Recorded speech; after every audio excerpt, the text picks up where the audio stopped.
Welcome to the Horus Audiobook channel. Don't forget to subscribe for more fascinating content. For the servants of the star and the snake. Invocation. I was. Confirm my troth with thee. My will inspire with secret sperm of subtle, free, creating fire. Mold thou my very flesh as thine. Renew my birth in childhood merry as divine. Enchanted earth, dissolve my rapture and think own. A sacred slaughter whereby to capture and atone the soul of water. Fill thou my mind with gleaming thought intense and rare to one refined, outfying to naught, the word of air, most, bridal bound, my quintessential form thus freeing from self, be found one skullfood blent in spirit being. Aleister Crowley. Introduction. This book contains a critical study of Aleister Crowley's system of sexual magic and its affinities with the ancient tantric rites of Kali, the dark goddess of blood and dissolution represented in Crowley's cult as the Scarlet Woman. It is an attempt to supply a key to the work of an adept whose vast knowledge of occultism was unsurpassed by any previous Western authority.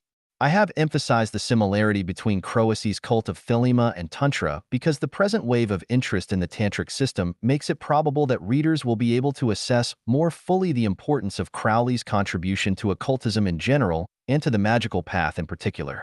As a result of many years' research into obscure phases of occultism, I have evolved a method of dream control for contacting extra-terrestrial and non-human entities. This forms the substance of chapters 6 and 7. This method is described in relation to the mysteries of Kundalini, the supreme magical power symbolized by the sleeping fire snake at the base of the spine which, after its awakening, activates the subtle power zones in the human body. Aleister Crowley, Austingo, Spare, Dion Fortune, and the German occultist Eugen Groschk were among the first adepts in the West to teach the use of the psycho-sexual energies, the Ophidian current that informed the most ancient arcana of Africa and the Far East. Although it was Crowley who first integrated this current with the Western esoteric tradition, this was not achieved without some doubtful interpretations of Oriental symbolism. This was inevitable because it was not until the last years of Crowley's life that certain secret knowledge pertaining to the Tantric Vina Marg made possible a fuller understanding of the Book of the Law, the ultimate repository of magical formulae, and the grimoire of the new aeon or era which it had inaugurated in 1904, when Crowley received and transmitted it. I have therefore endeavored to correct errors of interpretation in order to diminish the dangers naturally concomitant upon the use of this current. Chapter 10 summarizes information about a mystical tradition concerning the influx of cosmic energy from a transpyutonic power zone known to initiates as New Isis. The Book of the Law contains veiled references to this mystery for the transmission of which I once founded a dependent lodge of the EVA-IA. 0.2a Constructive study of Crowley's magic unavoidably involves discussion of actual techniques. As this book is not designed as a manual of practical magic, the reader is cautioned against the very real danger of attempting to use any of the methods it describes. Although several chapters are based upon unpublished material by Crowley and Spare, care has been taken not to violate the obligation of discretion imposed upon members of arcane sanctuaries who possess the genuine keys of initiation. I owe a debt of gratitude to Frater Ani Abthilol, 9° OTO, who made available an invaluable contemporary Kaula comment on ancient tantric rites. I am also grateful to Crowley's literary executor, Mr. John Simons, for permission to quote from unpublished sources, and to my wife, for her constant help throughout. Finally, if the reader detects a dichotomy between the popular conception of Crowley's Inagic and the interpretation here given, which, with THC exception of the matter contained in Chapter 10, is based largely upon his own writings, the object of this book will have been achieved. I the one beyond 10 in 1893, at the age of 18, Aleister Crowley determined to put magic on a sound scientific basis. He explains that he adopted the Old English spelling, Renagic, in order to distinguish the science of the Magi from all its counterfeits. By this spelling, he also intended to indicate the peculiar nature of his teachings, which has a special affinity with the number 11, the one beyond 10. K, the last letter of magic, is the 11th letter of several major alphabets. To it is attributed to the god Jupiter, whose vehicle, the eagle, is symbolic of magic power in its feminine aspect. It is the symbol of that gigantic power whose color is scarlet and who has affinity with Capricorn or Babylon. The special import of Capricorn, the goat, is revealed by its attribution, in the Indian tradition, to the goddess Kali, whose vehicle is blood. K is also the ku, ko or q symbolized by the tail or vagina, venerated in ancient Egypt as the source of great magical power. Magic spelt with a K, therefore indicates the precise nature of the current which Thurion, Crowley, embodied and transmitted. Because the number 10 was regarded by Kabbalists as the stable number of the system of divine emanations, or Sephiroth, the number 7 was considered accursed because it was outside the system. Thurion therefore adopted 11 as his formula. In the Book of the Law, the goddess Nut exclaims, "My number is 2, as all their numbers who are of us," which is a direct allusion to the A, or order of the silver star, and its system of grades. 4 Nut is the great outside, represented Phissi Kali as infinite space and the infinite stars thereof, i.e. EVA-IA. Nut and Isis are thus identified in the Book of the Law. Isis is terrestrial space, illumined by the stars. Nut is outer, or infinite space, the undying darkness that is the hidden source of light. She is also, in a mystical sense, inner space and the great within. Crowley first became aware of the existence of a hierarchy of spiritual powers in 1898 when he read The Cloud Upon the Sanctuary by Karl von Eckartshausen. He was 22 at the time and in his third year at Cambridge. In the course of a review of The Cloud in the Equinox 5, Volume No. 3, Crowley wrote, "It was this book which first made me aware of the existence of a secret mystical assembly of saints and determined me to devote my whole life, without keeping back the least imaginable thing, to the purpose of making myself worthy to enter that circle." Although The Cloud Upon the Sanctuary was written in the language of Christian mysticism, the idea of a spiritual hierarchy at which it hints is not confined to Christianity. It is to be found also in the Buddhist system. In the line of mystical Hindu gurus that preceded the present Shankaracharya of Kangchi Kamakoti Pitham, in the spiritual Sampradaya, or lineage of Gorakhnath and the Nath Siddhas, and similar hierarchies.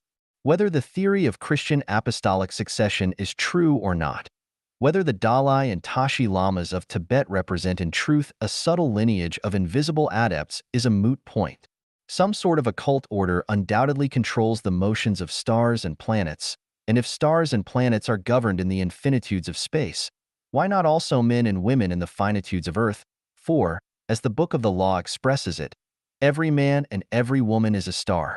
After Crowley read The Cloud Upon the Sanctuary, he aspired to contact the hidden order which the book describes. As a result of his endeavors, he met George Cecil Jones, Frater DDS, a member of the Hermetic Order of the Golden Dawn, whose head at that time was Samuel Liddell MacGregor Mathers.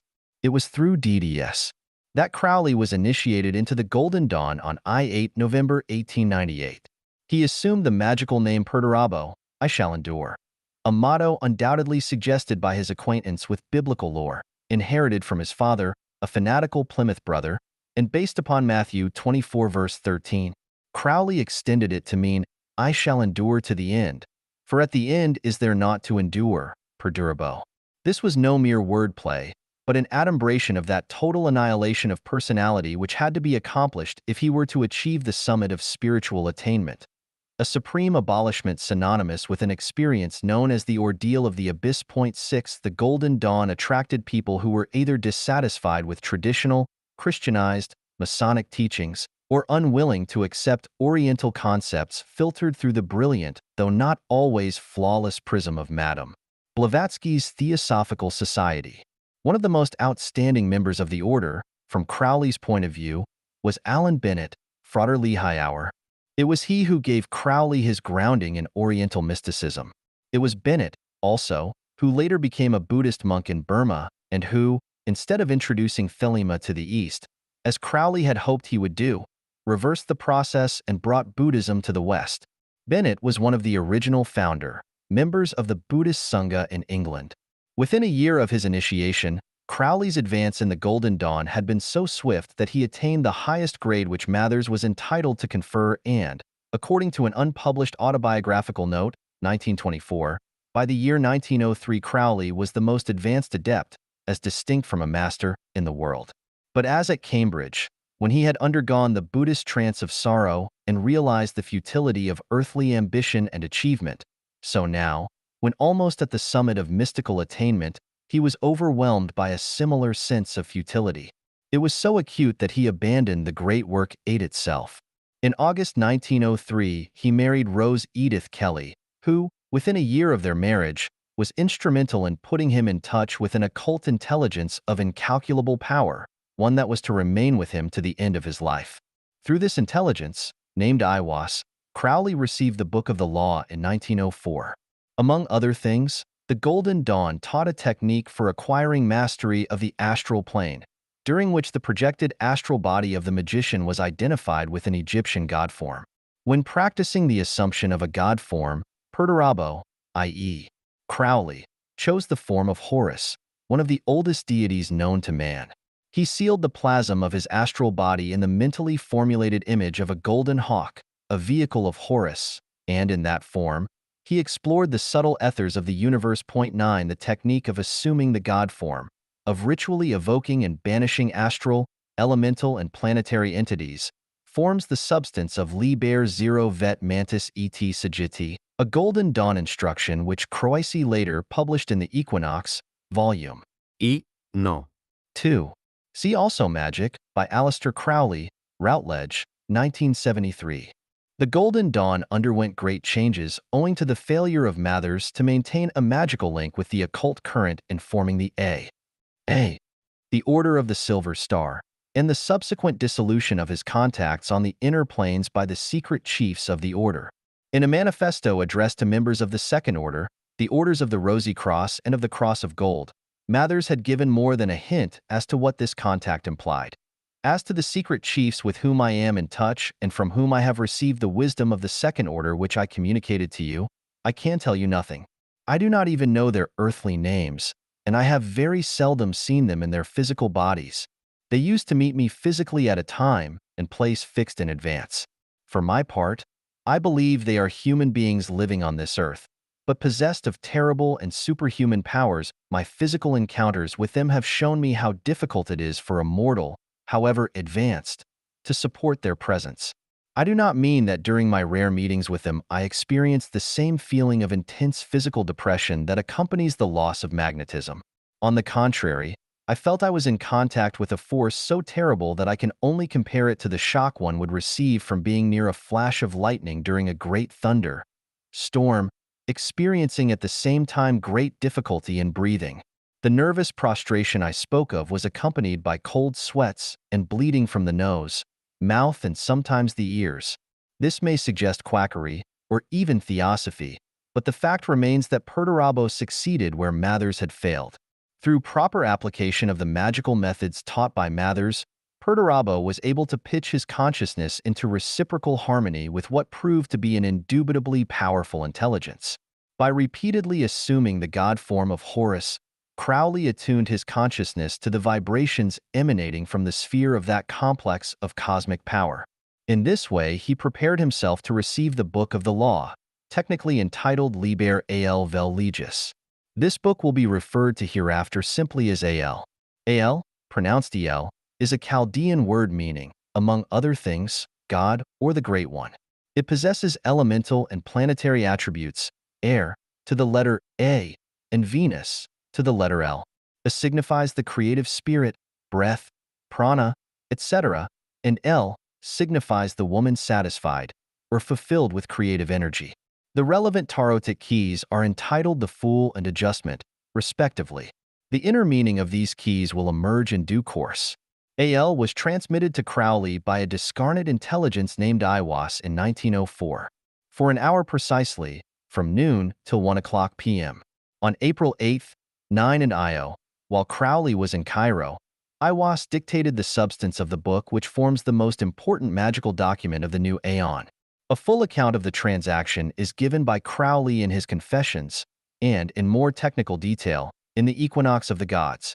The secret chiefs not only authorized Perdurabo to supplant Mathers as head of the Golden Dawn, They also made it clear that he was specially chosen to establish a new epoch in the evolution of consciousness on this planet, over which the god Horus will preside for the next 2,000 years.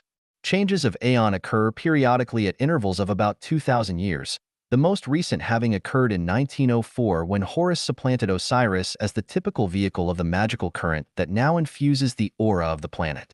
Iwas, or Iwas as it is sometimes spelt, B0 claims to be the minister of Hor, Par Krat, a form of one Taurus, more generally known as Set or Shaitan. The 3 chapters of Al are a manifestation in speech of the god of silence, Hor Par Krat. 2Al approximates in some important respects to the Far Eastern Tantras in that it is cast in the form of a teaching imparted by a god to his Sakti, vehicle of power. In this particular case, Iwas to Perdurabo, who is described in Al as the chosen priest, the apostle of infinite space. The prince, priest the beast. This description of the chosen priest must have struck Crowley forcibly, for in his teens he had had a vivid inner experience which he described as a passionate sense of identity with the Beast 666. The Beast 666 is the dragon with 7 heads mentioned in Revelation. Its occult significance shows in what manner the number 666 is the number of a man, for the 7 heads represent the 7 stations of the pole star, each of which fell, or sank down, at vast periodic intervals, the entire process taking 26,000 years to complete. This constitutes one great year in the cycle of precession. The symbolism is astronomical as well as mystical. The 7 heads of the beast were typified by various images that had their earthly prototypes as symbols of magical power. The sinking and final disappearance of the 6th head made way for that of a man, i.e., a star represented by the first human image ever constellated in the heavens, the sign of Hiru, Horus, the hero or Hercules of the later Greek astro mythology. The image of the beast, dragon, or 7-headed serpent, formed the basal design on the floor of the vault of the adepts in the Golden Dawn. To each head was assigned a name of the qliphothic or demonic force, the number of which is 11. Another affinity between Al and the Tantras is that the Tantras are accepted, not because of their antiquity alone, but because of the proven superhuman authority of their origin. There are other similarities to the Tantras, but also one great dissimilarity in that the Tantrics, especially of the Sakta division, avoid all use of the number 11 because it is considered inauspicious. 5. This number, which plays a major role in Crowley's cult, has been adversely commented upon by Dion Fortune. Crowley's Magic 6 is valuable to the student, but only the advanced student could use it with profit. The formulae, too, on which he works, would be considered averse and kvi by occultists accustomed to the Kabbalistic tradition, for he uses 2 instead of Io as the basis of his battery of Nox in the magical Kirkmonies, and 2 is the number of the qliphothic. No hint of this is given in the text, and it is an ugly trap for the unwary student. Point 17. It is true that 11 is the number of the qliphothic, the unbalanced residue cast off by, and therefore outside, the 10 Sephiroth. But man has to triumph over these unbalanced forces in his own nature before he can become a master magician. In order to do this, he first has to evoke the qliphothic, which he does by formulating the averse pentagram, the Star of Set. After he has established his magical supremacy by balancing within himself the 5 elements represented by the upright pentagram, the Star of Nut. The magician is himself the 11th, because he is forever outside and beyond the operation of the 10, i.e., the 2 pentagrams. Similarly, the beast with 7 heads achieves his apotheosis in the 8-fold power named Baphomet, the glyph of the androgyne which conceals the secret formula of change through sexual polarity in human form. This is the formula of sexual magic based on atavistic resurgence. See Chapter 8. Crowley, who always maintained a positive attitude, considered also the equally important fact that 11 is the number of the path of Aleph on the Tree of Life, the path that transmits the light of Kether, the Father, to Tifereth, the Son. This path symbolizes the transmission of the supernal light to the Magus, Chakma, by the formula of divine madness. Aleph, the Fool of the Tarot, is also the Mad One. The path of Aleph is the path of wisdom or folly. Aleph spelt in full, R, totals 3, 11 on the grand scale. In the Book of Thoth, the letter A is ascribed to the first key, the Fool, the Mad One, and the serial number of this key is 0. We here reach the root of Crowley's key formula. 0 is equal to 2, which is also an ancient Chinese formula. 18 The sum of unity, I, and its reflection, also I, symbolized by the number II, is the dyad, the mystic number of woman, the divider into two, i.e., as mother and child. To woman is ascribed the letter Beth, which means the house or womb. 2 is its number. Hence 11, the dynamic form of 2, is the number of that magic which uses the sexual forces and the woman to recreate the illusion of the universe. The secret seal of the A, is an 11-fold star, again, the one beyond 10. The word of the law announced by Iwas is Tulzil, na, will, and it is expressed in Al in the 11-worded precept, do what thou wilt shall be the whole of the law. There are 11 lines on the reverse side of the stele of Re Teliag, which is the magical talisman of the present Aeon of Horus, and Crowley became a Magus 9 degree equals 2A, with the motto to Megatherion, the great beast, 11 years after he received Al from Iwas. The magic of the Aeon of Horus consists in the realization of the identity of Kether, Nut, and Moketh, Hadit. The numbers of these Sephiroth are I and 10 respectively. Their union in the consciousness of the magician produces Tifereth, the sun, Horus, the lord of the Aeon. The magical formula of the great work, which is the process of uniting these two in consciousness, is Abrahadabra, the 11-lettered word of power. In the Cephalidium working, unpublished, Crowley describes the fortress, or house of Horus, the house of God mentioned in Al, as the Aeon of 11 towers. In view of Crowley's references to the worship of Shaitan as being equivalent to the worship of Had, or Hadit, it is interesting to compare the 11 temples connected with the sect of Shaitan, devotees still existing in the Syrian desert in the neighborhood of Baghdad. 20 Crowley's magical title in the OTO was Baphomet, the eightfold name, Octonomos, the master magician. Baphomet is also 11-fold, as revealed by the Baphometic cross. It symbolizes not only the 11 Sephiroth, i.e., the 10 Sephiroth plus Dath, but also the one beyond 10 that pervades the system from outside, Nut. The formula of force is 11 in 1 and 1 in 11, that is 418. 21 This means that Abrahadabra, the numerical value of which is 418, the number of the great work, is one word consisting of 11 letters, therefore 11 in 1. Ahad, the center or heart of Abrahadabra, is Hadit or Shaitan. It is also the Chaldean word signifying one, unity, thus 1 in 11. The magical theories which underlie the formula of the assumption of God forms are of vital importance to an understanding of Crowley's later refinement and rehabilitation of them. The masquerading as animal-headed deities, the wearing of pelts, horns, skins, bestial organs, etc., was done with intent to assimilate the superhuman powers possessed by certain animals. This formula, which was used by the sorcerers of the ancient world, had a profound effect upon the psychology of the operator. Because man evolved from the beasts, he possesses, deeply buried in his subconsciousness, the memories of superhuman powers he once possessed.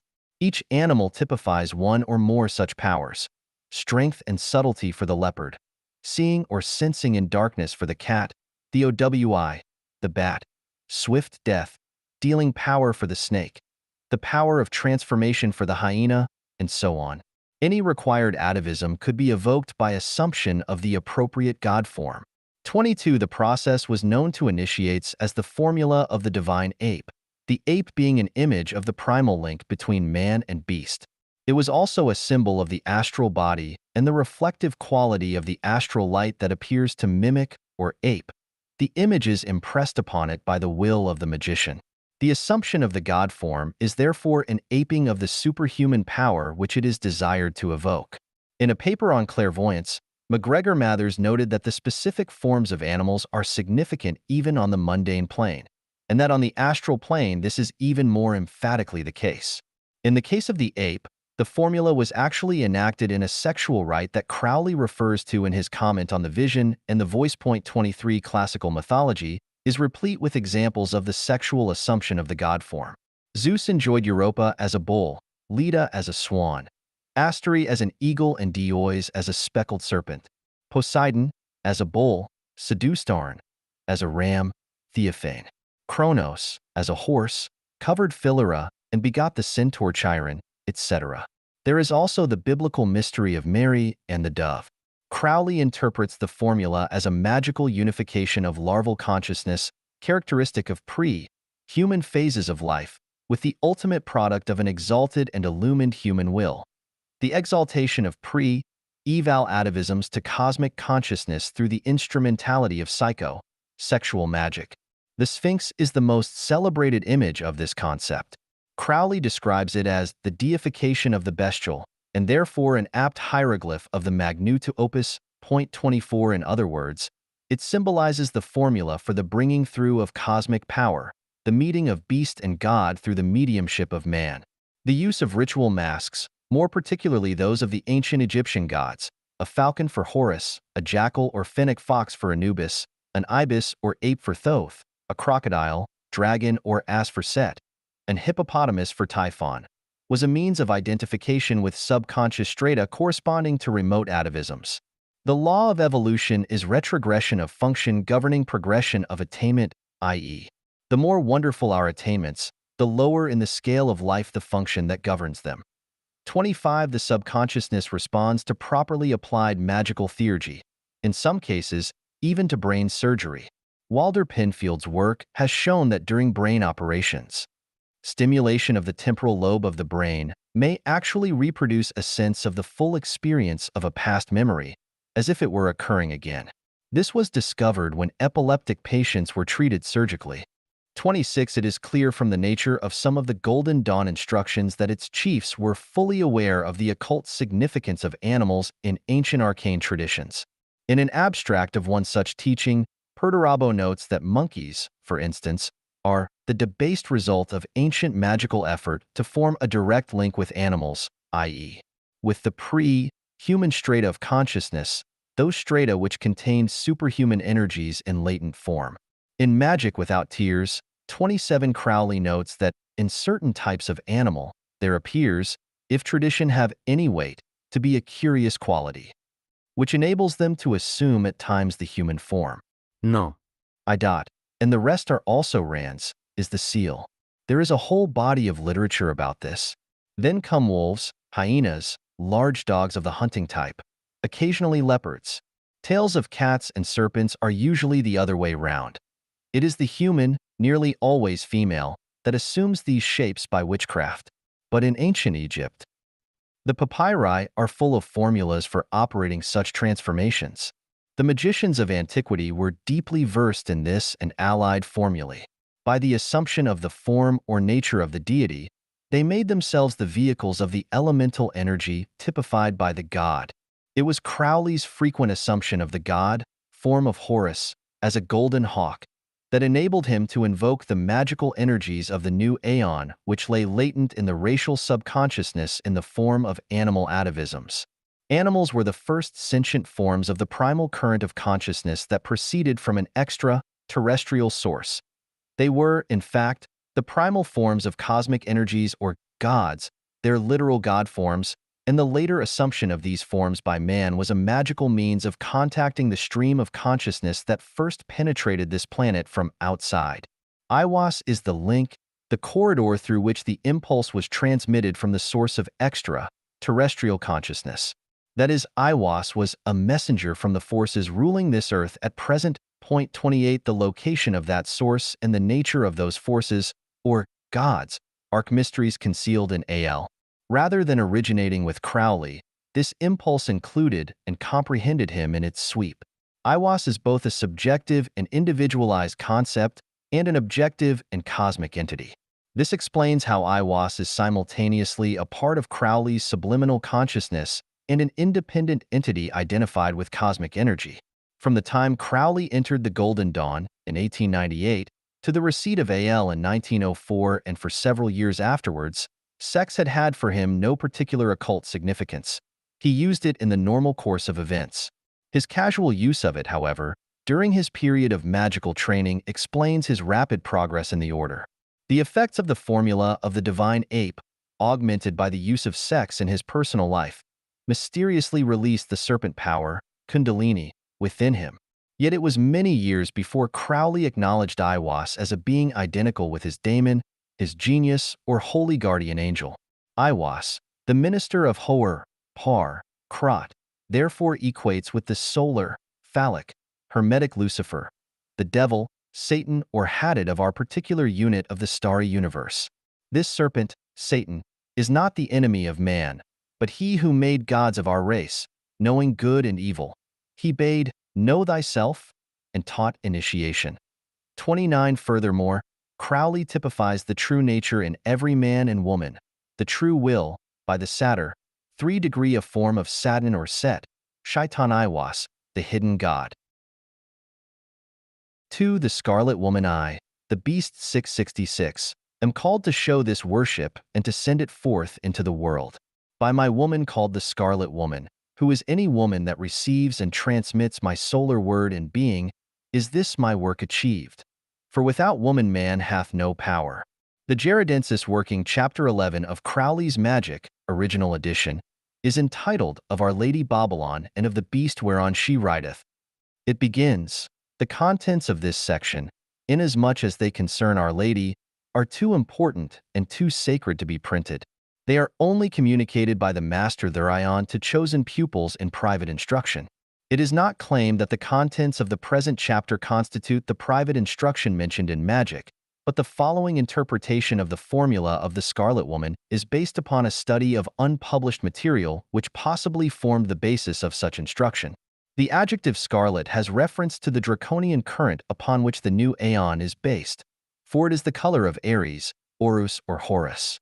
Aries in the zodiac also represents the green man, the vernal power of the sun. Scarlet is the color of the flame which initiates the annual vernal current that avenges itself upon the drought and darkness of the winter months. In another sense, scarlet equates with the red substance of female source, the prime menstruum of magical energy, and also with the negatory, destructive aspect of lunar or black magic and witchcraft. It is in this sense that the Scarlet Woman equates with Kali, who is primarily the goddess of stellar and lunar periods, hence of time. One of the first methods of telling time was by the periodic emanations of the female cynocephaly, which the ancient Egyptian priests used for this purpose. Point 2 time is the menstruum in which all material forms arise, transform, and finally dissolve.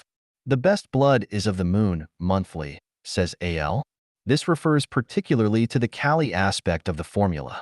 Best, that is, for works of dissolution or transmutation.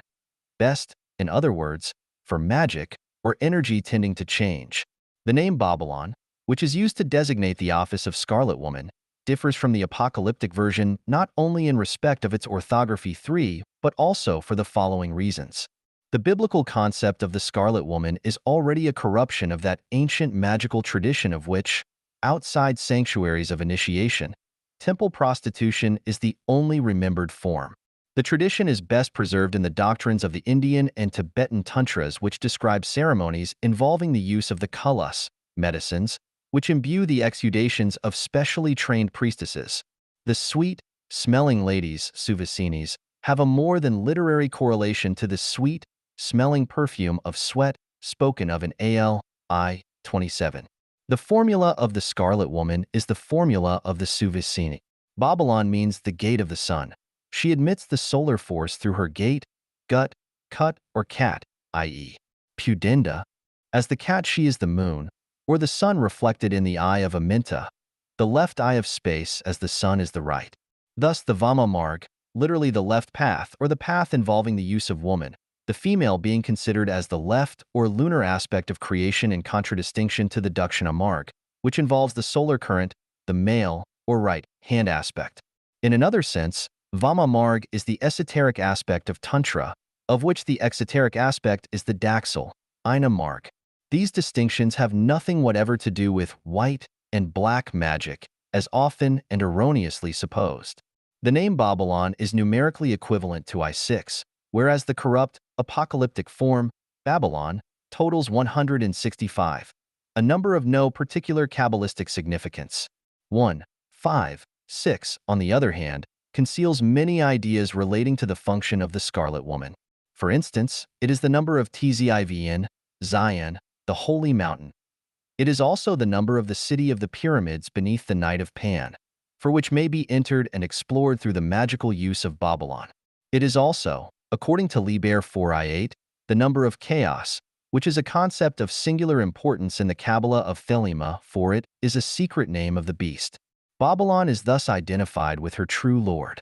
Another important correspondence with the number 156 is San Ru, a term used by the ancient Egyptians to denote the day of the summer solstice, when the eye of Horus, i.e., the moon, was full and the year completed.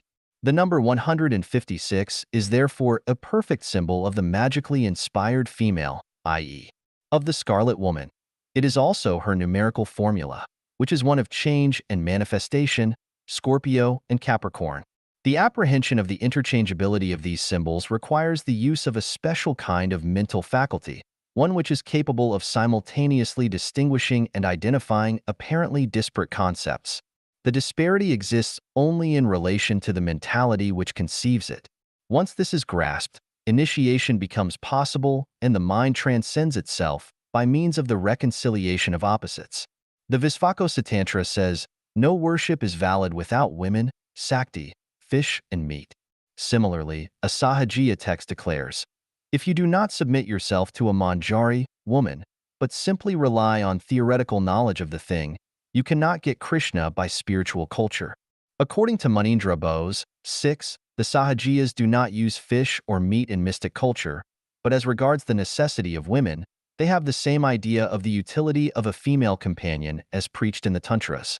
An initiated tantric comment on the Vama Marg describes the Suvasinis as sweet, smelling ladies, selected to play the role of mother. They are to be sought as the one and only refuge. And even though as many as 16 ladies are chosen in one of the rarer forms of magic that appertain to this school of worship, the chief focal point is the woman, the one and only who is the Suvasini. Crowley was working the same formula and he explained the mechanics of it in his magical record. The formula of the Aeon, 418, is not, as one might have expected, of Horus, but of Chetli, the chariot, a formula of going. It is the house of the moon, body of change. This balances the solar 666, he is ever a sun, and she a moon, Ali, 16. The Scarlet Woman is therefore lunar. I am the white, and she is the red, of alchemical perfection. And my failure has been due to lack of her, in whom is all power given. I have achieved my own private initiation quite nicely and nimbly, but I have not been able to manifest in power for lack of her. Crowley then enumerates several scarlet women who had assisted him during major magical workings. The seer Warda, i.e., his wife, Rose Kelly, candidate No. I, gave him the power to get the book of the law. Viracum, Mary Diesk Sturges, No. 2, gave me book 4, in part, but broke down, surely through my own default of faith in her, more than her quite justified distrust of me. We neither of us gave ourselves wholly without reservation to the work. Third, Sora Hilarion, Jean Foster, gave me the child of promise, i.e., Frater Akkad, Crowley's magical son, and probably helped me to attain my grade of Magus. Fourth, Sar Ahitha, Roddy Minor, helped to build the Temple of Jupiter. I may not yet appreciate the effect of this, but if, on the whole, the work was marred as appears on the Surfac, I must again blame myself for my imperfect non-attachment. I feel sure that I was always upsetting the gods' plans by obtruding my own rational ideas of the proper way to do things. Fifth, Almira Bertha Bruce, whose vocation I cannot doubt, seems to have failed altogether, unless she gave me that very non-attachment I so needed. But I cannot make out whether she is still in office. Warda was fire, of the Archer, i.e., Sagittarius. So was Hilarion. Viracum was air, of the Balance, i.e., Libra. Ahitha, fire and earth of Ram, Aries, and Bull Taurus. Almira, air of the Twins, Jernanich. And in his full comment to A.L., Crowley supplies more information about the nature of these scarlet women. I. Rose Edith Crowley née Kelly, my wife, put me in touch with Iwas. See the Equinox, I. 7. The Temple of Solomon the King. Failed as elsewhere is on record. 2. A doubtful case. Marie d'Est Sturge Nedemse. Put me in touch with Aboldes, hence helped with Book 4. Failed from personal jealousies. 3. Jeanne Robert Foster née Olivier. Bore the child, to whom AL refers. Failed from respectability. 4. Roddy Minor. Brought in touch with Annie Elantra. Failed from indifference to the work. A doubtful case. Marie Rolling née Lavrov. Helped to inspire Liber CXI. Failed from indecision. 6. A doubtful case. Bertha Almera Prikril née Bruce. Delayed assumption of duties, hence made way for number 7. 7. Leah Hersig Alastriel, the ape of Thoth, assisted me in actual initiation. 8. Still at my side, 1921. P.S. An I-923. It is necessary at this stage to explain the actual formula and function of the Scarlet Woman, and the use of the occult vibrations that she emanates. In Tantric literature, the Suvasini is a priestess, in the sense that she is the chosen vehicle of the supreme goddess, or magical power, Mahashakti. Her body contains zones of occult energy intimately related to the network of nerves and plexuses associated with the endocrine glands. As the supreme goddess, she is represented Yantrakalaibo by the Shri Chakra, see Plate S, and Mantrakalaibo by the secret vibrations that invoke the primal creative energy in its lunar, or feminine, form, i.e., in a form specially suited to manifestation. Her Enantra has never been written down because it can be transmitted only orally. The Shri Chakra is therefore the signature of the Scarlet Woman, insofar as it delineates the formula of the goddess, whether of Nut, Isis, Kali, etc., makes no difference. When the great magical power, Kundalini, is roused to activity, it energizes the chakras in the body of the Scarlet Woman, generating vibrations that influence the chemical composition of her glandular secretions. After appropriating the amrit, nectar, precipitated at any given chakra, these vibrations inform the fluids which flow from the genital outlet. The fragrances emanating from each chakra are thus made available for use by the priest, or beast, HL, who devours them and transmutes them into ajas, magical energy. There are 3 main methods of obtaining these vaginal vibrations, or kalas. One of them is of particular interest to Thelemites because it is equivalent to the ancient Egyptian formula of Nut, the goddess of the night sky, represented anthropomorphically by a naked woman arched over the earth. 12 in the Tantras. This posture is called the Kailasa Prastara. The goddess towers over her worshippers like Mount Kaiwan, from which the healing kolth of her snows flows down. The earlier image of this formula, as depicted on the stele of Ankf Nakansu, shows a woman on all fours, which suggests the Viparita Nyathuna, a back-to-front mode of congress described in some of the earliest tantras and in certain occult writings of the Arabs. Viparita Maithuna is also symbolic of the total reversion of the senses necessary to the full awakening of the serpent power. Ankf Nakansu, a priest of Amin-Ra during the XXVth dynasty, was a previous avatar of Thurion, the beast. Kansu, meaning literally, the traveler of the night sky, not only denotes the moon but also the stars or kalas that accompany the moon in its nocturnal or feminine phase. For Ankf Nakansu concentrated within himself the life or vital energy, Ank, of the Afna, moon, Kansu, the moon being the Shri Chakra, light as the medium of manifestation. The Shri Chakra is the moon in its fullness, the lotus in full flower, the flower which in the graded phases of its cycle emanates 14 rays, 1 for each day of the fortnight, that culminate in the full circle of the 15th. A circle has 360 degrees, and the Shri Chakra is such a circle. It has been equated, by some commentators, with the circle of the year of 365 days, the 5 missing days being disregarded because inexplicable to the uninitiated. But when the physiological formula of the Scarlet Woman is understood, it is seen that these 5 days represent the 5 negative days of her occultation every moon or month, which is the periodic cycle or full circle of the human female. The 15 grades or steps of this progression from newness to fullness, virginity to motherhood, were intimately related to the monthly pulse of the woman chosen for the secret rites of the Kaula or Kala circle, which is the genuine Vama Marg or path of the supreme goddess. Particular deities were ascribed to the days and nights of the dark and bright fortnights which constituted the full month or moon. The dark fortnight comprised the period from full to new moon, the bright fortnight from new to full moon. These 15 grades were conceived as rays or digits of the moon. They not only related to the celestial moon and its occult influence but also, and more significantly, to the physical moon of the women selected for the magical working. From the 16th ray or digit of the moon flows the nectar of supreme excellence. According to the Lalita Sahasranama, the moon shows 15 phases in its waxing and waning. The 16th part, when time stands still, is when and where divinity incarnates. Time is Kali, the goddess 15, and the Kala that transcends time is known as the 16th digit or ray. 14 female genital secretions are accounted for by Western science. The 15th and 16th remain undiscovered, yet they have been known to and used by Oriental initiates from time immemorial. They manifest only in the vaginal emanations of the fully trained Suvasini. The writings of the Tarnil Siddhas adepts contain grave warnings concerning the dangers of evoking these kalas in a chakra that has not been properly prepared to receive them, and in AL 226 Haddad exclaims, "I am the secret serpent coiled about to spring. In my coiling there is joy. If I lift up my head, I and my newt are one.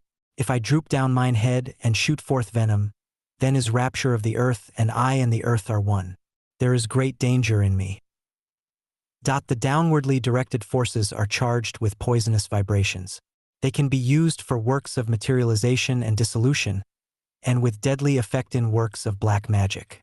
Imbibition of the kalas charged with the upwardly directed currents transforms human consciousness and makes possible contact and communication with transcendental entities. Conversely, the intake of the venom brings man into direct relationship with the demonic worlds and the lower elementals. Only the adept can use this current with impunity. The venom is typified by Scorpio, the nectar by Aquarius. This duplex formula is all-comprehensive and facilitates the use of the kalas, or starfire, of Newt, and the primal sexual current represented by Babylon, death-dealing, and vampiric. Scorpio is the whore or serpent woman, who in conjunction with the beast generates the Bayun Kala, the mixed seed. Aquarius is the virgin priestess in whom is generated the double Kala or creative fluid, represented by the glyph for water, doubled, thus. The ancient signs of Scorpio and Aquarius are forms of the letter M and which, in the Egyptian, Chaldean, Hebrew, and Greek Kabbalahs, is a glyph of the liquid of life. Furthermore, M is the Sanskrit Emkara or Omkara, which resumes the entire cycle of existence from manifestation to non-manifestation, from appearance to disappearance, from the primordial vibration to its ultimate dissolution in absolute silence, the void, symbolized by dreamless sleep. Aquarius is the 11th division of the celestial circle or zodiac. It transmits the influence of Set, whose planetary vehicle is Saturn.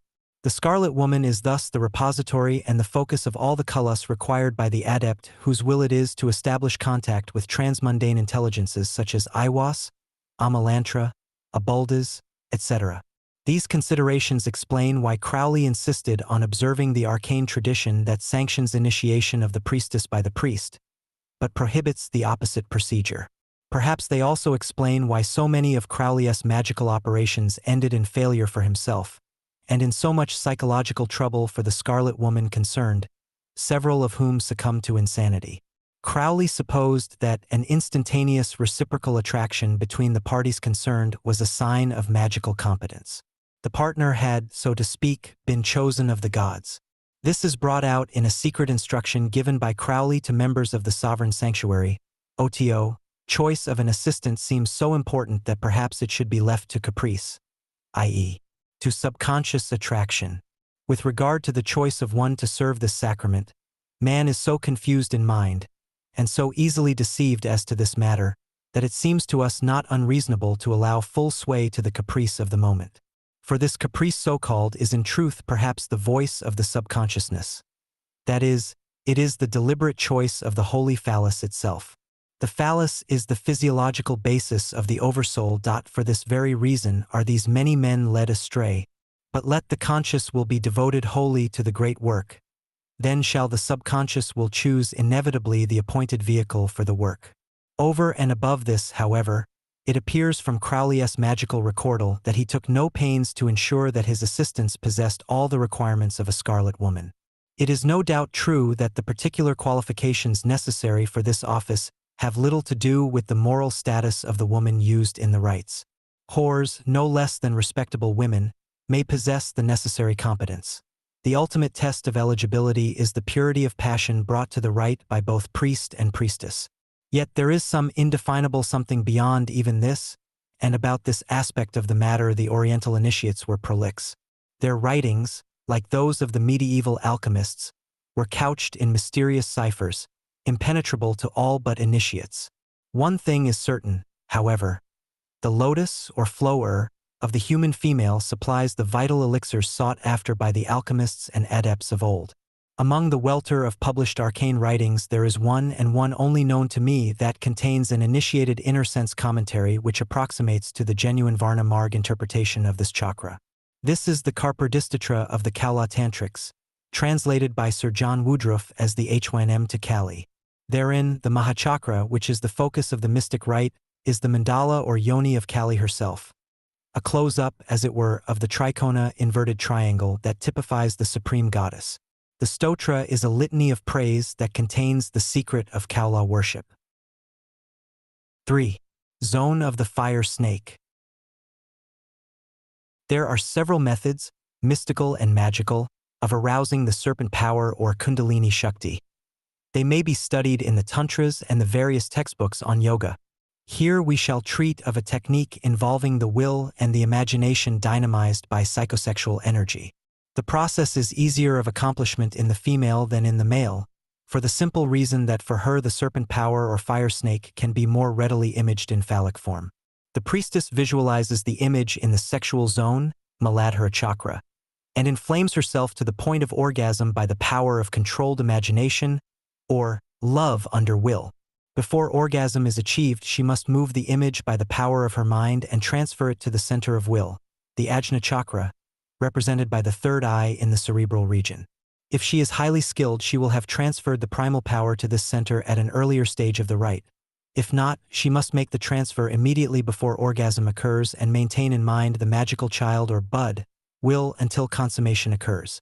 With the male practitioner the process is more complicated, and it is advisable to proceed along the lines laid down in Liber HHH, section SSS.2 in this system. Kundalini is to be identified with Hadit, and the brain or cerebral center with Nut. Once Hadit is awakened, it forces its way up the spinal column, and, as it does so, its progress is marked by visions and the acquisition of hitherto latent powers, provided that the intervening chakras have been properly sealed. If the awakening of the fire snake is premature, that is, if the primal power ascends before all is balanced, a discharge occurs at some improperly sealed stage of the ascent. The power is deflected or takes a wrong direction, and obsession results. This occurs, however, only when Kundalini is actually, i.e., physically, aroused.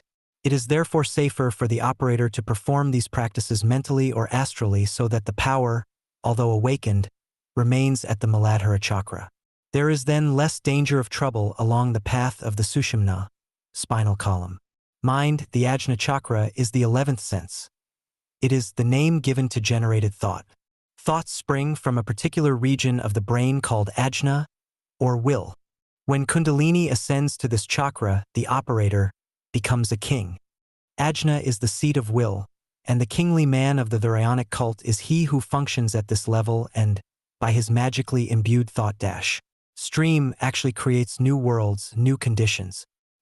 Here is the goal of the Kundalini, of which it is stated that in the region of the pineal gland, i.e., Ajna, when the attention has found that point, the whole world looks illuminated, aflame.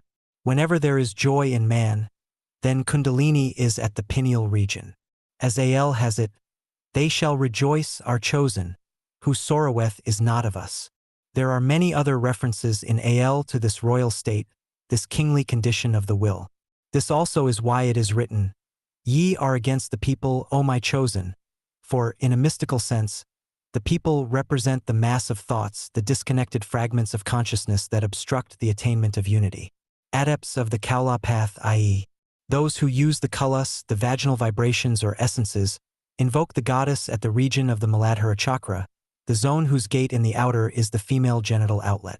The great hymn to Kali, Carperdistatra, gives the yentra of the goddess, the lineal glyph of that supreme talisman which the goddess consecrates by her presence. See Plate 6. The inverted triangle, yoni, depicted centrally is surrounded by 4 inverted triangles. 5 in all. These 5 trichonas, a form of the pentagram, represent the goddess 15. The 3 by 5 steps or grades symbolize the eye stages of the moon from new to full. The invisible seed, bindu, at the heart of the central yoni represents the 16th kala. This is the elixir of eternal life that manifests in the high priestess at the climax of the sacred rite. It is here that the goddess manifests her light, when the fire snake has achieved union with Pan in the night sky lit with the stars, Kalas of Nut. In this way the goddess achieves Hadit. The goddess 15, represented by the 5 triangles, is enclosed by a triple ring representing the 3 states of consciousness: waking, dreaming, and sleeping. From the threefold ring ray out 8 petals of the lotus flower, the flower symbolic of the manifesting power of the goddess, the generative essence of the yoni. The 8 petals indicate the 8 directions of space: east, south, west, north, southeast, southwest, northeast, and northwest.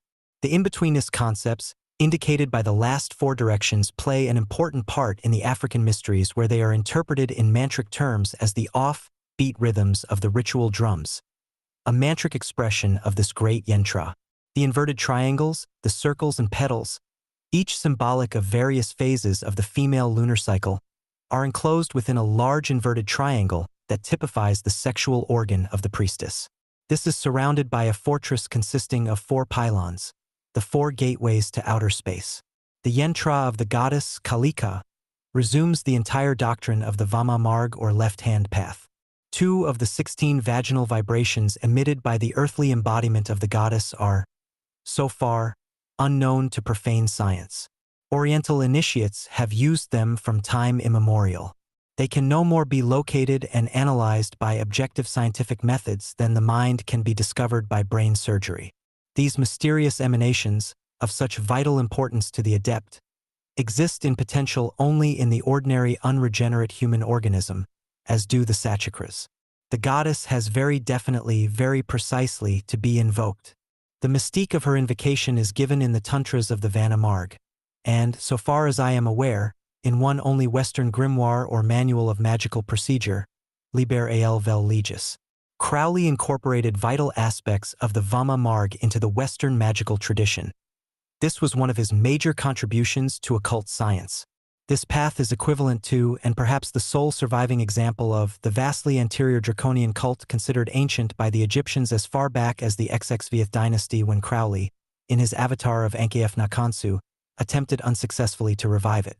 As the master Thurion, he tried again. Time alone will show whether or not his endeavors have been successful. At roughly the same time as Crowley's researches, 2 other adepts were pursuing apparently dissimilar but ultimately convergent paths: Austin Osman Spare and Dion Fortune, both of whom made valuable contributions to the present-day magical revival. Fortune, particularly, drew attention to the interaction existing between the endocrine system and the ramifying complex of nerves and nadis in the occult anatomy of man. Spare, by virtue of his initiation into the sabbatic mysteries, was able to explain the interrelation of polarized sexual forces operating at levels of high emotionalism. The point which needs emphasizing is that the priestess or witch queen was ever virgin to Pan. This phrase, which is highly technical, is loaded for initiates in a way almost impossible to explain to those who have not ceased to interpret sex at merely personal and human levels. Centuries of wrong conditioning have engendered erroneous notions. Crowley, it seems, failed to obtain the ultimate elixir because he was, despite himself, deeply tainted with fundamental misconceptions engendered by Christianity. In consequence, he identified the Hindu with the male seed and confused it with the catalyst that makes the virgin glow and emanate the supreme kala, the amrit or nectar which contains in its fragrance the ultimate essence, the elixir of life. The term virgin, as used by initiates East and West, denotes the childless woman. Childless, that is, in a physical sense, for the magical virgin is anything but childless on the subtle planes. Thomas Lake Harris's and his followers had a glimmering of the true formula. Their Karetsa technique was a crude attempt to approximate the more profound approach of the tantric initiate who begot children on virgins without physical intervention. The subject is virtually impossible to communicate to those who continue to interpret sex in terms of physical interpenetration, the resulting offspring being similarly physical. But sexual polarity, in its deeper and magical sense, does not involve physical conception, gestation, and birth. Crowley was aware of the possibility of opening the spatial gateways and of admitting an extraterrestrial current into the human life wave. In Moonchild, the incarnation was effected in and through the normal sexual formula, and although the full impact of the Moonchild's advent is not described, the reader is left with the impression that, whatever it may have been, it was some sort of a monster in human form endowed with superhuman powers. But no entity incarnating via the usual channels of sex, no physical intrusion of another dimension into the ambience of humanity could possibly exercise power in any but a terrestrial sense. This is because the power has been earthed or enfleshed. One is reminded of the recent case of an adept who attempted to use a vehicle which, from sheer terror of that which lay beyond the spatial pylons, vehemently denied its master and was prematurely snuffed out of existence. I refer to Howard P. Lovecraft, whose occult experiences, disguised as fiction, vividly adumbrate the awful possibility at which Crowley but vaguely hints in Moonchild. Lovecraft numbered Arthur Machen and Algernon Black Wood among his compeers. This in itself is an admission of contact with dimensions outside those which Lovecraft accepted as scientifically permissible, for both Machen and Blackwood were at one time members of the Golden Dawn. The Fournier was a close friend of Arthur Waite, whose effusions are too well known to need comment. Lovecraft deplored Machen's style, so it was not a literary influence that he acknowledged. What he really acknowledged was a magical influence that streamed, via the Golden Dawn and MacGregor Mathers, direct from the draconian tradition that in all its outward manifestations Lovecraft categorically denied and rejected. But read his poetry.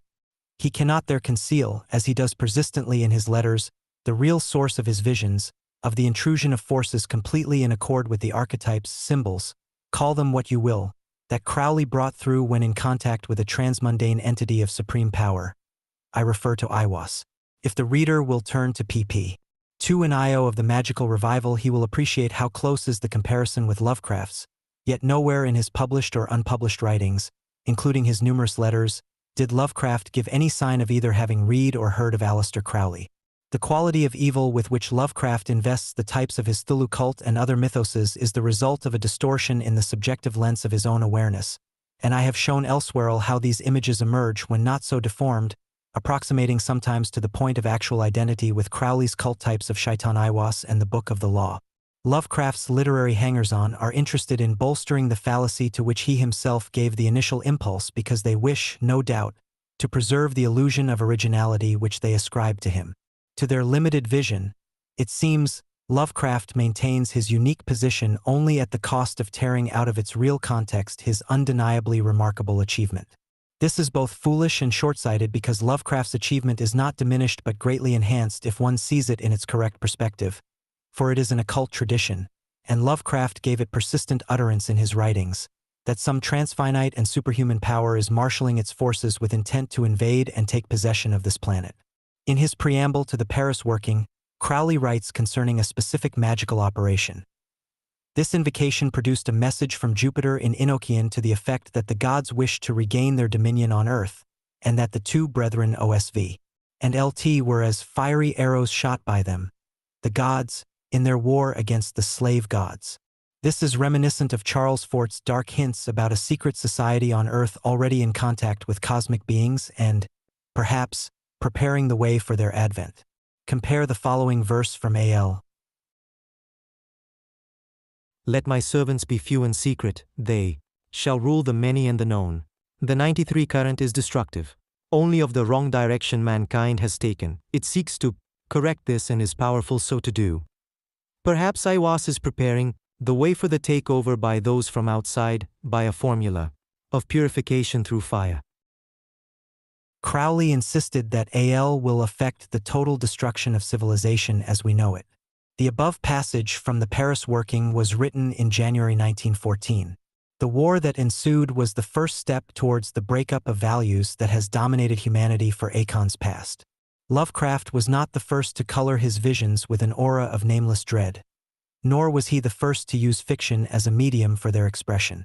Both Mackin and Blackwood had preceded him, and if the focus of hostility beyond Earth was Hell or the Cliffith, not some other planet or star, it none the less expressed the threat of invasion by forces alien to the present evolutionary life wave.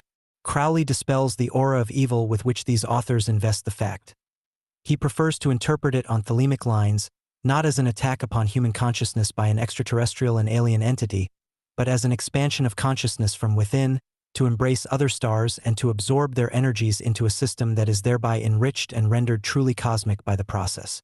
Such an attitude is possible only to one who has crossed the abyss and dissolved the illusion of egocentricity or separate individual existence. Lovecraft, on the evidence of his poetry, drew back on the very brink of the abyss. Unable to resolve his inner conflict, he was haunted by the shadows of the powers whose existence he strenuously denied in his letters. The latter reveal, unfortunately, a bigoted racialist and ethnophobe, an irrational rationalist and contradictory materialist struggling helplessly in the mesh of his own self-engendered illusions which he desperately endeavored to foster in other minds. Not without some success, if one considers the comments of those who profess to have understood both the man and his work. Such understanding is, of course, impossible for those who have not attained the sphere of Bina, understanding, with all its implications, the foremost being the ordeal of the abyss that Lovecraft himself failed to transcend. It is a well-known fact that few artists, even among the great, are capable of fully understanding the true nature and worth of their best work. The reason for this state of affairs is not so well known. It is because the artist is not responsible for his work. The degree of his achievement is in direct ratio to the degree of his absence when the work is performed. Perfect absence of illusion, i.e., the ego, implies the perfect presence of truth, the egoless state, and such a state can be realized only when the supernal triads is actively manifesting through the medium of man. This triad is the most attenuated expression of the triple ring surrounding the goddess 15 in the Yentra of Kali.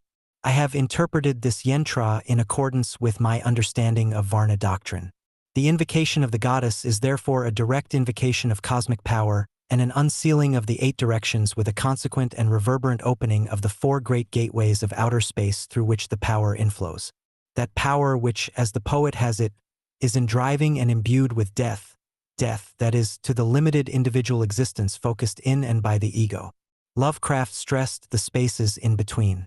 The concept formulated itself in the voodoo mysteries with their emphasis on the off-beat rhythm peculiar to the Petro-rites. Al-I 52 warns the magician to beware of these spacernarchs. The Scarlet Woman, as representative of Nut, is the gateway to the void. She is the magical embodiment of that stellar goddess whose metaphysical symbol is infinite space typified as the night sky sown with stars.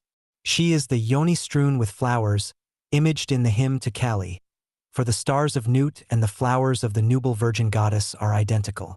Babylon, literally the gate of the sun or solar phallic energy, is therefore the terrestrial formula of Nut, and her vulva is the pylon through which the cosmic forces sweep into manifestation when the magical seals, madras, have been opened. The symbolism of Set or Sothis, as the opener of the year or periodic cycle, is a cognate glyph. It is in the god form of Set that the magus absorbs the starfire emitted by Nut. Lashtal or Nutset Horus is thus the complete formula of the magic of sexual polarity as practiced by Crowley in the cult of Shaitan Iwas, although we shall notice later how he misinterpreted some of the symbolism and therefore misapplied some of the ancient keys. The secret seed of the stars is absorbed orally by the magician after it has been evoked into the chakra. In the Kaula rites, this is achieved without physical penetration or contact on the part of the priest, and the fragrances are caught on a burja leaf specially prepared to receive them. This is why the priestess adopts the posture madra of Nut arched over the chief celebrant. In the Crowley cult, as shown on the stele of revealing, this role is assumed by Ankaf Nakansu, the prince, priest, the beast. In contradistinction to Kaula practice, Crowley penetrated the Scarlet Woman sexually and evoked the physical manifestation of the Kullas. The tantrics, generally, did not employ this method, some sects regarding it with abhorrence. Physical contact of any kind between priest and priestess was forbidden. The German occultist Eugen Grosch, Frater Gregorius, used an analogous formula in which no sexual act occurred. Grosch directed the currents of ajas along the body of the priestess by means of magnetic passes made manually over the marmoset or sand, as the various stages of the rite required. It is doubtful if he achieved communication with extraterrestrial entities, although he seems to have used psychosexual formulae similar to those employed by the tantrics. Crowley, with all his violation of the tantric code, did obtain such communication, as his magical records show. Not only did actual penetration and orgasm occur, but he also practiced cunnilingus for the purpose of absorbing the elixir. And, most important of all, he considered the physical substance, the menstruum of the elixir, to be formed of the combined male and female sexual fluids. He referred to them in chemical terms as the blood of the lion and the gluten of the eagle. But, as he also recognized the efficacy of what he termed the secret path __, which dispenses entirely with the physical use and even the physical presence of an assistant, it is evident that the menstruum was of secondary importance, the prune one being the quality and power of the will that informed the current of energy at the moment of its transformation. According to the Varna Marg, the tantric adepts consider as paramount the female secretions emitted in a state of magically induced trance. These, they claim, constitute the real base of the elixir of life. To these adepts, therefore, the sexual prowess of the phallus would have no meaning in a mystical context, since it is considered solely as a stimulant to the female in the ordinary processes of insemination and reproduction. The tantras themselves have their analogues in the vastly more ancient African rites, described by Gerald Massey, in which the serpent was used to induce trance. Africa is the primordial home of the serpent wisdom, and the serpent was there made use of to produce the abnormal condition in sensitives. The Africans tell of women being possessed and made insane by contact with the serpent. That is, the reptile, from the fascination of its look, fear of its touch, and use of its tongue, threw the mediums into the state of trance called the stupor of the serpent, in which they saw clairvoyantly, divined and prophesied, and so became divinely inspired, as the phenomena were interpreted. We are told that Cassandra and Helenus were prepared for seeing into the future by means of serpents that cleansed the passages of their senses by licking them. In this way the sensitives are tested and made frantic. Thus the serpent chose its own oracle and mouthpiece and became the revealer of preternatural knowledge. The stupor caused by the serpent's sorcery created a kind of religious awe, and the extraordinary effects produced on the mediums were attributed to the supernatural power of the serpent. Those who were found to be greatly affected by it were chosen to become fetish women, priestesses, and pythonesses. This obeah cult still survives wherever the black race has migrated, and the root of the matter, which travelers have found so difficult to get at, is unearthed at last, as a most primitive kind of spiritualism, in which the serpent acted the part of the mesmerist or magnetizer to the natural somnambules. The tongue of the serpent is known to be a very peculiar organ of touch. This was employed in the mesmeric mysteries like those of Sarnathrace, in which Olympia was such an inspired Ophite, one that loved to daily with the crested worm, to stroke his azure neck, and to receive the lambent homage of his arrowy tongue, which was at times made use of to produce ecstasy and trance. The author of Tsunigome refers to a snake called Ganangub by the Hottentots, which is claimed to have genitals and to seek to have connection with women while they are sleeping. These pythonesses were the scarlet women of African sorcery. Their sleep was the magnetic sleep or trance induced by the fascination of the snake. Entranced by contact with the flickering tongue of the serpent, the women uttered oracles, communicated with spirits of the dead, elementals, cosmic daemons, and, if they were initiates of a high order, with cosmic entities existing outside space and time. Alfred Mitrot, quoting Moreau de Saint-Mary, reveals the technique. Voodoo gatherings take place secretly, at night, in a cloistered place shut off from the eyes of the profane. The priest and priestess tip their positions near an altar containing a snake in a cage. After various ceremonies and a long address from the voodoo king and queen, all initiates approach in order of seniority and entreat the voodoo, telling him what they most desire. The queen gets on to the box in which lies the snake and, modern pythoness, she is penetrated by the god. She writhes. Her whole body is convulsed and the oracle speaks from her mouth. The snake is then put back on the altar and everyone brings it an offering. Crowley's practices are to a certain extent corroborated and confirmed by these primitive exponents of sexual magic. The phallus and the serpent being cognate symbols, they are interchangeable. The magnetic caress of both has proved potent to entrance the object of its attentions. It could be argued that the method of physical contact, no less than that of Nali Me Tanhair, is equally efficacious in producing at least a state of trance. But this is not to say that it may produce the supreme elixir, the exclusive emanation of the Scarlet Woman in her ultimate magical exaltation celebrated in the highest tantras. Workings of the most materialistic kind such as the acquisition of sex, force and attraction, wealth, health, etc., but this is not a generally accepted view. In the letter to John W. Parsons quoted in Chapter 2, Crowley was presumably referring to an occult tradition which he does not specify and which I have been unable to discover.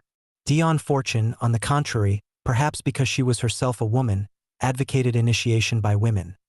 Her novels are based almost entirely upon this theme, and Austin Spare, himself an adept, was inducted into the mysteries by a woman. There seems no reason, therefore, from a magical point of view why such a procedure should not be adopted, and the fact that the tantras exalt the goddess over the god is perhaps the strongest point in its favor. Here we are confronted with an issue that concerns matters more urgent than doctrinal preferences. I refer to the age-long antagonism which has existed between Shaivas and Shaktiyas, between worshippers of the god and devotees of the goddess. More bluntly, the conflict between the Linkakaras and the Yoni-karas. AL solves this problem by exalting the child, the product of both. Such was Crowley's early conditioning, however, that for all his efforts to promulgate the doctrine of the child, the combined essences, he listed heavily towards the Shaivite or patriarchal side, at least in his personal approach to the problem. According to the most ancient traditions, the magical men, struum of manifestation may be found only in the kulus of the goddess, and the informing current of magical energy, the will, can be applied effectively without any physical intervention on the part of the priest. The child, or product of the combined and polarized essences, can therefore be engendered in either case, but the nature of the child will differ accordingly.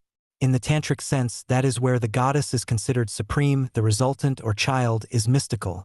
It manifests in and as formless states of consciousness which lead on to the ultimate goal of Advaita. Here, Kali is Nut in her purest form, i.e., nothingness, nothing that can be conceived by thought. Compare AL, 23, where Hadit, the consciousness particle, exclaims, "I am alone. There is no God where I am."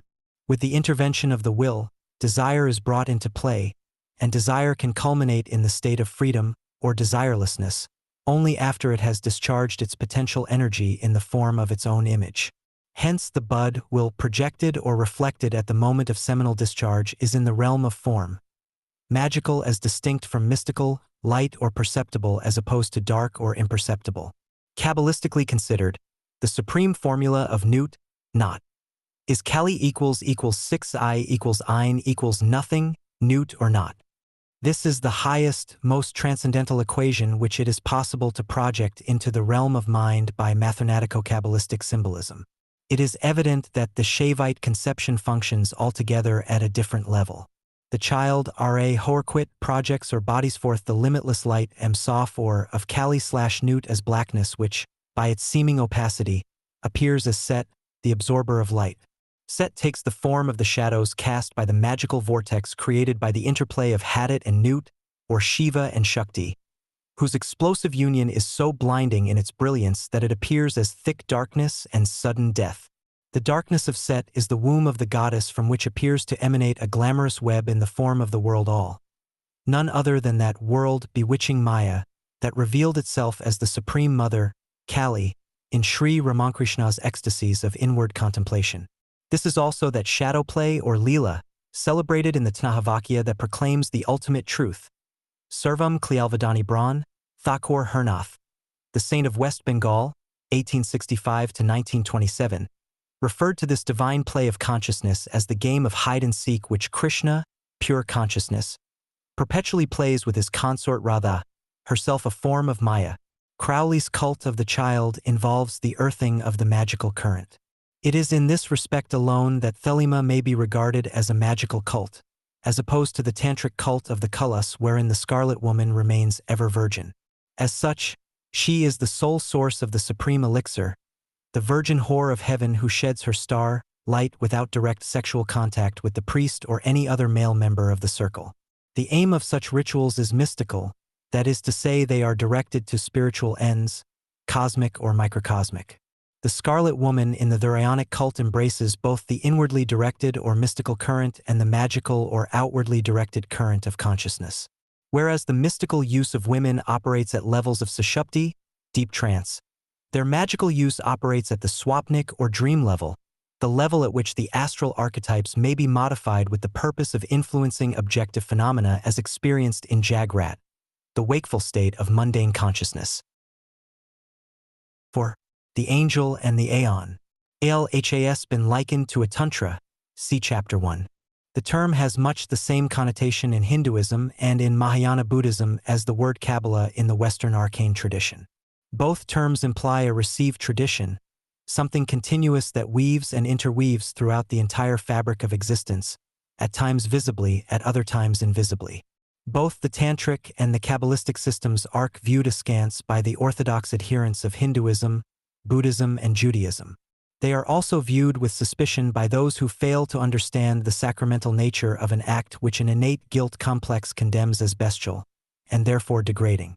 The style in which Al is written, the use of literary and numerical ciphers calculated to conceal formulae for invoking the energies which inform it, are significant points of comparison with a large body of tantras.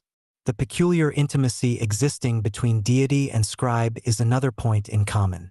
After communicating Al, Aiwass withdrew behind the veil of the abyss and gave no further direct message to the world at large. But he continued to traffic with Dhurion privately, and inspired the writing of several other holy books of Thelema wherein he identifies himself with Adonai. Adonai is usually translated as the Lord, but it has a more specific meaning. Adonai or Adoi is a form of Ad or Had, the Chaldean form of Set, the Lord of Hell, the Abyss or Underworld, in psychological terms, the subconscious. When Crowley was in subtle contact with Adonai, he became Perturabo, VVVVV, and Dhurion and spoke or wrote with the authority of the secret chiefs beyond the veil. Fei was Crowley's motto as a master of the temple. The 5 verses are described as 5 footprints of a camel, the camel being the totemic glyph of the path on the tree of life which is ascribed to the letter Jinnul. This path crosses the wilderness of sand, the desert home of Set, that divides the place of the sun, Tifereth, from the place of the hidden god, Kether. The sun behind the sun, the Trinity in unity beyond the abyss. To the path of Gimel is attributed Atu, the priestess of the silver star. It is her light alone that illumines the ultimate abyss. Her symbol is the arrow, which she bears at her loins and which identifies her with the arrow star, a name of Sothis, the star of Set. Fei are the footprints of her vehicle, the camel, which conveys the traveler across the desert of Set. Aleister Crowley and Frater Perturabo therefore represent entirely different expressions of an unknown and unknowable identity, which finds its apotheosis in VVVVV. Crowley once said to Frater Per Ardua, "If I tell you VVVVV is a Mr. Smith and lives at Clapham, you will at once go round and tell everybody that VVVVV is a Mr. Smith of Clapham, which is not true.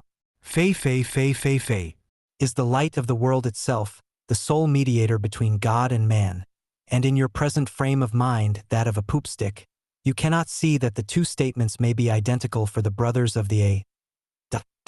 As noted earlier, Crowley assumed leadership of the Golden Dawn after Mathers had lost contact with the secret chiefs, from whom a new current of occult knowledge was expected to flow.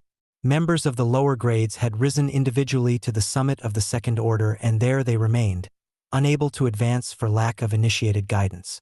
The ordeals had become empty formalities in the same manner as those of modern Freemasonry, and the congestion of members in the higher grades proved a source of embarrassment to Mathers. As an adeptus exemptus, 7 = 4L, he had not crossed the abyss. Faced with this critical ordeal, he floundered and failed. He made an attempt to destroy the order by asserting that he had fabricated it after the fashion of John Valentine Andrea, who claimed to have forged the Fania Fraternitatis and the Confessio Fraternitatis, thereby denying the occult origin of the Rosicrucians. The link which Crowley established with EVA-IA enabled him to rehabilitate the Golden Dawn, and the contact brought with it the new current which Mathers had failed to transmit. In order to link up the first and second orders with the inner order, the Order of the Silver Star, Crowley had to undergo various ordeals and initiations. At the time of Mathers' fall, 1904, Crowley held the grade of 6 = L, Adeptus Major. He had, therefore, reached an understanding of the part he was to play in the great work, that of instructing aspirants in the attainment of the knowledge and conversation of the Holy Guardian Angel. In a magical record entitled Joyern St. John, Perdurabo showed how a person living in a crowded city could triumph over his environment and achieve the great work. He taught that attainment of the knowledge and conversation of the Holy Guardian Angel is the basic spiritual experience, essential to a discovery of the true will. The formula, or word, of the will is also the name of the angel, and it is the ultimate and inviolable secret of each individual. The method which Crowley used in his own attainment derived from a Sumerian ritual of incalculable age which was translated into English at the turn of the century by C. V. Goodwin under the title A Fragment of a Greco-Egyptian Work upon Magic. MacGregor Mathers had used it as a preliminary invocation to the Goetia of Solomon the King, which he translated about 1899. Crowley published it in 1904 and again in 1929, after having restored the ritual and explained the barbarous names of Vocation Nebo. He described it as the most potent invocation extant. The etymology of the term Goetia is doubtful, but one of its meanings is howling. The long strings of formidable words which roar and moan through so many conjurations have a real effect in exalting the consciousness of the magician to the proper pitch. The function of magic is to liberate consciousness from the thralldom of individual existence. It permits it to flow into cosmic immensity. The result is a divine madness, an inebriation of the senses which is none the less perfectly controlled. The magical will projects consciousness into transmundane dimensions and illumines with the LVX, or light of gnosis, the name and nature of the angel. The angel communicates its name, which is the formula of the true will. When this has been heard and correctly interpreted, the individual becomes aware of his orbit. He thenceforth knows his will and can proceed to fulfill it, confident that his Daemon will make available all that is necessary for its proper incarnation upon earth. AL contains the supreme spells for those who have discovered their true wills and who therefore understand the nature of the great work. The knowledge and conversation of the Holy Guardian Angel, and the degree of its assimilation by the human psyche, makes spiritual progress at all possible. Crowley describes the relationship between the angel or genius and its human embodiment in Liber LXXXI. 12. The only analogy is that of a noble thinker and his stupid, dishonest, and immoral secretary. The dictation is taken down correctly and given to the world. The last person to be enlightened by it is the secretary himself. So, I take it, is the case with all genius. Only in many cases the man is in more or less conscious harmony with his genius, and strives eternally to make himself a worthier instrument for his master's touch. The clever man, so-called the man of talent, shuts out his genius by setting up his conscious will as a positive entity. The true man of genius deliberately subordinates himself, reduces himself to a negative, and allows his genius to play through him as it will. All our little great men, our one-poem poets, our one-picture painters, have merely failed to perfect themselves as instruments. The genius who wrote The Ancient Mariner is no less sublime than he who wrote The Tempest. But Coleridge had some incapacity to catch and express the thoughts of his genius was ever such wooden stuff as his conscious work. While Shakespeare had the knack of acquiring the knowledge necessary to the expression of every conceivable harmony, and his technique was sufficiently fluent to transcribe with ease. Thus we have two equal angels, one with a good secretary, the other with a bad one. To do one's will and nothing cisc is to fulfill the law which Iwas communicated through AL. The law of Thelema permeates the a dot, of which the rehabilitated Golden Dawn was, for a time, the outer order. The candidate was led, in the second order, to the knowledge and conversation of the Holy Guardian Angel, which bestowed the magical competence necessary to the fulfillment of the great work. Crowley's magical task was to produce adepts and to prepare them to assist the Order of the Silver Star, A, in its work of establishing the new aeon along thelemic lines. In the spring of 1909, Crowley published a sum of this particular aspect of the work, laying a scientific foundation for the study of supersensual phenomena. He proposed a properly controlled series of experiments designed to awaken the genius within each man and woman. The perfect fusion of solar and lunar energies in one organism, represented achemically by the androgyne, a glyph of the great work. The occult significance of androgynous emblems such as Zeus Arenophylos, Bacchus Dipheus, and Baphomet, which Crowley employed as symbolic of his own peculiar formula, bears a direct relation to the newly evolved psychosomatic structures which we see emerging in humanity today. Louis de Broglie has made the following relevant observation: we must never forget how limited our knowledge must always be, and in what unexpected ways it is likely to develop. If our human civilization endures, the physics of the future a few centuries hence could well be as different from the physics of today as the latter is different from the physics of Aristotle. The greatly extended range of knowledge to which we shall have access by then will perhaps enable us to incorporate in a general synthesis, in which each will have its own place, the whole body of physical and biological phenomena. If human thought, which by that time may have had its powers extended by some biological mutation, can one day rise to those heights, it will then perceive in its true perspective something of which, no doubt, we have no idea at present, namely, the unity of the phenomena which we distinguish with the help of adjectives such as physico-chemical, biological, or even psychic. This passage is quoted in The Dawn of Magic. The authors add the following significant comment: and what if this mutation has already taken place? One of the greatest French biologists, Morand, the inventor of the tranquilizers, admits that mutants have made their appearance all through the history of humanity. The incursion of extraterrestrial influences into the human life wave, unconsciously or consciously attracted to the individual embryo, would be a means of incarnating such mutants. The intense magical operations which Crowley performed, especially those which occurred between 1920 and 1924, could, and probably did, engender strange and unearthly children. There is an important allusion to these operations in a letter dated December 1952, from Marjorie Cameron to Jane Wolfe, in which Cameron writes, 7 years ago, Jack began an operation which he referred to as the Babylon work, and this set into motion the second part of a great force which was divided into 3. Aleister Crowley began the first 3 years before I was born. I never knew the man, and yet his desire gave me birth. His paternity sings in my veins. Crowley considered the crude brand of selfishness characteristic of today's generation to be another indication of elemental infusion into the life wave of human evolution. It is characteristic of the onset of the reign of child Horus. He rules the present period of 2,000 years, beginning in 1904. Everywhere his government is taking root. Observe for yourselves the decay of the sense of sin, the growth of innocence and irresponsibility, the strange modifications of the reproductive instinct with a tendency to become bisexual or epicene, the childlike confidence in progress combined with nightmare fear of catastrophe, against which we are yet half unwilling to take precautions. Democracy, communism, fascism, and similar political creeds he considered to be immature and abortive births of the crowned and conquering child, whose aeon is not yet properly underway. Newt, Hadit, Arehorquit, Ark, the chief protagonists of this new aeon. Their names terminate in it, a feminine ending signifying the great magic power, Uar-He-Cow, which the Egyptian priests symbolized by the thigh, haunch, or tail of a beast, which denotes the magical coup, anciently identified with the generative mouth that uttered the word made flesh. The succession of the eons is represented as a definite sequence of images basically expressive of a biological formula. Isis, woman, Osiris, man, and Horus, their child. The child conceals within itself its dark double, symbolized by Set. The Horus hawk, the solar spiritual Sui of light, represents the power of transcending Earth.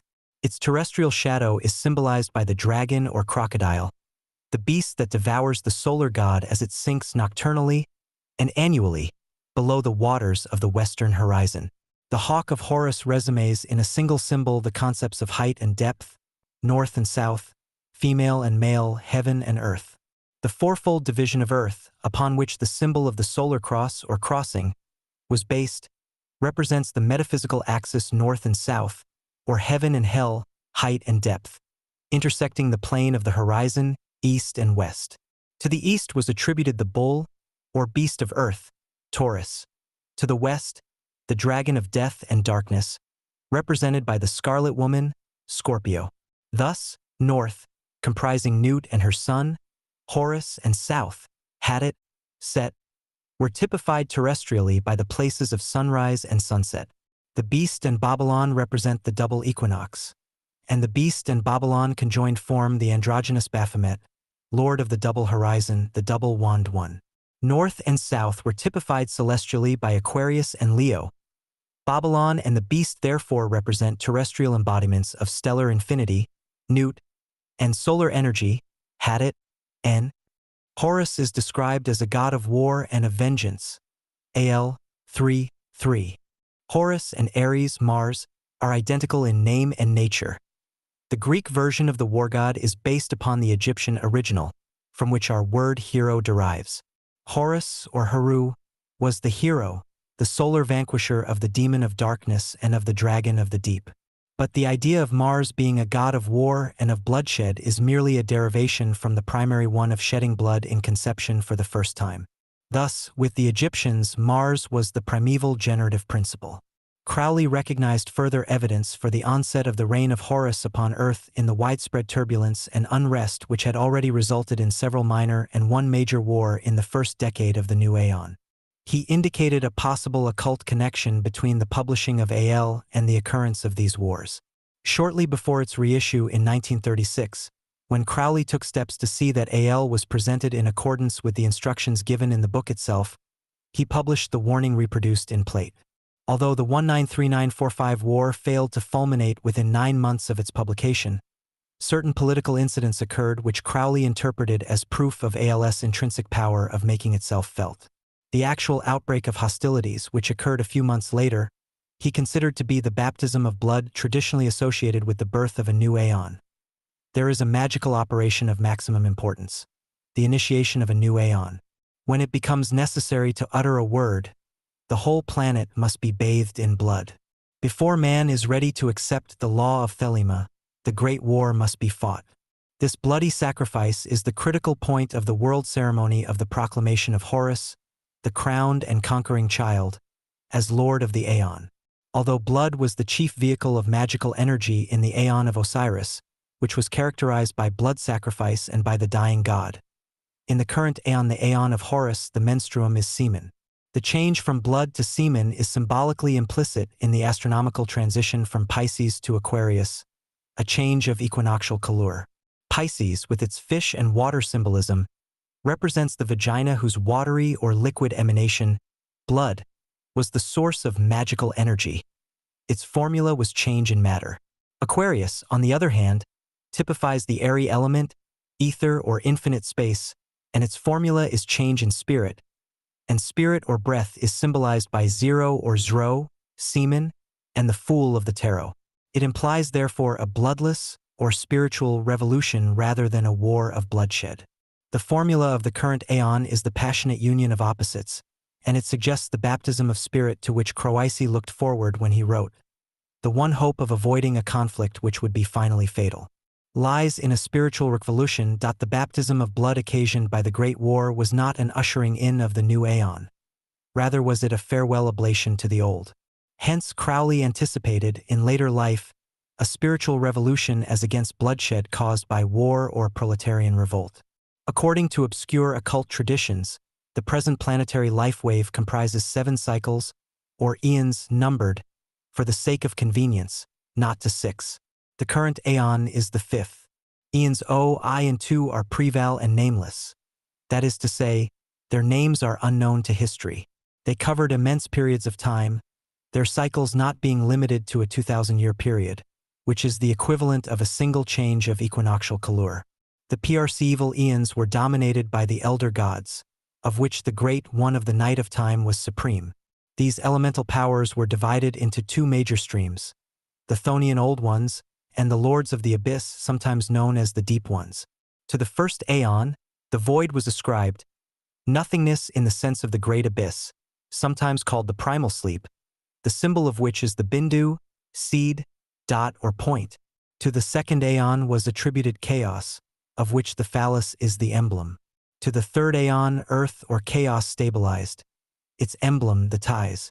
These three pre-eval icons are represented by the point, tau, the line, yang, and the circle, the cleft or the broken line, yin. In terms of the ancient Chinese trigrams, 0, 1, 2, this is equivalent to the initial cosmic vibration, represented by the letter A.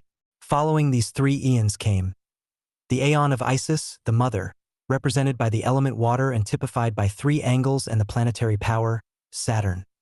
The Aeon of Osiris, symbolized by the 4 points of the cross or square of the father, whose planetary emblem is Jupiter.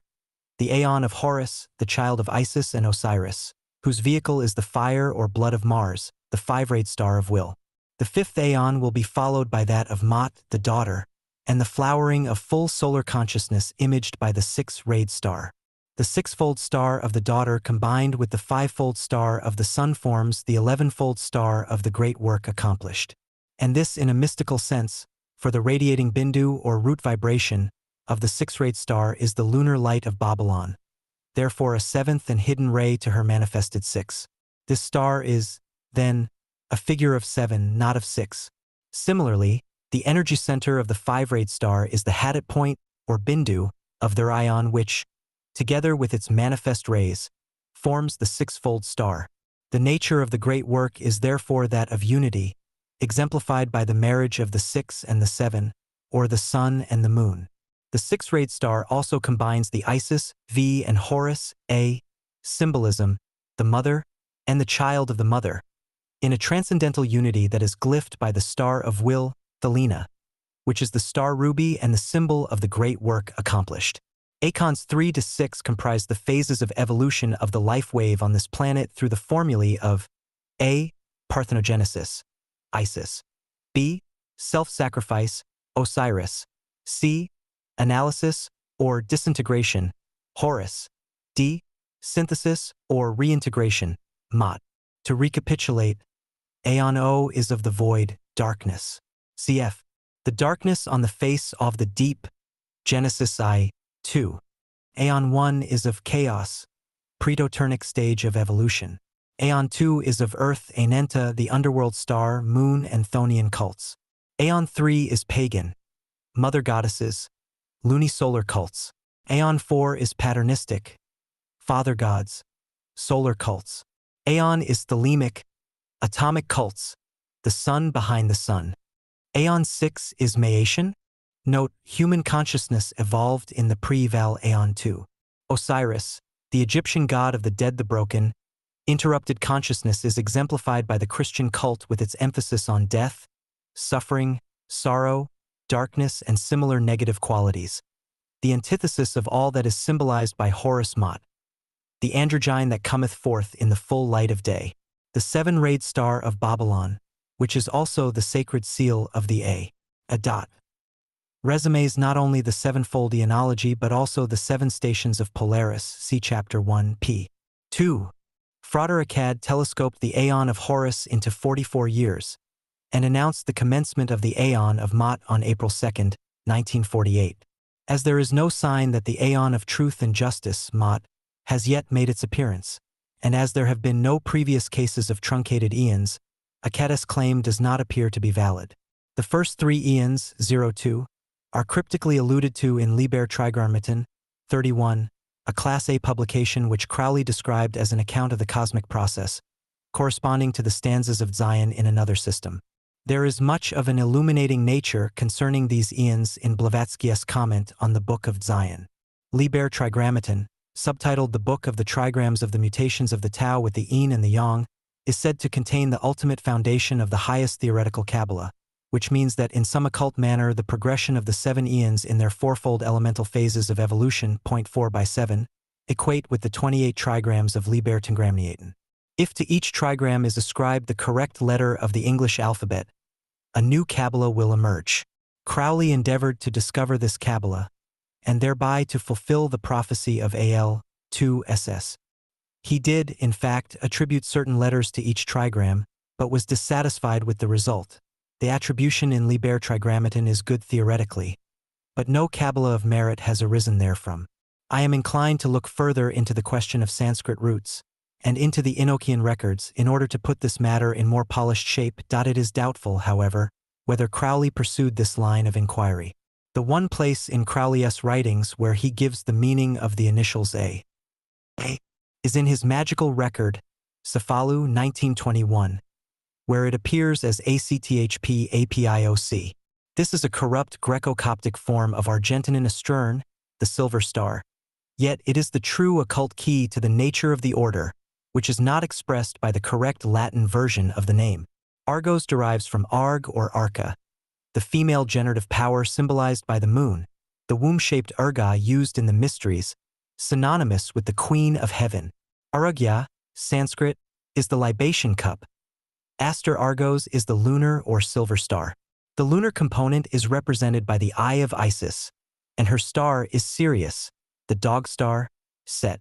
The order of the silver star is thus the order of Thc Eye of Set, the sun behind the sun, represented astronomically by the star of Isis, which is Sothis, Sirius. The constellation of which Sirius was the chief star was once named the Phoenix. This was the secret name of Baphomet Crowley, as the supreme head of the OTO. He assumed the god form of this bird, an emblem of the Sothic year or cycle, because it reached the meridian, i.e., attained supremacy at the moment of the rising of Sirius or Set. The silver star, is Sirius. As Hoor-Parkrat, whose formula is silence and strength, he is the undying god, beyond our solar system. Horus is the son of this god, and the son or father of our solar system. Horus is thus Hernachis, son of the star, Sirius.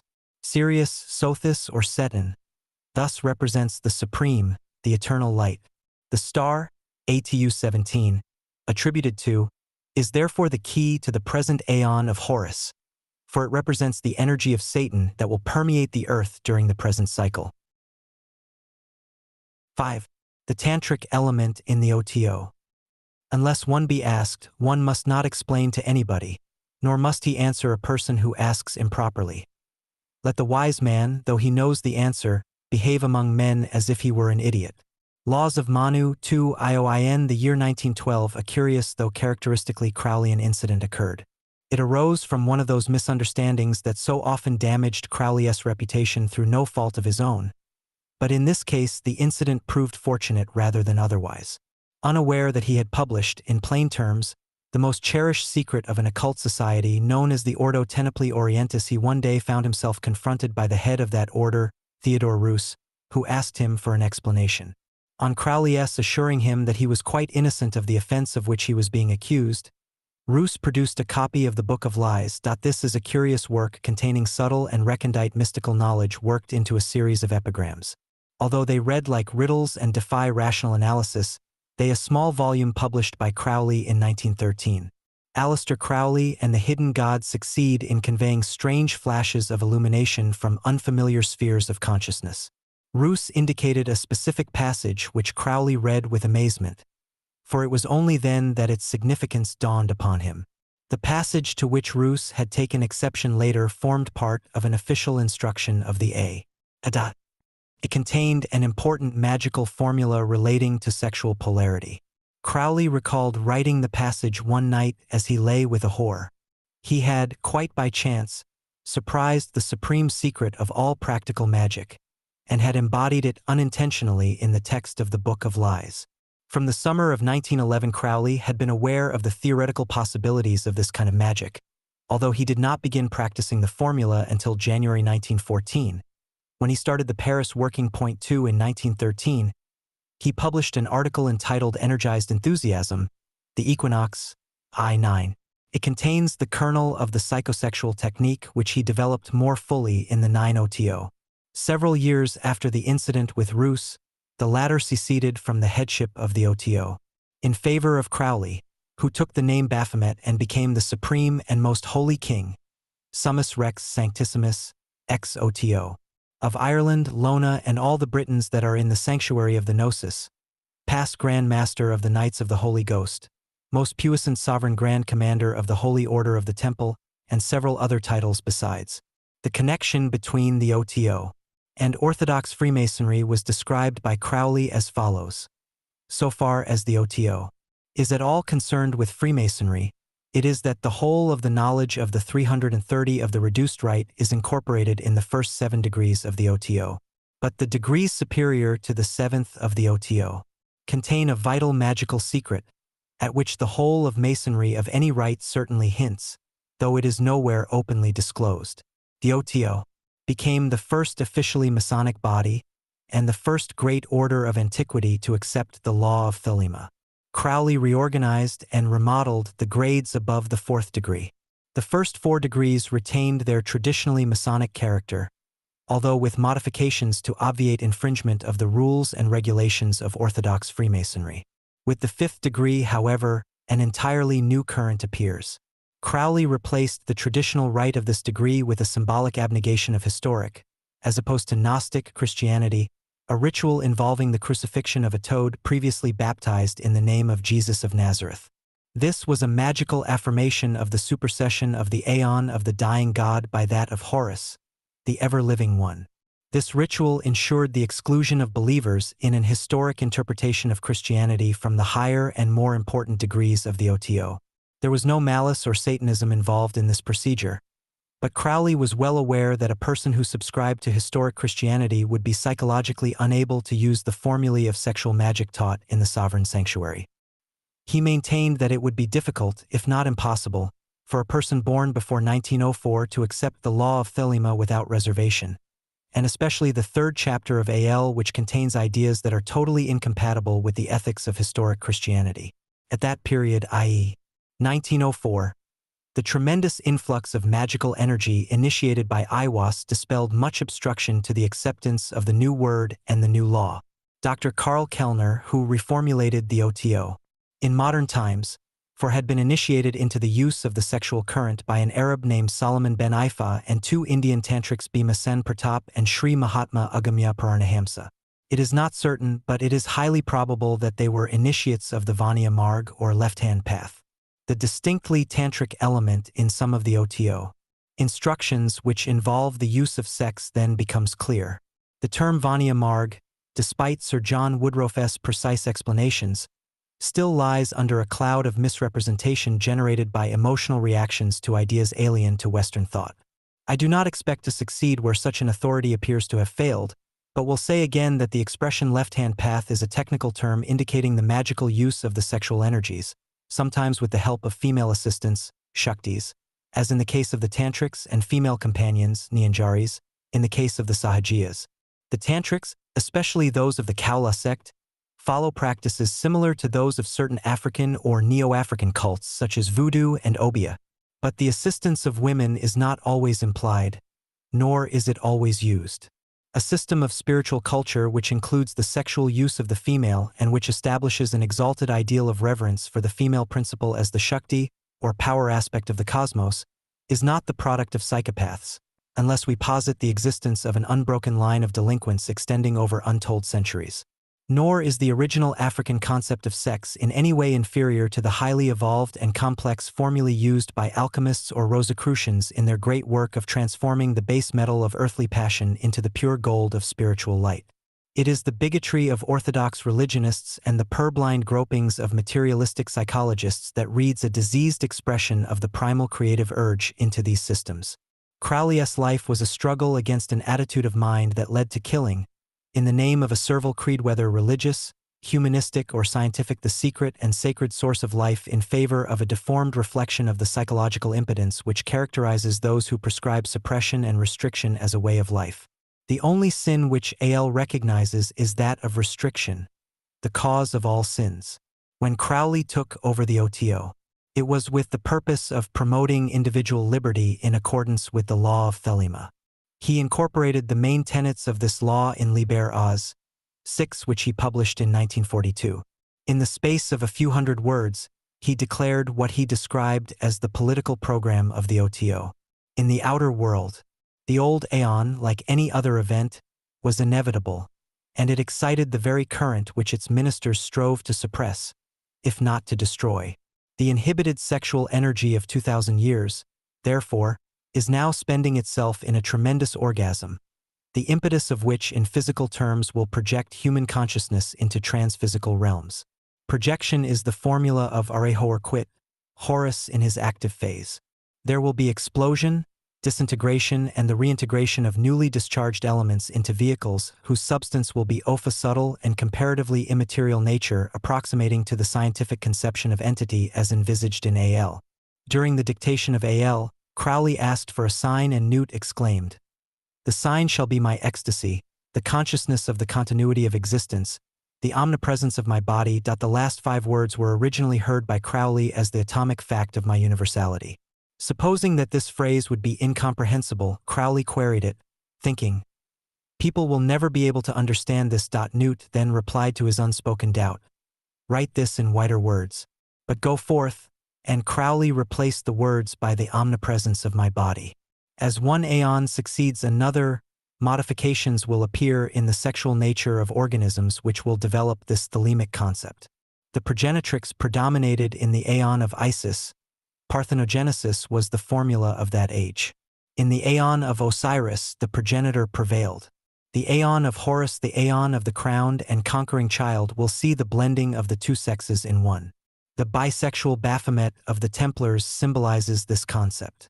In the language of thelemic magic, Haruareha, the solar, phallic consciousness manifests as the active current represented by Horus as Are Horquit, 9, and as the passive current represented by Set, or Shaitan, or Hor Parkrat, 11. These are the dual modes of the operation of Baphomet. Scientists aver that the nuclear particles discharged into the Earth's atmosphere will inevitably transform the psychosomatic constitution of humanity. AL 334 hints at a violent cataclysm that may affect a more rapid mutation than that prognosticated by official science. Before this transformation of consciousness occurs, the more tardily engendered modifications may change the psychosomatic vehicle of consciousness into a structure approximating to the ancient anthropomorphic conception of the hermaphrodite. Crowley notes the peculiar ambivalence of the sexual instinct, already discernible in certain human types. In the 1938 edition of AL, Crowley writes concerning the advent of the Aeon of Horus, "Everywhere his government is taking root. Observe for yourselves the decay of the sense of sin, the growth of innocence and irresponsibility, the strange modifications of the reproductive instinct with a tendency to become bisexual or epicene, the childlike confidence in progress combined with nightmare fear of catastrophe, against which we are yet half unwilling to take precautions. In a word, the tendency to change is already so marked that it has begun to cause noticeable physical effects. V/hat does such a transformation imply in terms of the astral and etheric constitution of man? Intercourse between minds without apparent means of communication is now a matter of common occurrence. 50 years ago, telepathy, together with similar subtle modes of communication, was considered improbable, if not impossible. Today, it is widely accepted and has been demonstrated by ESP experiments. It is even accepted by philosophers of the caliber of C.D. Broad, the foremost exponent of emergent materialism. The prevalence of nervous and mental disorders, and the growing mania for abnormal experiences, often drug-induced, are indications of a thinning of the veil between material and immaterial realms that will eventually lead to a massive expansion of consciousness. Because of Crowley's magical workings, certain regions of natural though occult activity have become easier of access to occultists working with the current that accelerated his own attainment. Acceptance of the law of Thelema automatically makes it possible for a person willing to undergo the necessary training to work in accord with the energies of the new aeon, and this enables him to draw on immense reservoirs of elemental power sealed up in the current which it embodies.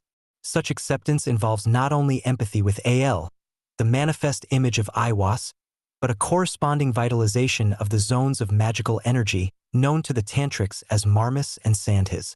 These are vital centers in the human body. They are indicated on the Sri Yantra, see Plate 6, where a threefold and a twofold junction of lines occur. Such junctions indicate zones of detumescence and tumescence respectively.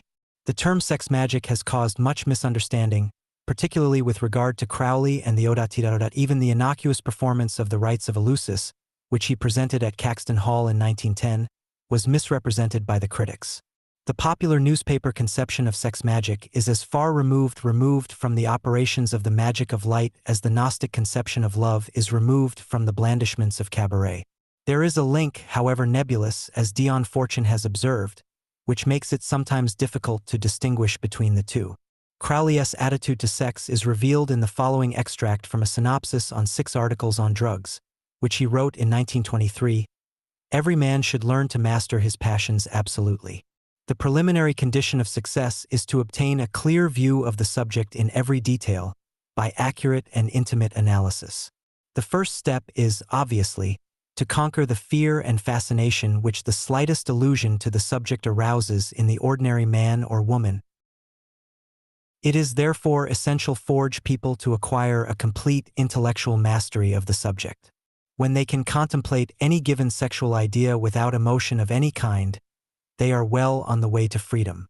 It is merely the same principle as that on which we act when we train a medical student to watch operations and dissect corpses, without weeping, fainting, getting cold feet, etc. The surgeon must look at his patient as an art critic looks at a picture, or a lawyer a brief. As long as he is excited about it, he cannot see straight. He becomes confused, and is totally unfit to pronounce just judgment or to take proper action. This may sound platitudinous. Yet most people cannot even understand such an explanation as the above. The mere mention of the subject throws them into a blind spasm of lust, either exploding in priapism or camouflaged into shocked indignation. Crowley sedulously fostered the legends that grew around his name. First a mist, then a fog of vilification, calumny and spite enveloped him. To anyone familiar with the ways of genius, particularly in occult and religious spheres, the veil of illusion which produced the mirage of the demon Crowley could and did have a single aim, that of weeding out the magically competent from the inept. Aspirants to the Order of the Silver Star were, and still are, expected to rely upon their intuitions. Their judgments and evaluations of a person or a system were not to be influenced by the reactions of the misinformed herd. Spiritual attainment is incompatible with bourgeois morality. Those who are afraid to admit their deviations from the latter will not possess the courage or the intelligence to aspire to the former. Helena Blavatsky used similar devices to sift the sheep from the goats. Crowley maintained that Blavatsky repelled unsuitable candidates by pretending to be a cheat. In a diary entry dated June 6, 1936, he wrote, "Her tricks and her troopers' oaths were her safeguards against going mad. As you would do if you had as many followers and disciples as she had." In a letter to Frater OPV. Norman Mudd. Crowley wrote concerning the demon Crowley. Note Legend of Beauty and the Beast. Note my title The Beast. The formula is to claim the highest kingship so that men say that's what I want and approach. They must then be disappointed and repelled at every point. If their sense of truth avails, they smile and proceed. Instantly, the illusion vanishes and they see that the original claim is just. Note H.P.B. Blavatsky, who persuaded seekers that she was a cheat, having claimed to be sent by the masters. She did this so well that I have to hang on like a bulldog to the voice of the silence to prevent myself doubting her adeptship. This formula is ancient. In Egypt, they took the candidate in search of spirituality, purity, etc., to a goat and then said, "This is our god and you have to kiss its arse." On his preparing to comply, he found the face of a young priestess awaiting his kiss. Note also the questing beast in the Arthurian cycle and very many similar legends. And in a postscript to a letter written in 1923 to OPV, Crowley continued the theme, "You'll have to make people take an absolute stand for or against me. This cowardly compromising with respectability, they call it polycystratagem at first, events always force them into real treachery. People must burn their boats and defy fate from the start. It is the only way to assure integrity and stay young." The results of this formula, known as the ordeal of the demon Crowley, were even more startling than those connected with Blavatsky. Apparently intelligent and enlightened individuals reacted in a manner reminiscent of the Victorianism they boasted of having surpassed. One of the main problems facing Crowley when he remodeled the degrees of the sovereign sanctuary of the OTO, EVA, the VIAth, VILith, IXTH, and EXIT degrees, was precisely that of sex. The rigorously scientific approach of the tantrics appealed to him, and he modeled the degrees largely along tantric lines. According to Crowley, Magic is the science and art of causing change to occur in conformity with will. This requires a total fusion of mind and body. The mind is the source of the image, which it is the function of the body to reproduce on its own plane. In other words, the will has to be bodied forth and made flesh. Magic is the means of incarnating a will child, thelema. Man is the mind, woman is the body. Their polarization in sexual congress generates a creative ecstasy which serves as the matrix from which the child emerges. The passionate union of opposites is the formula of the aeon of Horus, the aeon of the child, crowned and conquering, because it incarnates the word of its sire. In this sense, it is Arehorquit, the universe recreated in accordance with the will, the outcome of magic. Man is the word, woman is the act, the child is the word made flesh by the act. This is the magic of the 9OTO. Only when mind and body are thus in accord, and when the mind concentrates the image or child that the body is to bear, is an act of magical creation possible. This child is rarely a human child, but it is physical in the sense that it influences the material plane. Rots the soul. Even when they are honestly working, a mind is the 11th sense or subtle principle and resides in the Ajna chakra. Body is the sum total of the 5 sense organs and their corresponding objects, and it is concentrated in the Muladhara or fundament chakra. Mind is the magical engine that creates the image. Body is needed to give it expression and to project it into the material sphere. The aeon of the crowned and conquering child is a symbolic way of saying that in the present age man will learn how to materialize thought and make it truly creative. Such methods of birth will supersede the production of human children. By means of this sexual magic of thelema, it will be possible to breed a race of beings in every way superior to that generated by the normal use, or more correctly, abuse of the sexual energies. In magical terms, the child is the offspring of the will, phallus, and the imagination, or image-making faculty, ties. In other words, the child is the logos of thelema and agape. Crowned and conquering describes the love child as subject to the will. Hence, love under will is the formula of magic. It is also the formula of the 9OTO. The babe in the egg mentioned in AL is the magical thought child in its auric or akashic capsule, ready for launching into space, i.e., the womb of Newt. This is the magic that Crowley taught in the OTO, the occult order of indefinite antiquity which has appeared in different guises throughout the centuries. It achieved a high degree of notoriety in the 18th century when the Bavarian adept, Adam Weishaupt, reorganized it under the name of the Order of the Illuminati, in accordance with the needs of his period. He welded together all the underground currents of occult activity in Europe that culminated in the French Revolution.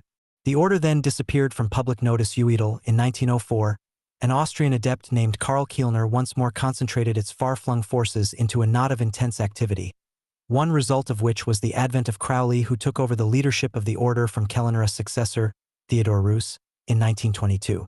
If Crowley had not revitalized the order with his doctrine of do what thou wilt, it might have remained completely hidden. But the secret chiefs ordained otherwise, and the OTO is now notorious. When Crowley took it over, the OTO was run on Masonic lines, with rituals hardly distinguishable from those of Orthodox Freemasonry. Crowley used these rituals as preparatory grades to the mysteries of sexual magic which Kellner had introduced into the order as a result of his contact with Eastern Tantric adepts of the Vama Marg. The mysteries themselves Crowley used as an engine for transmitting the law of thelema, the doctrine contained in AL. The OTO is a body of initiates which aims at the universal establishment of the law of thelema. Sometime prior to his death in 1947, Crowley had seen the need for reformulating the order on new Aeon lines. AL renders obsolete the old methods of promulgating the secret wisdom. Many of these methods involved elaborate ceremonies, as evidenced by the rites of such outwardly diverse religions as Hinduism and Christianity, and the vastly more ancient rituals of primitive African and Egyptian cults. Crowley observed that the OTO was the first great order of antiquity to accept the law of thelema, to slough off the techniques of ceremonial magic, and to revive again the purely pagan elements of ecstasy and wonder that arc the keys to the mysteries of man. One of the earliest positive manifestations of the new OTO occurred, appropriately enough, in the New World in the latter half of the 1940s, at the Californian Lodge of the Order headed by John W. Parsons, Frater 210.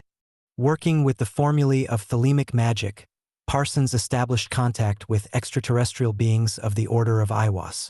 Unfortunately, he lost control of the entities he evoked, and one of them, obsessing the woman with whom he worked, drove him to self-destruction. This magical partner claimed to be the incarnation of the Scarlet Woman, and she whose word is life, love, liberty, and light proved too much for Parsons, who found in her a devouring flame. During this period of sex-magical operations, Parsons was engaged in nuclear research and, in 1952, blew himself to pieces when he dropped a phial of fulminate of mercury. Enemies of the Order used the incident as proof of Crowley's satanic influence, though Crowley himself had repeatedly warned Parsons not to engage in traffic with entities whose credentials were suspect. For all his mistakes, Parsons made inroads on the unseen worlds. He was one of those who paved the way for the present-day passion for things strange and occult, for drugs, UFOs, black sex, mutations, and the probability, as against the mere possibility, of manes communicating with supermundane intelligences capable of transforming life on this planet, a phenomenon which Crowley had spent a lifetime trying to demonstrate. By 1945, Crowley had so surely sensed the future trend that he wrote in his diary that the structure of the OTO would have to undergo fundamental changes. Elaborate ceremonial and the establishment of fixed lodges in specific localities would be superseded by a fluid and far-flung web comprised of thelemic power zones. These power zones would form a loosely knit network of occult groups using the Ophidian current to prepare human consciousness for intercourse with the denizens of other dimensions. Now, in the 1970s, these centers are branching out in all major countries of the Western Hemisphere. The next step will be to extend their influence to the East. This will prove to be not so difficult a task as may at first appear. The East today is in the stranglehold of communism, but this is a Western import, and like fascism, its shadow is only a temporary political device. The natural spirit of the East, in its deeper rootage, is in complete accord with the doctrine of thelema. That this is so may be proved by comparing the basic tenets of thelema with the Chinese way of the Tao, the Vedantic doctrine of Advaita, and the pivotal philosophy of Hindu and Buddhist Tantricism. The Tantras, in particular, achieve their full flowering in thelema, with its accent on vital energy, spontaneity, and cosmic creative rapture intuited through the exercise of natural functions freed from unnatural restrictions. It is to this aspect of the Eastern psyche that thelema makes its strongest appeal, and it may be through the Tantra-thelemic affinities of Indian, Mongolian, Tibetan, and Chinese secret societies that the liberating power will upsurge to establish a linkage on the subtle planes with Western centers of thelema. When this union is effected, the world will be able at long last to prepare itself for full expansion of consciousness in a sympathetic environment. AL may well be described as a Western Tantra, but unlike the Tantras that have preceded it, it is of cosmic scope and valid for all mankind, for it contains the universal keys to power. With these keys, man will gain access to the deepest cells of time and space, and be able to explore unknown dimensions without recourse to any of the cumbersome machinery necessary for the present kind of scientific approach to the objective universe. This, in effect, is a pseudoscientific approach, for it supposes that man may conquer space and time if he is prepared to pay enormous sums of money for equipment that will, in the course of the present aeon, prove to be totally unnecessary. Blavatsky hinted as much in The Secret Doctrine, published in the dusk of the old aeon. Crowley says in his Confessions, the OTO is in possession of one supreme secret. The whole of its system at the time when I became an initiate of the sanctuary of the Gnosis 9 was directed towards communicating to its members, by progressively plain hints, this all-important instruction. I personally believe that if this secret, which is a scientific secret, were perfectly understood, as it is not even by me after more than 12 years almost constant study and experiment, there would be nothing which the human imagination can conceive that could not be realized in practice. By this I mean such things as this, that if it were desired to have an element of atomic weight 6 times that of uranium, that element could be produced. If it were desired to devise an instrument by which the furthest stars or the electrons could be brought within the range of every one of our senses, that instrument could be invented. Or that, if we wished to develop senses through which we could appreciate all those qualities of matter which at present we observe indirectly by means of apparatus, the necessary nervous structure would appear. I make these remarks with absolute confidence, for even the insignificant approaches that I have been able to make towards the sanctuaries of this secret have shown me that the relations between phenomena are infinitely more complex than the wildest philosophers have ever imagined, and that the old proverb where there's a will there's a way needs no caveat. Before this secret can be openly divulged and employed, man must have achieved a degree of freedom from mere psychic and physical bondage that enables him to rise above the petty tie-ins engendered in him by a sense of competition with his fellows. This is a false sense and is the greatest single hindrance to true freedom. He can throw off these futile ambitions only by realizing that they are imposed upon him from without, in order to get from him a maximum amount of work at a minimal cost, to those who are appropriating his energies for their own ends. The immediate reaction of the majority of those intelligent enough to have sized up the situation has been to do precisely nothing, and to sink supinely in the mud of inertia. But this is not an effective solution, for it leads only to despair. It is therefore necessary not only to know but to realize the profound mystic truth that there are no others for whom one works, with whom one competes, or by whom one is exploited. It is necessary to realize that one is unique, that one has as a star in space a precise if erratic orbit. It is necessary to realize that successful fulfillment of one's role in the drama of manifested existence lies in the unshakable conviction of one's certain and eternal uniquity. It is the inability to realize the true nature of this sovereignty, this inherent kingliness, that has resulted in bondage, which is entirely self-imposed and caused by ignorance of one's real, i.e., royal nature. It is the role of the royal or kingly man that is extolled in A.L. The slaves that serve are the people, too lazy, too servile, too cowardly to realize their true heritage. This is why it is written, "Ye are against the people, O my chosen." It was Adam Weishaupt who first emphasized the natural sovereignty of man in an essentially social and political context, but it was Aleister Crowley who traced the ramifying complexity of its occult implications as it affected the psychosexual constitution of man. This he was able to do because he had received, from Iwas, the keys to the mystery of human consciousness in the new aeon. The magical keys are made accessible in the Ordo Templi Orientis. They form the central secret to which allusion has already been made. But the supreme, the highest keys are mystical, and they repose in the sanctuary of that great order of the silver star known as the A. How may such a secret as the OTO possesses help those who are confirmed in their servility, who want to be bound, who have no urge to liberation? The answer is it cannot. The OTO is for those alone who realize the urgency of acquiring personal freedom to develop their true wills. The implication is that before a person is conscious of the fact that he has a true will, he will be unable to see any reason why or how he should fulfill it. But for the individual who has achieved this realization, which in itself constitutes a major initiation, the OTO forms a natural springboard for his leap towards freedom. Even so, he cannot take that leap without leaving in his wake the propulsive power that makes it possible, and this is the sole fee exacted of those who embrace this path. He must make this gesture, and its relative urgency determines the amount of freedom he contributes to the order. There is no compulsion, only impulsion.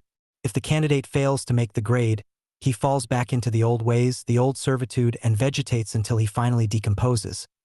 But if he does make the grade, he absorbs into himself the entire reservoir of power that has been accumulated by his predecessors.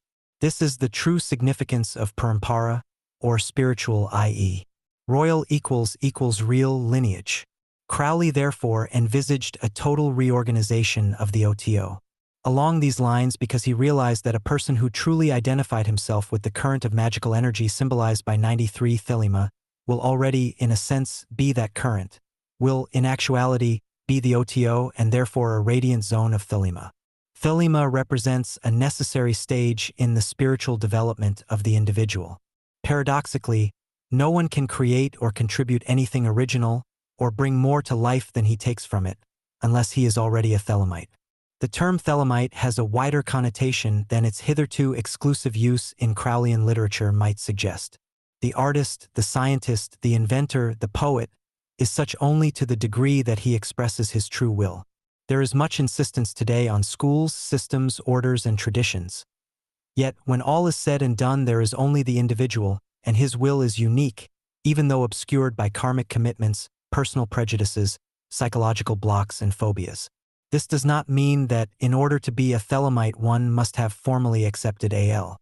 A fully functioning Thelemite may not have heard of AL or of Aleister Crowley. There were fully functioning Christians before the birth of Christ. But Crowley insisted upon a formal acceptance of AL by all prospective candidates to the OTO. What then did this imply? It implied, and still does imply, above all that an individual, of his own free will, has elected to establish contact with the particular current of magical power to which AL alone provides the only complete key. AL contains occult formulae of cosmic scope, some of which are openly expressed and some veiled in the most complex web of Kabbalistic ciphers ever woven into a single text. For whereas all other holy books and tantras are concerned with specific aspects of these formulae, AL comprehends them in their totality. It also contains, as Crowley claimed, the supreme spells. We are living today at the juncture and renewal of several major time cycles, some of which are immense, others not so protracted. The new Aeon, the Aeon of Horus, is in the latter category. It will endure for 2,000 years. As it is governed by a formula disruptive of old forms and beliefs, it is abhorred by the uninitiated, those who are unacquainted with the occult traditions relating to Aeonic cycles. AL relates specifically to the Aeon of Horus. It is in fact the word of Iwas, who is Shaitan or Set, a form of Horus. It is the repository of formulae peculiarly applicable to the needs of human consciousness at the present stage of evolution. Whereas the A provides for the ultimate and eternal aspects of spiritual evolution during the major cosmic cycles, the OTO, is concerned exclusively with the lesser Aeonic cycle, that of Horus, and its magical formula LASHTAL. The magic of Horus is characterized by the passionate union of opposites. Crowley always spelt magic with a K when he wished to distinguish it from the magic of Osiris. The magic of Horus supersedes that of the previous Aeon of Osiris, which was characterized by the ritual procedures that formed the basis of old Aeon cults, particularly the Semitic creeds of Judaism, Mohammedanism, Christianity, and all those occult traditions that employ a ceremonial mode of consciousness control. Crowley maintained with good reason that the magical current transmitted by the OTO cannot be applied with impunity by a non-Thelemite, because only a Thelemite, by definition, can use it in the service of the true will. Each candidate must show beyond all doubt that he already knows the secrets of practical magic possessed by the OTO. It is the correct and effective use of the magical methods themselves that RMS the substance of instruction in the order. It is this proviso, so often misunderstood, that has caused many would-be candidates to turn back in disappointment, while others, who would appear to be ill-equipped for membership, sail right into the sovereign sanctuary itself owing to an innate aptitude and intuitive understanding of the use of the 93 current. 6. Dream control by sexual magic. We have reached a stage in our inquiry where, having explained Crowley's peculiar system of magic as a development of occult methods represented by and in the tantras, particularly those of the Lingakaras and the Yanakaras, we can proceed to examine its meaning as a consciously applied method of dream control by sexual magic. It is necessary to explain that the dream state comprises not only the dreams which occur during sleep, but also reveries or daydreams, hallucinations, visions, and the world of thought generally. The dream state, swapna, embraces the vast range of mental and astral activity that is bounded on one side by the thought-free void of dreamless sleep, sushupti, and on the other, by the activities of the body in the wakeful state, jagrat. All these activities have their origin in the dream state, whether they manifest as instinctual reflexes or as so-called volitional acts.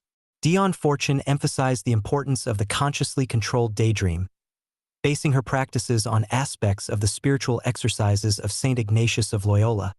She demonstrated the magical value of dreaming true, an expression derived from George du Maurier's novel, Peter Ibbetson. The theory is that if one weaves a daydream with sufficient intensity, it induces so total an abstraction of the senses that the dreamer merges into a waking dream, wherein HC is the creator and master of his own fantasies. If powerfully formulated, these concretize, reify, and assume a reality equal in degree and often more so to that which is experienced in ordinary wakeful consciousness. The advantages of being able to induce such a state are evident, particularly if they are considered in relation to psychotherapy. The limitations, from a magical point of view, are also evident. Crowley reversed the process, thereby paving the way for a form of dream control that enables the dreamer to do infinitely more than abstract his complexes on the swapnic level, for to dream with intent is to function consciously on the astral plane. Merely to translate one's fantasies to the astral plane, however, is a retrogressive experience which, although it may be as lucid as a drug dream, is yet no more than an admission of failure to earth the dream and to influence the objective world. For although external events are ultimately illusory, they are none the less the results of obscure desires and drives existing at astral levels. True dream control, therefore, does not only require the satisfaction of desire, i.e., the fulfillment of the will while in the dream state, but, as Austin Spare noted, the living enactment of it now in full wakeful consciousness in the external world. There is little doubt that both Spare and Fortune practiced a form of dream control that made it possible for them, in their respective spheres, to reap the full benefit of such a practice.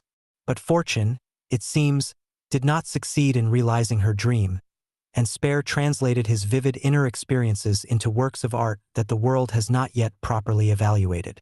Crowley, on the other hand, earthed his great work, and the current which he initiated is now, less than 50 years after his death, inspiring one of the greatest bids for individual freedom since Adam Weishaupt and the Illuminati transmitted the spark which ignited the conflagration that changed history in the 18th century. In more recent times, the German occultist Eugen Grosch also seems to have been aware of the science of the Kullas.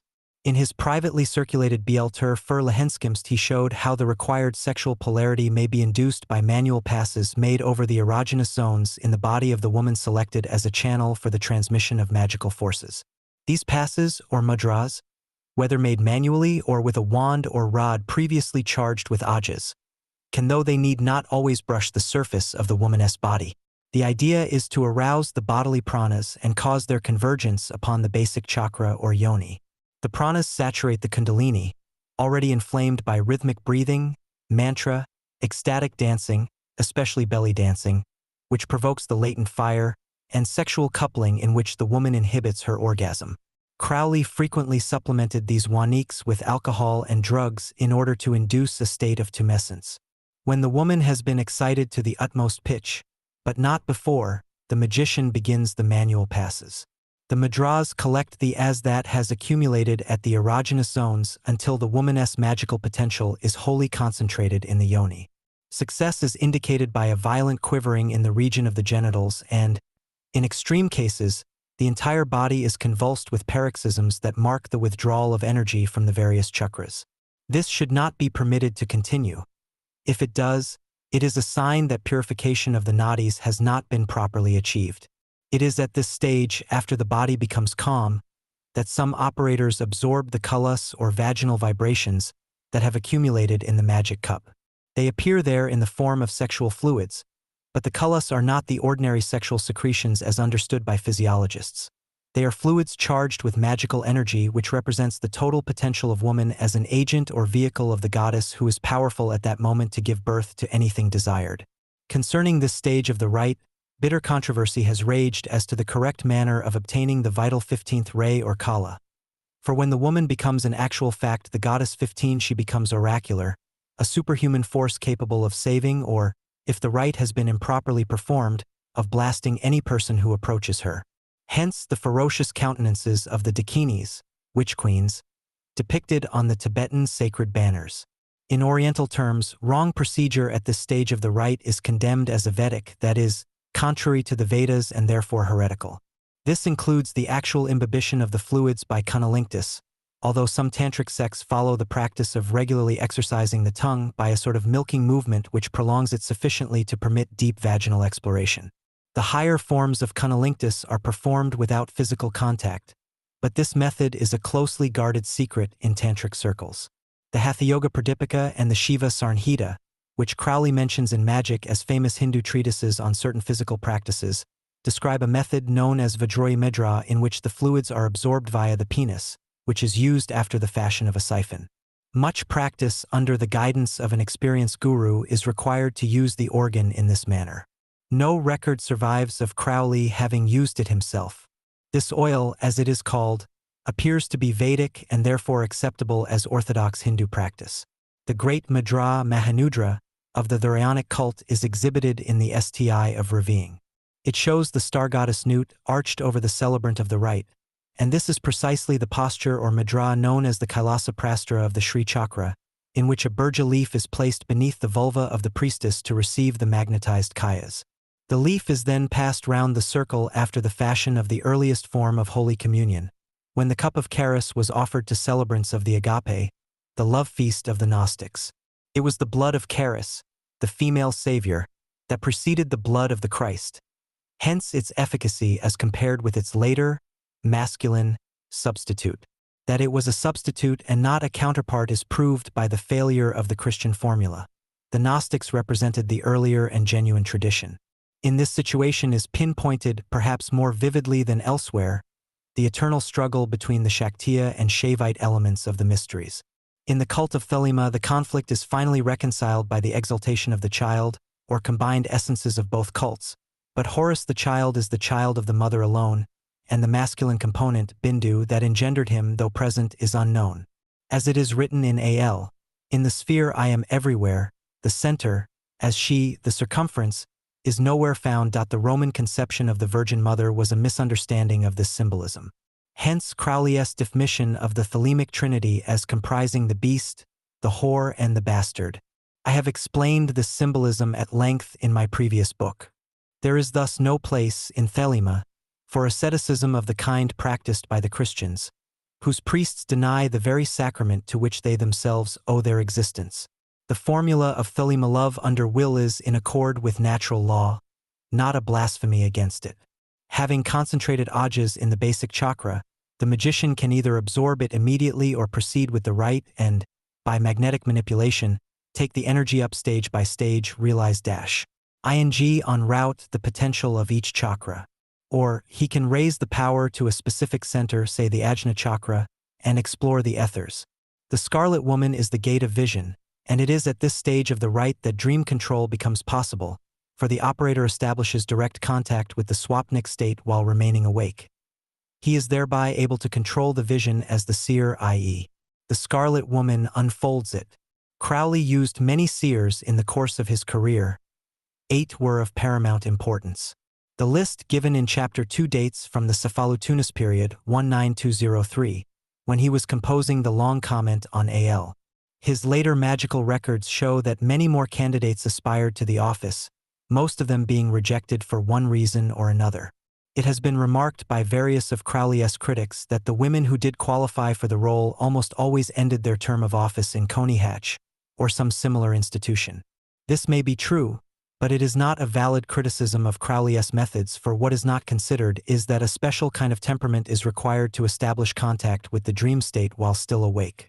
Western women who possess the required traits are rare, and as they have not the hereditary advantage of initiation into occult techniques, as have certain African and Oriental women, the sudden impact of magical energy on their personalities tends to disturb their sanity. Such women therefore easily astralize. It was their lack of proper preparation that resulted in ultimate lunacy. When it is considered that even in the East modern conditions make it almost impossible to find women with the necessary aptitude, how much greater must Crowley have found the problem in the years following the collapse of his abbey at Cefalu. Had the Cefalu experiment succeeded in the outer, we may by this time have had a powerful thelemic nucleus capable of transmitting the current to us, its heirs and successors. As it is, we can but preserve the formulae, confident that the present magical revival will discover genuine priestesses to serve our mass. It should be abundantly clear to anyone with any experience of astral working and dream control that there is in truth nothing but a wakeful state of consciousness. We call the dream state such after dreaming has ceased. During actual dreaming, no sense of illusion is experienced. Similarly, the state of dreamless sleep is described as a state of oblivion only from the wakeful state. While Sushupti, dreamless sleep, was being experienced, there was, on the contrary, full awareness, full consciousness, not of nothing, for that is impossible, but of the self, Atman. Atman is pure consciousness, i.e., self without any taint of ego. Because thought does not exist in Susliupti, the mind itself, which is but the functioning of thought, does not exist there either. Mind is not an entity in itself. Therefore, during the 3 states there is present only wakeful consciousness, i.e., vivid, immediate awareness. In the Jagrat, wakeful state, reality is masked by objects, which are crystallized thoughts. In the dreaming state, Swapna, reality is obscured by thoughts, which appear as real to the dreamer as do objects in the wakeful state. In the state of sushupti, deep and dreamless sleep, reality is masked by the absence of thoughts, and this state is mistaken by the unenlightened for unconsciousness or the void. The absence of mentation is taken to imply the absence of the self. In truth, it indicates the presence of the self in its pure state, bereft of all attributes, i.e., thoughts. Pure consciousness is the sole reality because it is the only factor common to all three states. There is no dream or dreamer. There is only reality, i.e., consciousness undivided by subject and object. If this substratum is realized, it will shine, totally unobscured, and the organism will automatically function with perfect spontaneity in all states. Why then use sex, alcohol, drugs, mantra, dance, etc.? Their use is an aid only for those who have not realized the unity of the three worlds, or states. By their use is aroused and later controlled that primal awareness that lies dormant as the Kim Dalini Shakti. She who has to be awakened in order to vitalize and integrate the three states of consciousness is symbolized by a serpent of 3.5 coils sleeping at the base of the spine. The half represents the number between numbers, the space between spaces where eternity abides and transcends the three states, where all dream, all thought, all activity merges in the clear light. Shakti is the mirror of Shiva. Therefore, the arousing of the primal fire in the priestess merely follows the ascent of the energy in the Shiva, the priest. If this is not so, then the process will not achieve the highest results, however far-reaching in scope or potential its side effects may be. The highest results are mystical. They concentrate the grace of that supreme Shakti, Kali, who grants Kaivalya. All lesser results are of a magical character. They lead by degrees to the ultimate reality. Heightened sensitivity, enhanced consciousness, total awareness is the object of the rite. To prevent the blunting of sensibility and the consequent inertia induced by an over-irritation of the vessels of the earth bow is a major concern of the priestess. In the Zoetic Grimoire of Zoes, Austin Spare refers to the witch queens who punish those who sink into sensuality as a result of inertia produced by overstimulation. Crowley's method of arousing the fire snake is contained in a paper entitled Erotocomatose Lucidity based on the experiments of Ida Nelidoff of the 9th degree OTO. There are many references in the Tantras to the power vested in the priestess to correct by punishment errors of ritual procedure. The ritual goddess should be young, well-developed, childless, healthy, and celibate. She should have been trained in the pranav mantra and its uses. She should be capable of using all the arrows of the senses in their reversions, and should be able to govern herself and punish wrongdoers during the ritual. Full consciousness must be maintained during the process of absorption in the dream world, and so on to the creative world of Bria. As Spare has shown, the real Sabbath of the witches had as its aim, and yet has, the reification of the inherent dream, which is another way of saying that it is the becoming conscious of, or realizing, the dream is identical with waking experience. In Crowley's terminology, the inherent dream is the true will, which it is the object of the magician to incarnate. The Sabbath of popular superstition is a grotesque caricature, when it is not a deliberate parody, of the secret rite which aimed at awakening the serpent woman by a positive use of the sexual current. The coven of 13 represents the true chakra or Kaula circle. 13 is the lunar number par excellence, the number of the female and her periodic manifestations. This is why the number 13 was considered accursed by the adherents of the solar cults.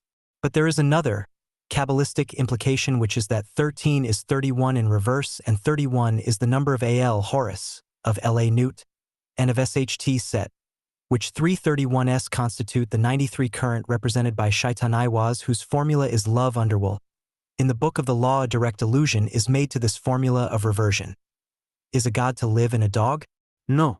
But the highest are of us. 20 at the earliest Sabbaths the god appeared in the form of a great dog. That is, the Grand Master or Chief Celebrant assumed the god form of the dog, typical of the stellar fire that was identified in ancient Egypt with Sothis and the fierce heat of the dog days. The doctrine of the reversion of the senses is so ancient that we find references to it as an already decayed tradition in tantras long anterior to the Christian epoch. The Tamil Siddhas, in particular, refer to practices in which the imbibition of female urine and incinerated dungal formed parts of a purificatory rite adopted by those who adored the goddess in the form of a living woman. In a secret comment on these practices appear the following interesting observations. The Vamamarga leads to retroversion of functions. Rhythm is also retroverted, death, the accompaniment of life, ceases to be so. It is a sort of viparita karani, remaining upside down, that is advised as an assistance in yoga practice. Things that provoke disgust are analyzed, made pure, and their values being extracted, they are used in the perfection of man. For instance, the urine of the healthy young female, which contains the internal secretions from various organs of therapeutic value and health-giving importance, is used as the medium for the imbibition of tonics. And c. The feces, calcined as directed in the Kalagnarudra Upanishad, are mixed with the urine and taken in as required. The ancient science of organotherapy of the East says that these products are of very potent and unimagined value.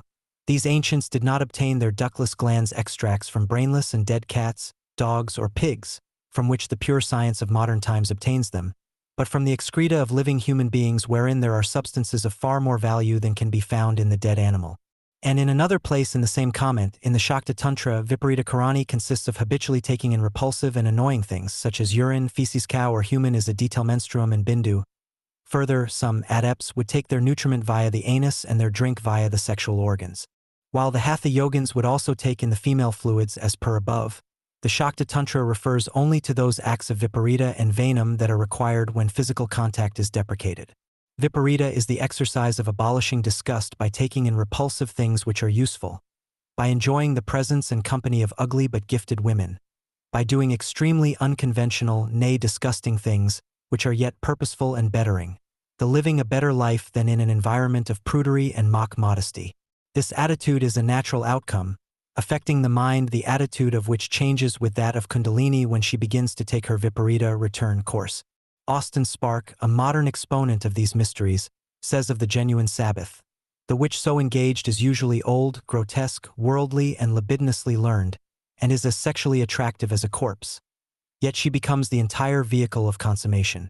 This is necessary for transformation of the personal aesthetic culture, which is thereby destroyed.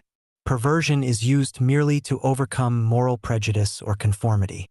By persistence, the mind and desire become amoral, focused, and made entirely acceptive, so the life force of the ID is free of inhibitions prior to final control.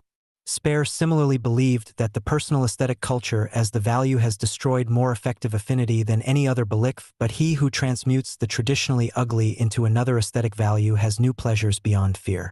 The later travesty of these ancient doctrines in the revolting rites of the Black Sabbath, which consisted of a mere inversion of Christian practices, are the distorted echoes of a doctrine which had at its heart the true Samadrisliti, or equal vision, that characterizes the most exalted levels of spirituality. The medieval alchemist perhaps came nearest to the pure doctrine with his analysis of substances popularly considered unclean. He knew that dross was the outer form of the hidden god, that the glowing gold of inestimable value lay in ores and metals that repelled those who could not discriminate between the valuable and the worthless. In this connection, one of the major god forms held holy by the earliest cults was that of the pig, sacred to Typhon, the dark lord of the draconian tradition. The pig was considered an unclean animal by later cults because it was known to be the only animal that ate human excrement. It is significant that the Jews cast it out as abhorrent when they switched from the stellar worship of El Shaddai, El-Shaitan, to that of the paternalistic and solar Jehovah. But the pig was originally a glyph of utmost sanctity, on account of a doctrine that involved the absorption of substances which the uninitiated shunned as repellent, which indeed they are in their unregenerate or non-sacramental form. When purified and consecrated to the service of the goddess, however, they are found to be valuable aids to the awakening of the fire snake. All food is intended to feed not the body, but Kundalini, hence the urine and feces and menstrual fluid extracts. It is not necessary to undergo any gymnastics or fatiguing exercises during the training of Kundalini. The slightest exercise affects her, and all is joy herein, if the attention and the vision are but devoted to HCR. That the famous, or perhaps infamous, rite of the 5 ms Panchitnakaras involves the use of substances that the present-day individual, raised in a milieu of false Christian values, regards as repulsive. There is a reference to this rite in Liber 7. Crowley translates the doctrine in terms of chemical affinity and repulsion, both being aspects of agape, which signifies love in its total sense of attraction-repulsion, love-hate. In Liber Aleph, Crowley explains that the amount of energy and ecstasy disengaged by union with new and often contrary elements is profounder, fiercer, more significant than the union of similars. By repeated marriage cometh toleration, so that ecstasy appeareth no more. Thus his half-grain of morphia, which at first opened the gates of heaven, is nothing worth to the self-poisoner after a year of daily practice. So too the lover findeth no more joy in union with his mistress, so soon as the original attraction between them is satisfied by repeated conjunctions. For this attraction is an antagonism, and the greater the antinomy, the more fierce the puissance of the magnetism, and the quantity of energy disengaged by the coition. Thus in the union of similars, as of halogens with each other, is no strong passion or explosive force, and the love between two persons of like character and taste is placid and without transmutation to higher planes. Yet know this, that every opposition is in its nature named sorrow, and the joy lieth in the destruction of the dyad. Therefore must thou seek ever those things which are to thee poisonous, and that in the highest degree, and make them thine by love. That which repels, that which disgusts, must thou assimilate in this vey of wholeness. Yet rest not in the joy of the destruction of every complex in thy nature, but press on to that ultimate marriage with the universe whose consummation shall destroy thee utterly, leaving only that nothingness which was before the beginning. The celebrated Bengali devotee of Kali, Sri Ramakrishna, observes also with the highest appraisal the ability of the enlightened to make no distinction between the contents of a dustbin and the plate prepared for the gourmet. This supreme attitude, or mudra, is exemplified by the devotee of Kali, who performs his mysterious rites in the cremation ground lit by the baleful radiance of a blood-tinged waning moon at dead of night. Surrounded by the decaying bodies of the dead, his mantric mutterings are accompanied by the ululations of the hyena. Yet this smashanam, cremation ground, is for the devotee none other than the flower-strewn yoni of the goddess, where all desires attain final satisfaction and ultimate extinction on the funerary pyre. Thou art a beautiful thing, whiter than a woman in the column of this vibration. I shoot up vertically like an arrow, and become that above. But it is death, and the flame of the pyre. Ascend in the flame of the pyre, O my soul! Thy God is like the cold emptiness of the utmost heaven, into which thou radiatest thy little light. When thou shalt know me, O empty God, my flame shall utterly expire in thy great Nox. The word nox, or night, contains the key to this passage, as it also contains the key to the formula of Nut arched over the celebrant and shedding her cullis upon him. This can be demonstrated Kabbalistically as well as literally, for Nox, knots equals 21 which is the number of a secret formula called Ampada, a word that conceals 3x70 i.e. 210, the three phases of Nut, or Nut in the three worlds or states of waking consciousness, dreaming consciousness, and the deep sleep or empty state. 210 is also the number of reversal, topsy-turvy, and therefore of the reversal of the senses described above. In Crowley's comment on Nox, the N is equated with Mentu, the phallus, the O with Amun, the hidden god, the X with Isis as virgin, i.e., asleep, unawakened. In other words, now readily understandable, that which is dreamt, if the dream be magically controlled, is more real than wakeful experience so-called. The Egyptian Book of the Dead is the most ancient yet detailed grimoire for those who will to come forth today in the light of full consciousness beyond the three states.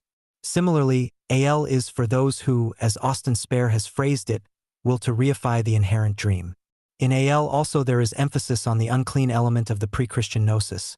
The best blood is of the moon, monthly, then the fresh blood of a child or dropping from the host of heaven, then of enemies, then of the priest or of the worshippers, last of some beast, no matter what. This burn, of this make cakes and eat unto me. The inversion of the senses to the point where repulsion and attraction negate each other in a supreme orgasm constitutes the agape, or love feast of the supersensualists.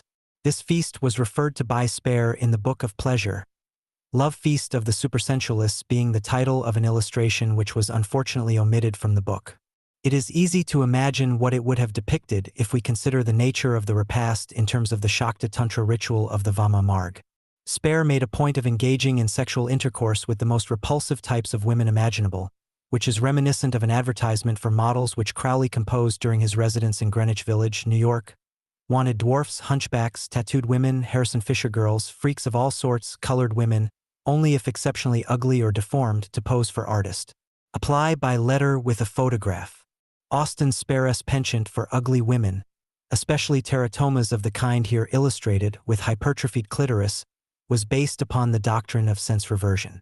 But a contemporary commentator of one of the most secret forms of tantric worship emphasizes the non-necessity of searching for unusual women. Bhagavati, thou whose chief importance in worship is the bhaga, the genital outlet. Thy nature is ever new. Ever is the secretion fresh. Every day the nectar from women is fresh, it is sinless. It is the sadharana, the ordinary, normal women that is meant. There is no need to hunt for extraordinary women. Whatever there is as a remainder comes out from women as the sesha and seshi, dual of nature, bindu and rajas, and their mixture in the shivambu or urine. This is the science of the Bhairavas, the dog-faced deifications that have been from the time of ancient Egypt. Dog, so-called, because they valued the excretions, the sesha of human metabolism. Dog, because the partaker thereof did not know fear, Bhairava. The technique for cultivating sense reversion is described by the same commentator, and as it is of vital importance in understanding the nature of Crowley's cult, as well as that of Spare and others, I give it here in full. As far as possible and to obtain the best results, there should be a cultivation from the outside to the internals. There is reversal of the sense of taste by turning the tip of the tongue so as to make the uvula turn upwards, and, in time, close the hole in the roof of the palate. The reversal of the sense of touch by being negative to anything you come in contact with, maintaining a kind of inner untouchability by becoming repulsive yourself. By taking pleasure in things disgusting but valuable, such as the urine and feces, and by seeking smells where they are most potent, as in the ruts and secretions of women. One goes about this diversion in a systematic, thorough and scientific manner and understands that the processes of aging can be arrested and reversed by the use of disgust and the use of young females as was done of old by King David and Solomon. Crowley's Iwas current, Spares Zos Kia cultus and Love Craftes Thulu cult are different manifestations of an identical formula, that of dream control. Each of these magicians lived their lives within the context of cosmic dream myths which, somehow, they relayed or transmitted to man from other dimensions. The formula of dream control is in a sense used by all creative artists, though few succeed in bringing human consciousness into such close proximity with other spheres. Although people are not yet generally aware of the subtle influences that Crowley has been instrumental in focusing, nevertheless the breakdown of obsolete religious formulae, the abrupt change in values and the presentability of certain types of mind to respond to the current show clearly that Crowley, Spare, Lovecraft, Grosh, Fortune, etc. are not the originators of such a current but merely its transmitters. This is the touchstone of the real worth and greatness of art. Does it act as a channel for such cosmic influences or, like so much of so-called modern art, is it merely the expression of a private and dislocated psyche, faultily connected with or even entirely cut off from the extra-dimensional sources of creative energy that inspires all true artists? It is not easy and sometimes exceedingly difficult to discriminate between the two forms of expression, which may be divided in this instance, and this instance only into acts of white and black magic. Lovecraft's art would have been black indeed had it really been spun, as he supposed, from the depths of his own disconnected psyche. That it was not so I think I have demonstrated. 7. The sabbatic wine and the devil's grawl. According to ancient occult lore, the microcosm is a replica of the macrocosm, which is the repository of all cosmic power. These powerhouses may be tapped when the kundalini is at the appropriate center or force field in the human organism. There are many more of these force fields than the well-known Sayachakras. The fire snake shifts its focus and concentrates different types of energy on varying planes of consciousness, and this throws corresponding patterns of objectivity on the screen of consciousness. For example, it is possible that a being of Saturn differs from a denizen of Earth, animal, vegetable, or mineral, merely by virtue of the kundalini being normally active in a bodily center different to that through which she operates in earthly entities. I use the expression earthly, although of course it is the goddess who produces in consciousness the illusion of Earth, just as she produces the illusion of any other planet, star, or celestial body. It is, after all, Kundalini who creates the illusion of the human body, the microcosm wherein the macrocosm is said to be contained.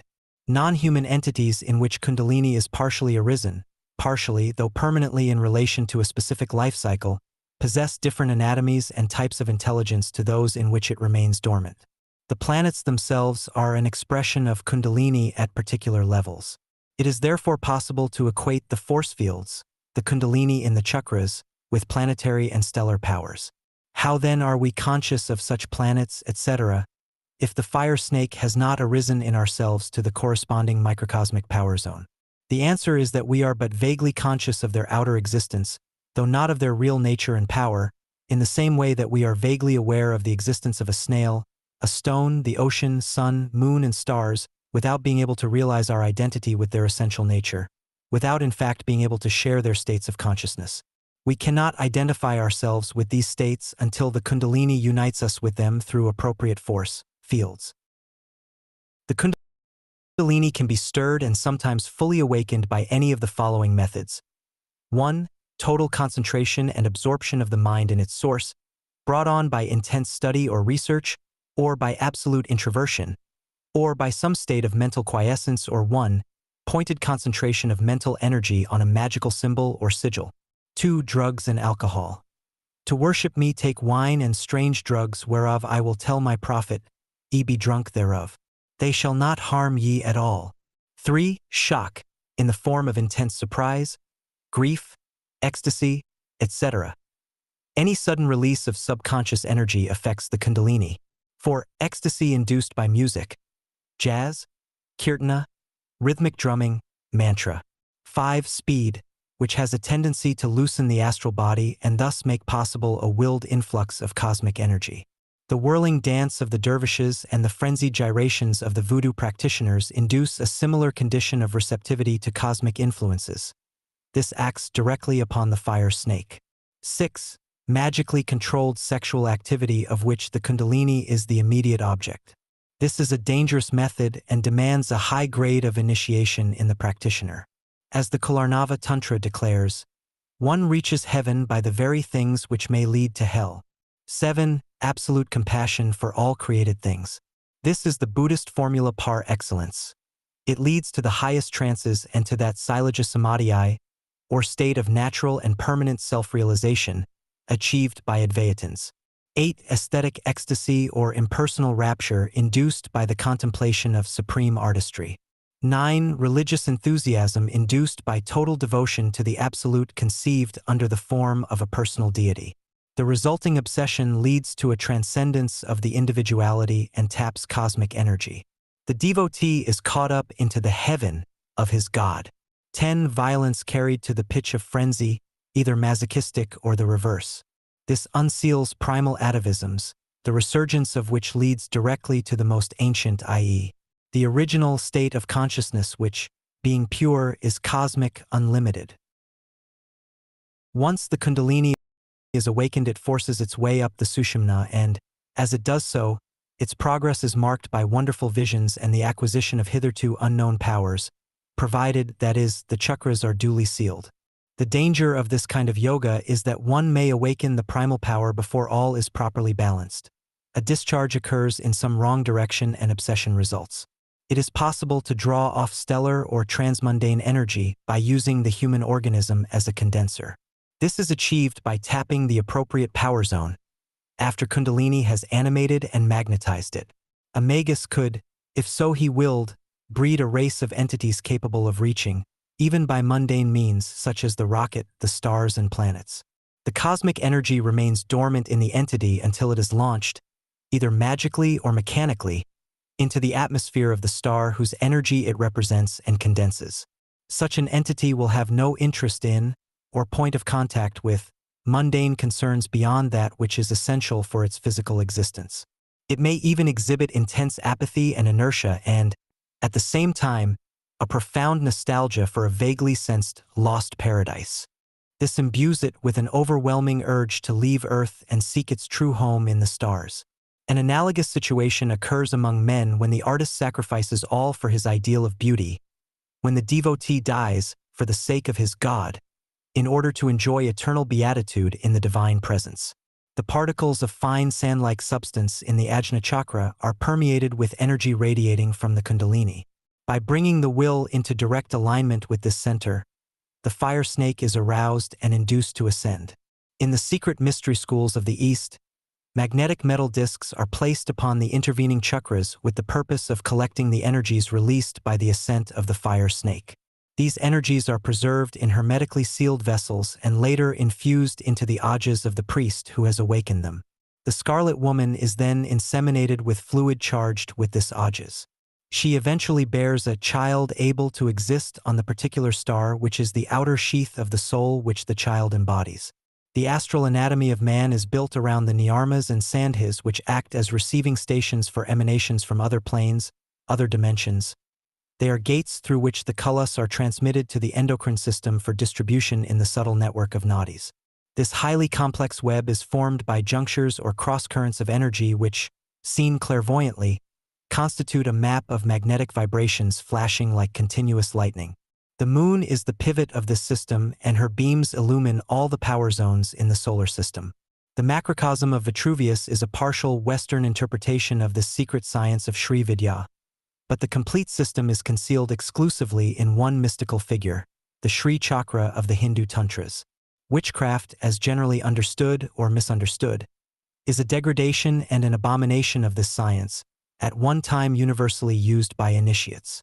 It is now known and practiced only in the most hidden retreats of Asia and in South America, where the science was preserved intact beneath the mask of African witchcraft that had degenerated outwardly into voodooism, in rather the same way as its European counterpart degenerated into mere sorcery mixed up with an inversion of Orthodox Christian rites. The use of menstrual blood and the urine of whores in the sabbatic rites sprang from misinterpretation of the real nature of the lunar current and its confusion with chaotic sexual practices which, over the centuries, infiltrated some of the lesser tantras and earned for them the abhorrence and detestation of initiates. A certain closely guarded tradition of Peruvian origin which has never been committed to writing describes the raising of the fire snake by means of electro-magnetic stimulation of the anarmas, the zones of detumescence in the body of the Scarlet Woman. Thin metal discs, previously charged with electromagnetic energy by exposure to stellar radiation, are laid upon the woman's body, which has previously been seethed in liquefied ajas. The Peruvians, like the Egyptians, did not only measure time by means of pyramidal shafts. They also received the stellar rays through specially fashioned discs, wafer thin to transparent, into basins filled with liquid ajas. The gold discs and squares inscribed with hieroglyphics and used as talismans are mere echoes of their infinitely more ancient usage when they were indeed potent talismans imbued with the living emanations of the goddess. Her vaginal vibrations were enshrined in the amulet, whose seals represented the idras, postures, attitudes, assumed by the Scarlet Woman during the transmission of cosmic energy through the battery of her body. The Oriental adepts, Arabs and Indians particularly, brought on this lore. They mapped out the bodily marmas through which the kalas are transmitted from the skies and discharged into the bloodstream via the endocrine glands. Astrology, originally, was the science of the interaction of micro and macrocosmic energies. The true science has been lost to the West, but in certain concealed sanctuaries of the East, the most ancient science of the intercosmic star, fire, is still known and practiced. In this science, known to the South Indian tantrics as Chandrakala, the moon, Chandra, is all-important. She is the prism, as is the Scarlet Woman, her earthly analog, through which all the cosmic kalas pass. The sacred yantras are patterns created by vectors of energy flowing through the anarmas and sandhis when the influx of the kalas impinges upon them. Inversely, dharana on a particular yantra invokes the cosmic influx and causes it to operate. The occultist consequently uses the yantra as a focus in his endeavor to invoke any required force or to penetrate any desired ether. It is probable that the Arab initiate Solomon ben Ifa inducted Karl Kellner into sonic of these mysteries. It should be remembered that Crowley received these teachings via Theocler Roos, who, according to his own degree of attainment and ability to translate them in terms of the Western Hermetic tradition, had incorporated them into the lections which he prepared for the higher grades of the OTO. And here lies a great stumbling block to a correct understanding of Crowley's work in the sphere of sexual magic. In the interests of magical knowledge, therefore, it must be stated that neither Roos nor Kellner before him proved capable of transmitting, without distortion, this exceedingly subtle science. Crowley recognized the deficiency in the system as represented to him by Roos, but it was not until late in his own life that he was made aware of the supreme formula that Kellner and Roos had grasped only with relevance to the sexual process, the most material aspect of the fire snake. In an invaluable contemporary comment on a text of the Vama Marg which bears special reference to Sri Vidya in its Chandrakala recension, Degree Crowley is mentioned as having failed to understand the real nature of the psychosexual techniques which he received from the Arab initiate via Kielner and Roos. In a marginal note to a typed copy of this comment, Crowley denies the charge of failure and adds that the commentator has not seen my manuscript on the subject. It is a matter of conjecture to which manuscript Crowley refers. That it must have postdated his essay on the elixir of life written in Cefalu seems certain, for none of his records of sex magical workings include any references to the Kalas except in their densest form. Yet Crowley recognized the highly esoteric nature of the secretions referred to in AL. This can be proved by his observations in a letter to Norman Mudd, Frater OPV, dated October 30, 1923.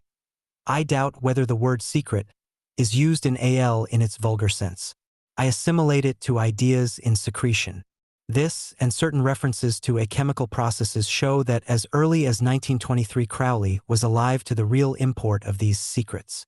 Concerning these kalas, the Tantric comment observes as follows: what is not generally known is that these secretions are not mere excretions but arc-valuable fluids which contain in themselves the secretions of the endocrine glands in a much purer form, and more fit for human USC than THC gland extracts and desiccated gland products of the present-day organotherapy. It must be remembered that the extracts of the endocrine glands, chemically made, are taken from the dead glands of animals which lack certain essences that exist only in living beings. Also, they are different in humans from what they are in animals. The secretions of women are made in the laboratory of the deity, the temple of the mother, and they supply just what is needed by the human in just the right proportions. According to Arthur Avalon, H1 Kamrup 2 is an earthly tirtha or power zone which is represented by the yoni of the goddess. Here, at her shrine, the menstruation of the earth is said to manifest itself.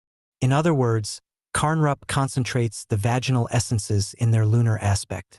This place is accordingly the seat of Tantra, of that continuous or cyclic manifestation of cosmic power represented in the microcosm by the periodic heat of the human female, the period which divides chaos from cosmos. It typifies the rut, ritu, or rite, emblematic of the right time of sexual or creative congress. There is a certain secret temple in Assam in which an ever-burning fire, reminiscent of the ever-burning light of the Rosicrucians, flickers before an image of Kundalini wrought in metals condensed from vibrations from outer space. It is in the form of an entity having breasts of electrum magicum and a body of vitrified ajas. From its yoni flow continuous waves of energy that change color 15 times during a half-lunation. This primordial image of the goddess or scarlet woman is the type of all those occults glyphs symbolic of the fire snake, the kundalini in its scorpionic phase of regeneration through corruption. The manifold hues or rays of iridescent light are sometimes seen by yogis during meditation. They are the basis of the rainbow symbolism represented in Christian hermeneutics in connection with a threatened deluge of waters, chaos, and interpreted as a promise that such a deluge will not utterly overwhelm mankind. The name of the rainbow, Kashay or Kasht, is Kabbalistically identical with the mystical Kadosh known to Jewish initiates. This is a form of sexual magic frequently practiced by Crowley when the moon was full. The symbolism of the multi-hued fan or yoni is reflected in the ancient rite of the Hindu tantrics where it is glyphed as the flower-strewn yoni of the goddess. In an earlier cult, the outfan tail of the peacock, worshipped by the Yezidi of Mesopotamia, was a cognate symbol. In medieval alchemical lore, the formula of corruption was represented by that stage of the elixir characterized by a certain iridescence reminiscent of the rainbow deluge symbolism of the biblical tradition. The essential formula of corruption was typified by the Christians in the figure of the whore of Babylon, the scarlet woman of the Apocalypse. But they failed to understand that this was a symbolic reference only and, like certain Hindus, they regarded particular feminine manifestations as excremental and filthy. The initiate, on the contrary, considers these essences as living, not dead, matter, the very matrix of the vital elixirs used in the mystical rites of regeneration. Only the misinformed regard these substances as unclean. Such people have lost touch or never had contact with the primordial magical tradition. They are ridden by feelings of guilt engendered by internal conflicts and unresolved psychic complexes. Such attitudes have been grafted upon the psyche by the priests of paternalistic cults of which the later Judaism and historic Christianity are typical examples. Regarded in the light of a natural and therefore magical formula. For there is nothing at all supernatural, nothing that is outside or beyond nature. The multicolored culus of the goddess, the rainbow symbolism connected with the deluge and the iridescent lights which flash and glow during the performance of the great work are, each in their way, manifestations of an identical stage of the work, that of corruption, decomposition, the ultimate dissolution typified in the tantras by the synashionum, or cremation ground, the supreme altar of Kali whereupon the multitudinous desires of the devotee are burned to blackness, hail, on the funerary pyre. The blackening phasal is represented alchemically by the black dragon and astronomically by Scorpio, the glyph of the scarlet woman and the fire snake. The virgin becomes the whore, on her way to becoming Capricornus, Pan, the all. This is the threefold formula of Babylon, whose cup is the repository of cosmic vibrations. This also is the magical significance of the formula of Lao, Isis, Apophis, Osiris, the key to so much of Crowley's system that we cannot omit an explanation of it here. Yod, the hermit of the tarot, is the solitary seed attributed to Ti, represented by the Virgin.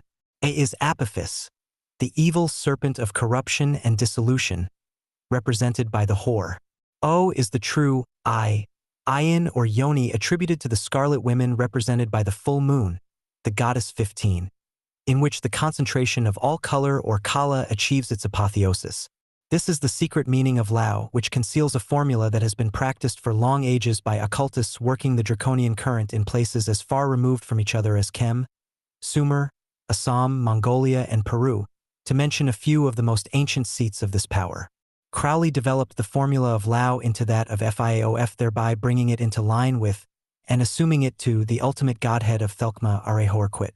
By thus emphasizing the child, F equals Vav, V, the son, he established the cult of love under will as a dynamic expression of the original formula. This enables the magician to incarnate the child of his will. It is the beast's will, child to Babylon's love child. The epithet crowned and conquering, as applied to this child, indicates the sovereignty of the will in Crowley's cult. In Liber Aleph, Crowley refers to the child as the bud will, and this is the mainspring of the process of dream control previously explained. The child is formulated at astral levels of consciousness and reified in EVA-IA, the material world, by the formula of sexual magic. The sacred catamites attendant upon the temples of ancient India were trained especially in the art of controlling the periodic discharge of the culus used as a menstruum for the incarnation of the child, the specific object for which the magic circle, chakra, was formed. The rite was performed at the time of the full moon, i.e., when both the celestial and the physiological moons, in macrocosm and microcosm respectively, coincided. Crowley frequently attempted to materialize gold or attract wealth by means of the elixir rubeus, the red fluid. This is why the partner used in the rite is known as the Scarlet Woman. Crowley, at the period of his most frequent use of this lunar current, seems to have been unaware that the iridescent nature of the cycle as a whole makes some of the culus or colors invisible, and that various circles of 7, 14, 28, etc. Different women in the ancient Kaula system were necessitated by the fact that each Suvasini represented one digit, or day, of the full lunar cycle in both its dark and bright phases. The South Indian adepts, particularly, tabulated with care the precise nature of the astral or dream phenomena that it was possible to reify on each day of the dark and bright fortnights. The nearest approximation to this complex science of the culus in the extant writings of Western adepts appears in a comment to the Secret OTO, workings that Crowley revised in accordance with his own research. He therein refers to the use of the lunar current as follows. It is said that the second party is useless, even dangerous, when the influence of the moon first shows itself. But on the second day and after, though perhaps not on the last day, the sacrament is more efficacious than at any other time, as is figured by our ancient brethren the alchemists in their preference of the red tincture to the white. This we believe, although we hold it hitherto not proven. Crowley seems also to have been unaware that the real function of the Kadeshim related not to a homosexual technique but to the formula here discussed. Gerald Massey, before Crowley, correctly assessed the nature of this practice in his monumental elucidation of the occult phases of human thought, The Natural Genesis, published in 1883. It seems therefore highly probable that the formula of the Cade-churn involved the use of the unmentionable vessel, which Crowley misinterpreted as the anus and to which he referred frequently, in connection with magical workings, as PVN. This is a source of error that could lead to endless confusion if occultists do not bear in mind the magical etymology of the terms employed. This is, as always, an infallible key to the nature of the elements involved. Consider, for instance, the word cachet, a bow, and kadosh, that which is sacred or secret, i.e., the secretion. The bow is a symbol of Nut. In the Book of Thoth, it is attributed to the path of Gimel, which in turn is attributed to the moon. The title of the ATU is the Priestess of the Silver Star. She is depicted with the bow across her thighs. The bow is also the rainbow, that iridescent commingling of colors that announces the deluge. These are the secret colors which the Kadeshim or temple prostitutes secrete during the phases of cyclic manifestation. The formula was sometimes ideographed as the Eye of Set. This was the silver star, Sothis, the star of Annunciation. Its appearance heralded the inundation of the Nile, the river whose rich red alluvial mud literally deposited, or reified, the land of Kern, Egypt. This symbolism has been explained in the Magical Revival. Here it is necessary only to emphasize the connection between the lunar phase of the formula and the Eye of Set, known in this phase as the blind Horus, i.e., Horus in the dark of the underworld, Anenta, Horus at astral levels, the god who sees things in the glamour of physiological upset. Ancient lore testifies to the supremacy of PVN, not in an anal sense, but in that sense in which the Eye of Set is represented by the lunar kala of Nut in her material phases of manifestation as the scarlet V/Oman. It is here suggested that this formula is the basis of the 11 degree, as distinct from the sodomitical practice with either sex which, in its inversion of all creativity, resembles rather the practices of witchcraft in their later, debased forms.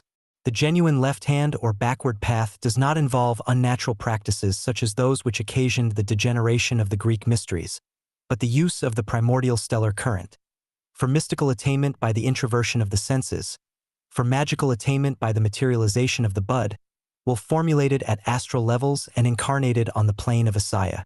This is the formula of the hidden god, Are-Hor-Quit, the child Horus whose manifestation is made possible by the complementary formula of Hor-Parkrat, the blind Horus whose power, SHT set, is concealed in the venom of the serpent and whose stroke deals instant death. It is through the scarlet woman Nun, whose glyph is the fish, that Set vibrates his word. The correct interpretation of the rite of the rainbow, QSHT, and of the rite of Kadosh, QDSH, i.e., of the Eye of Set as distinct from the Eye of Horus, is to be sought in this symbolism. There is an Asiatic goddess named Katesh, Kach. She is depicted standing upon a lioness, bearing in her right hand a noose and flowers, and in her left hand 2 serpents. The lioness is Sekhet, typical of sexual heat, represented by the letters Shin and Taith, SHT.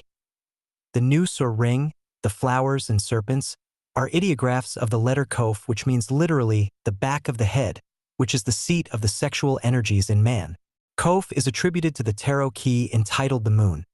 It is the lunar aspect of sexual energy that is represented by QTSH or Kach, the goddess whose name resumes her mystical nature. This symbolism reveals the formula of the 11 degree OTO, which is the reverse and complementary rite of the 9 degree. It does not involve the sodomitical use of sex, as Crowley supposed, but the use of the lunar current as indicated in his magical record by the phrase El Rub. Elixir Rubius. The ancient draconian mysteries of Chem upon which the cult of Shaitan, Iwas is ultimately based are silent concerning any sodomitical formula except as a perversion of magical practice. In that tradition, the most ancient in the word Horus and Set originally represented north and south. The heat of Set was symbolized by the blackening or reddening power of the sun in the south, also by Sothis, the star which announced the periodic inundation of the Nile, mystically interpreted as a phenomenon of the feminine mysteries.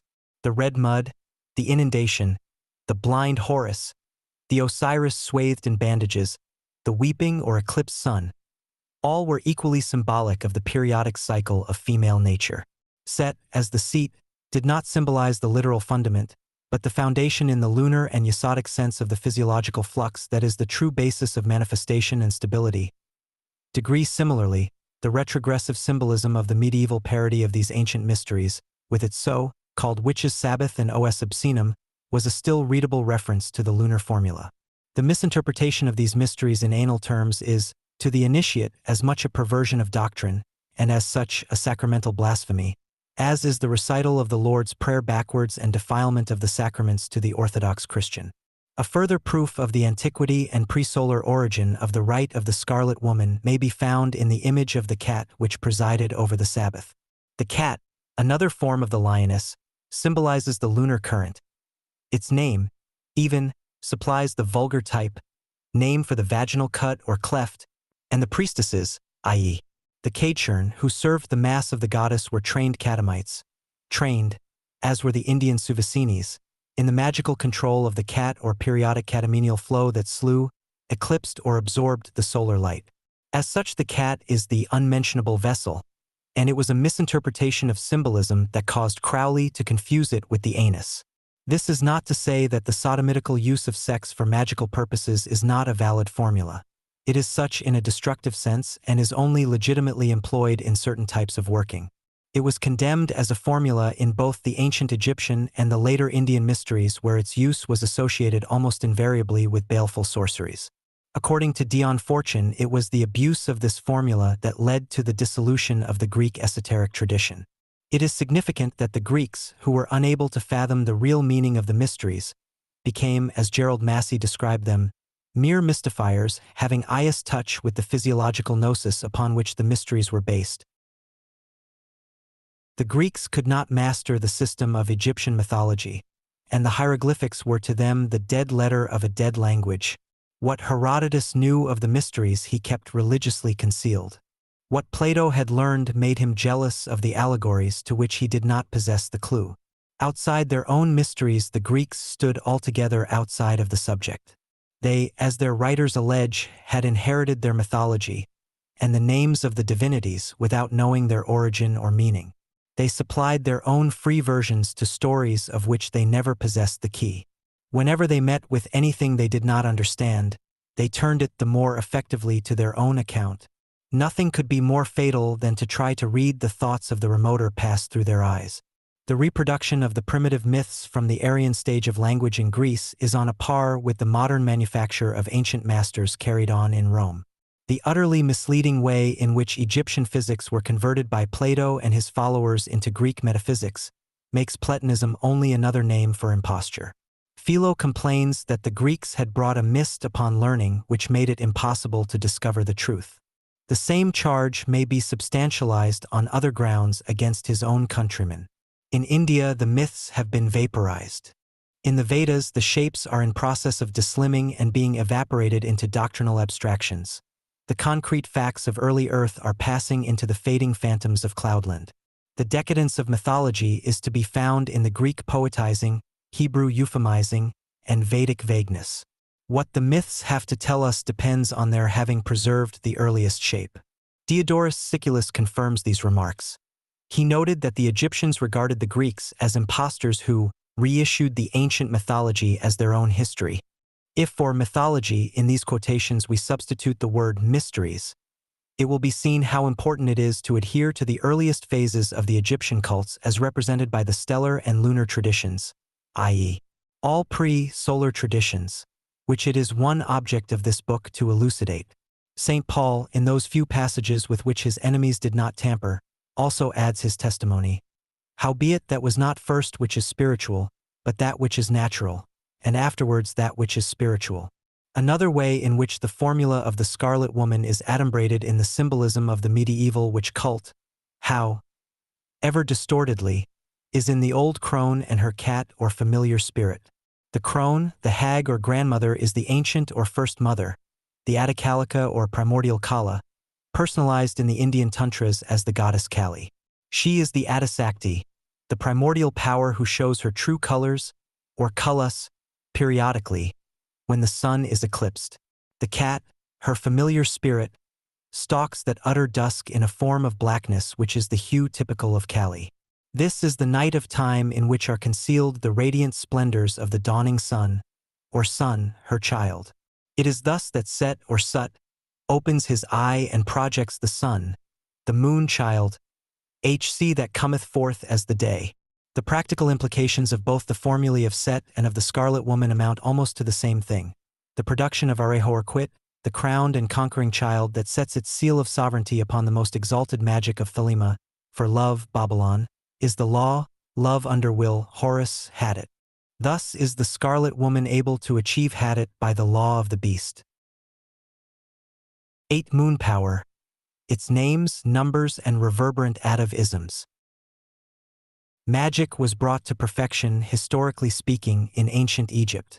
But long interior to the systematized exploration and control of subconsciousness, the African sorcerer was already controlling unseen forces by means of a peculiar charm or fetish known as the dimamu or effigy of blood, which was later typified by the mummy.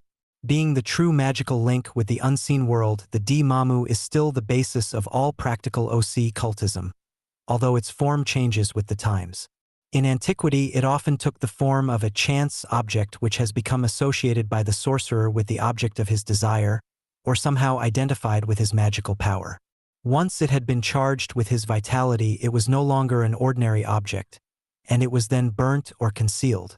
According to whether the magical working involved the element earth, fire, air, or water, the object was buried, burnt, hidden in the foliage of a lofty tree, or submerged in a lake or river.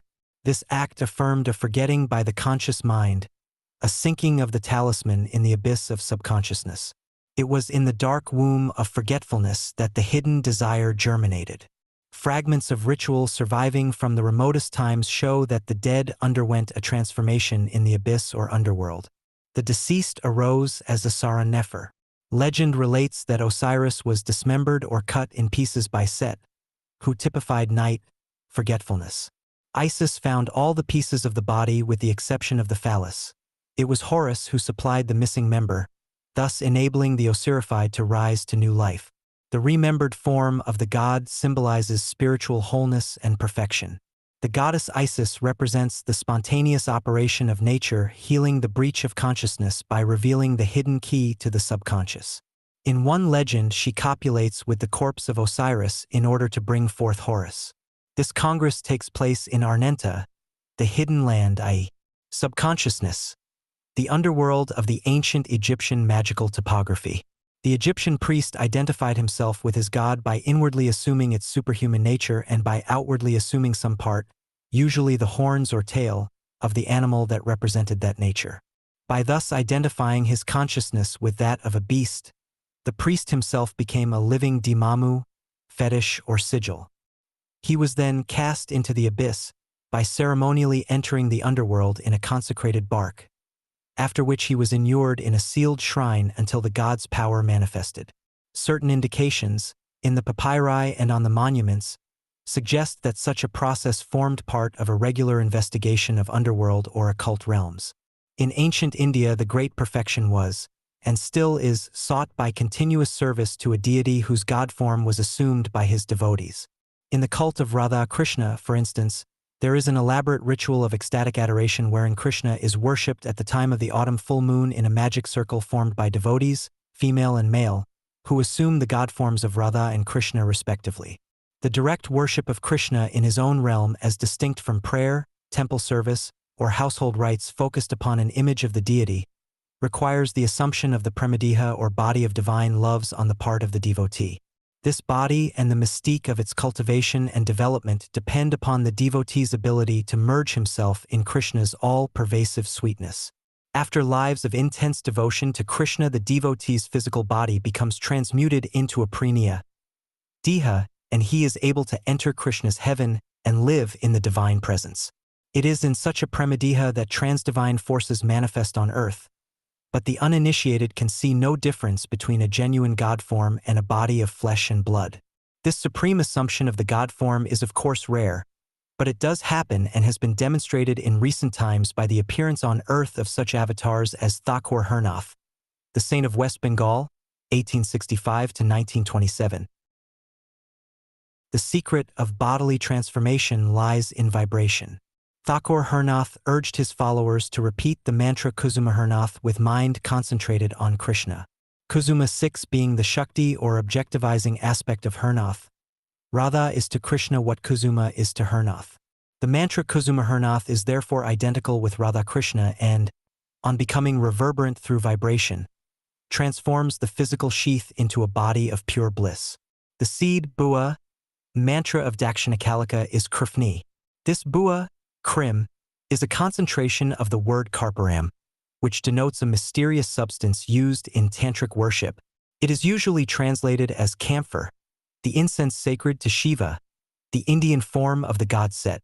In the list of perfumes given in Liber 777, Table I, Column 42, Line 13, camphor is attributed to path 13. Cognate ideas are menstrual blood, the dog, zootype of Sothis. His name means the dark or black one, thus equating him with the night, the dog star, the bow and arrow, the left eye, moonstone, the bottom point of the heavenly hexagram, the number 9, and Atu2, the priestess of the silver star, the formula of Alam degree. In terms of the sand Hyabasa, H1, the secret language of the Tantras, Shukra and Rakta are known as Karparane, camphor. Shukra is semen virile, and in Liber 777 Rakta is equated with the gall of Rook, the specific incense of the lunar current whose vehicle is menstrual fluid. Rook, or Ruk, is a Sanskrit word meaning pleasurable or lovable in a sexual sense. Rdkd, a derivative word, signifies the girl in whom menstruation has just commenced. In the Hebrew tradition, the Ruk becomes the Ruachal, the spirit. It was female in the original tradition but was assumed to the masculine nature when the stellar cult of Al Shaddai Set degenerated into that of Jehovah, wherein the male was considered primary. Rikt was also the name of a goddess who presides over the actual day of the full moon, and Rika, another derivative of Ruk, signifies a magical incantation. The Raki is a Hindu talisman or charm.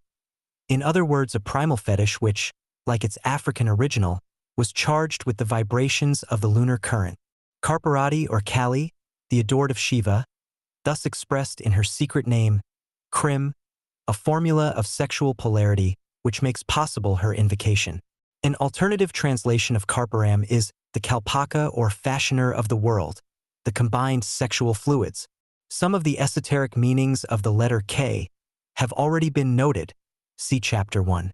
The Tantra Raja says of the mother or world, fashioning potency. Letter Ka is thy form. This is the initial letter of Krim. The second letter, R, is the letter of fire, passion, heat, and light. The penultimate letter, I or long vowel, I, is known in the Tantras as the left eye which accomplishes all desires. The left eye is the Ayin, the eye of Set. Crowley attributed it to the image of Baphomet, the devil of the Book of Thoth. The eye refers to the goddess 15 whose formula is concealed in Atu 15. The final letter, M, is not strictly speaking a letter at all, but the subtle vibration represented in Sanskrit by the Chandra Bindu, seed of the moon. This is depicted in the form of a crescent and inscribed above a figure resembling the Arabic 30, 30. Thus, in the later, solar version of the mysteries, this number denotes the completion of a cycle, the full moon or month, etc. The Chandra Bindu consequently represents absorption in the void, the reality beyond time, Dakshinakalika. Krim, the essence of Kali, is expressed achemically as electromagnetic vibration composed of emanations which flow periodically from the genital outlet of the consecrated priestess. Statuary of Kali depict her with a dual stream of blood flowing from the corners of her mouth. This indicates the scarlet or Rajaguna, the double liquid of life typified in the zodiac by the glyph for Aquarius, the mystical water of life. Crowley equated with the North, Newt, as the prototype of Babylon, whose symbol is the fire snake. According to the Nirvana Tantra, the son of the sun is death, and he is established in the south, Dakshina. The power of Kali, i.e., the elixir of immortality, makes him flee in all directions with fear. Hence, she is called Dakshina. But, according to the Kamakaya Tantra, the sun behind the sun is on the right and becomes the grantaire of liberation, immortality. Hence, she is called Dakshinakalika in the three worlds, past, present, future. The meaning of this symbolism is that Dakshinakālika reconciles North and South, Nut and Hadit, Horus and Set. She polarizes these dual terminals for purposes of manifestation. She stands upon Shiva as Nut arches over Hadit on the stele, whose number is twice 359, the number of Shaitan. The stele is called the Abomination of Desolation, AL 3 IC. It is significant in this connection that the number 19, the number of the verse in AL which names the stele, is the feminine glyph because the void, Nut, ultimately absorbs the totality of manifested existence or conceptual thought. This state of affairs is regarded with horror and fear by unliberated beings who continue to mistake for reality the realm of illusory phenomena. Kali is also depicted with three eyes which represent the three states of consciousness, waking, dreaming, and sleeping, and the kalas upon which these states are based. The solar, creative current, exemplified by the waking state, the lunar, formative current, exemplified by the astral or dream state, and the state of the total dissolution of form in the fire of Sushupti, exemplified by the void of deep sleep. The right eye is the solar ray, the left eye, the lunar, the ajna, the third eye, is the supreme seat of the will, and it is symbolized by the stellar fire of annihilation, which is the formula known as the opening of the eye of Shiva. In the Egyptian mysteries as revived by Crowley, Ajna, the hidden eye, is the eye of Set. The other two eyes are those of Horus as Arehorquit and Hor-Parkrat, sun and moon respectively. Creation is unnatural in the sense that thought is a disease of consciousness. Thus, when the goddess assumes the dominant role in union with Shiva, consciousness, in the process known as Viparita Maithuna, creation occurs and the universe of name and number becomes apparent. Shiva, the unchanging substratum of pure awareness whereupon all forms arise, is figured as Shava. Hence the saying Shiva is Shava without Shakti. This symbolism leads on to the corpse-strewn Smashanam, burning ground, wherein the devotee invokes the goddess. The Smashanan is also the flower-strewn yoni of the goddess which emanates the forms of creation. Crowley maintains in his magical record that all magic is an acta rebhours, against the natural state of consciousness which is thought-free, pure, bereft of mentation. The Buddhists call this thought-free state Mahasunya, great void. It is the sole reality wherein Mayanaswara, the great goddess, plays her eternal and fantastic game of make-believe, fantastic because it is wholly deceptive, a glamour. According to the Niratara Tantra, the mantra of Kali does not become active without Kalakara. This means that the formula of the Kaula circle, as practiced in the Vama Marg, alone energizes the fire snake in the woman chosen to represent the goddess. On the other hand, the Fetkarna Tantra declares that if the devotee is without a Shakti, woman, the vibration of the mantra of Kali, with mind free from all restlessness, equally activates the Kundalini. This implies that the power is in the mind, not in its physical adjuncts, the senses, which are mere projections of the mind. This highlights the distinction between the mystical and the magical paths. The bough of flowers borne by the god of Kama, sexual passion, is synonymous with the bough held by the priestess of the silver star, and the rainbow symbolism already discussed. There is a phrase in the Tantra Kalpadruma translated as the flower-covered yoni of Shakti, and, in the Matrikabheda Tantra, the self-generating flower or flow, which charms all, is identical with the Ritu which first appears in a married girl. The Ritu is the rutilant and primordial rite that first suggested itself to primitive man when the girl flowered into nobility and became the red flower sacred to Kali, the initiator of periods and cycles of time. This was the right or right time decreed for coitus. In the Sidnaya, Rahasya, this flower is called Supuspa, which means a pleasing or fragrant flower. It refers to the Suvasini or sweetly smelling woman chosen to represent the goddess whose emblem is the scarlet hibiscus. She secretes the mystic dew which bathes the priest's body in a sweet, smelling perfume of sweat. I 27. She is the one palak that contains all rare scents, jasmine rose, and the emblems of death. In the Mahanirvanatantra, it is said that wine is the savior, Tara, in liquid form, Dravamai. Tara Dravamai is therefore not ordinary wine but the mystical fluid, the moon juice that contains the kalas of immortality. To worship me take wine and strange drugs, says Hadit in AL 2:22. The drugs also are not ordinary, being compounded of equally occult essences. In his description of the crown of the magician, Crowley refers to the 3 pentagrams with which it is adorned. They represent the goddess 15X, i.e., the lunar power concealed in the circle. He also mentions the great arrow, embroidered from neck to hem on the magician's robe, the downward pointing symbol of Nut and of the bough of flowers already explained.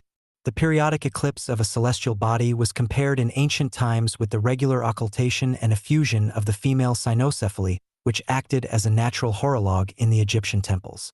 At a later stage in the evolution of magical ideas, the waning or sickening moon was typified as the Osiris swathed as a mummy, or bound up in linen like the human female at the time of her periodic sickness. The mummified image of the sun, God at night, i.e., the moon, thus became an image of resurrection. Similarly, the deluge of blood was likened to the inundation of the Nile, which was a promise of fruitfulness. The woman's period, the lunar eclipse, and the burial of the mummified Osiris all resumed the formula of waning, sickening, dying, of being buried in order to wax and bear fruit, i.e., to resurrect. The drama of the moon waning, waxing, and attaining to fullness features in all world religions.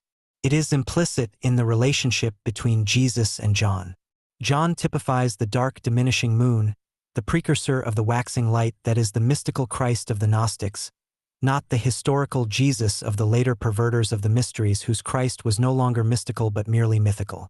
The Chandrakala recension of the Sri Vidya treats in great detail of the days and nights of the dark and bright lunar fortnights. To uninitiated scholars, this preoccupation of the Tamil adepts appears to have been carried to the point of mania. This is not surprising. Anything inexplicable in the light of modern ignorance is classified automatically as superstition.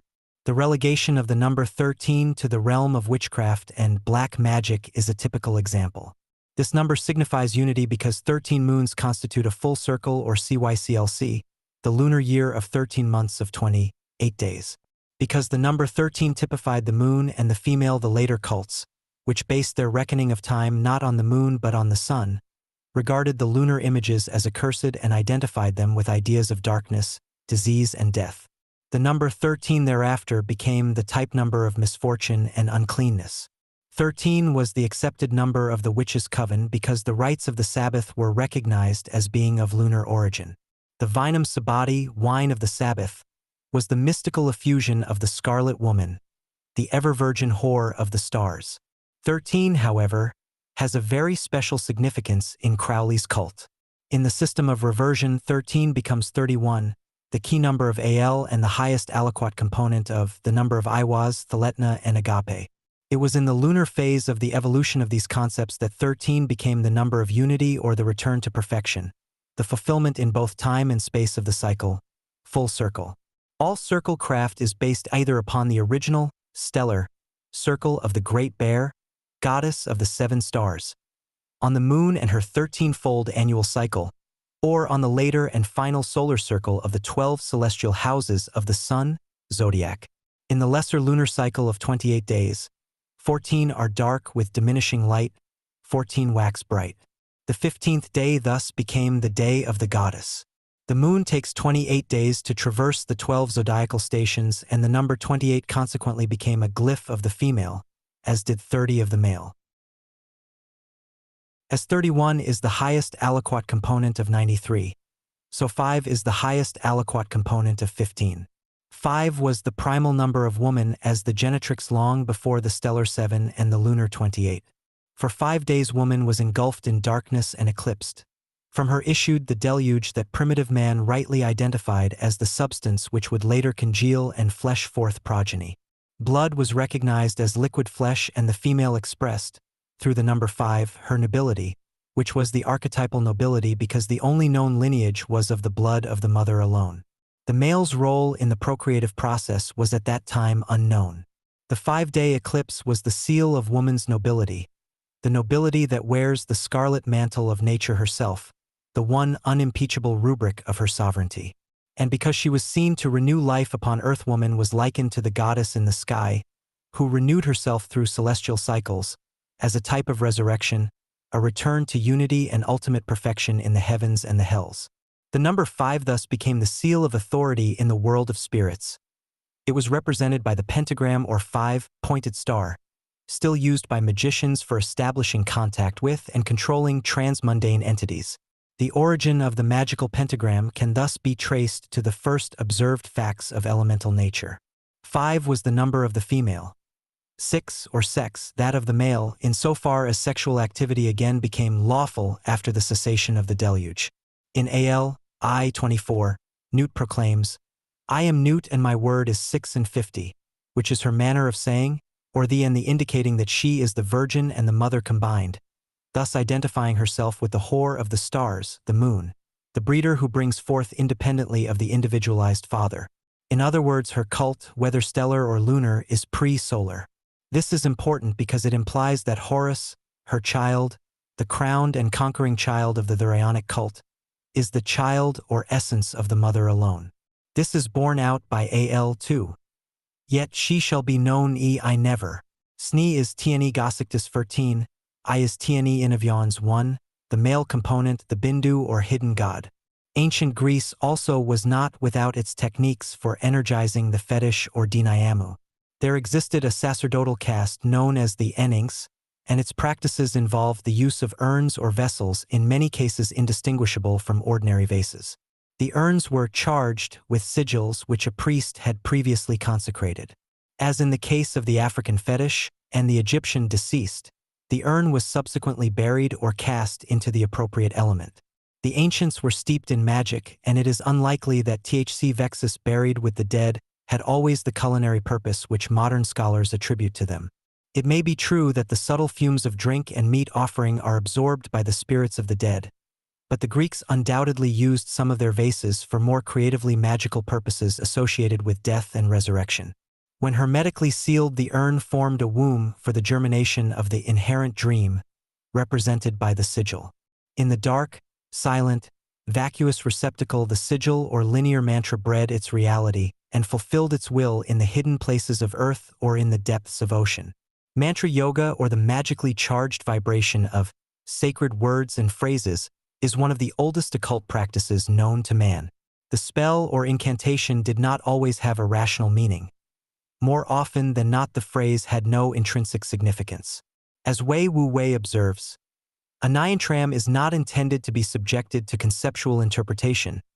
Therefore, it need not be given in literal translation.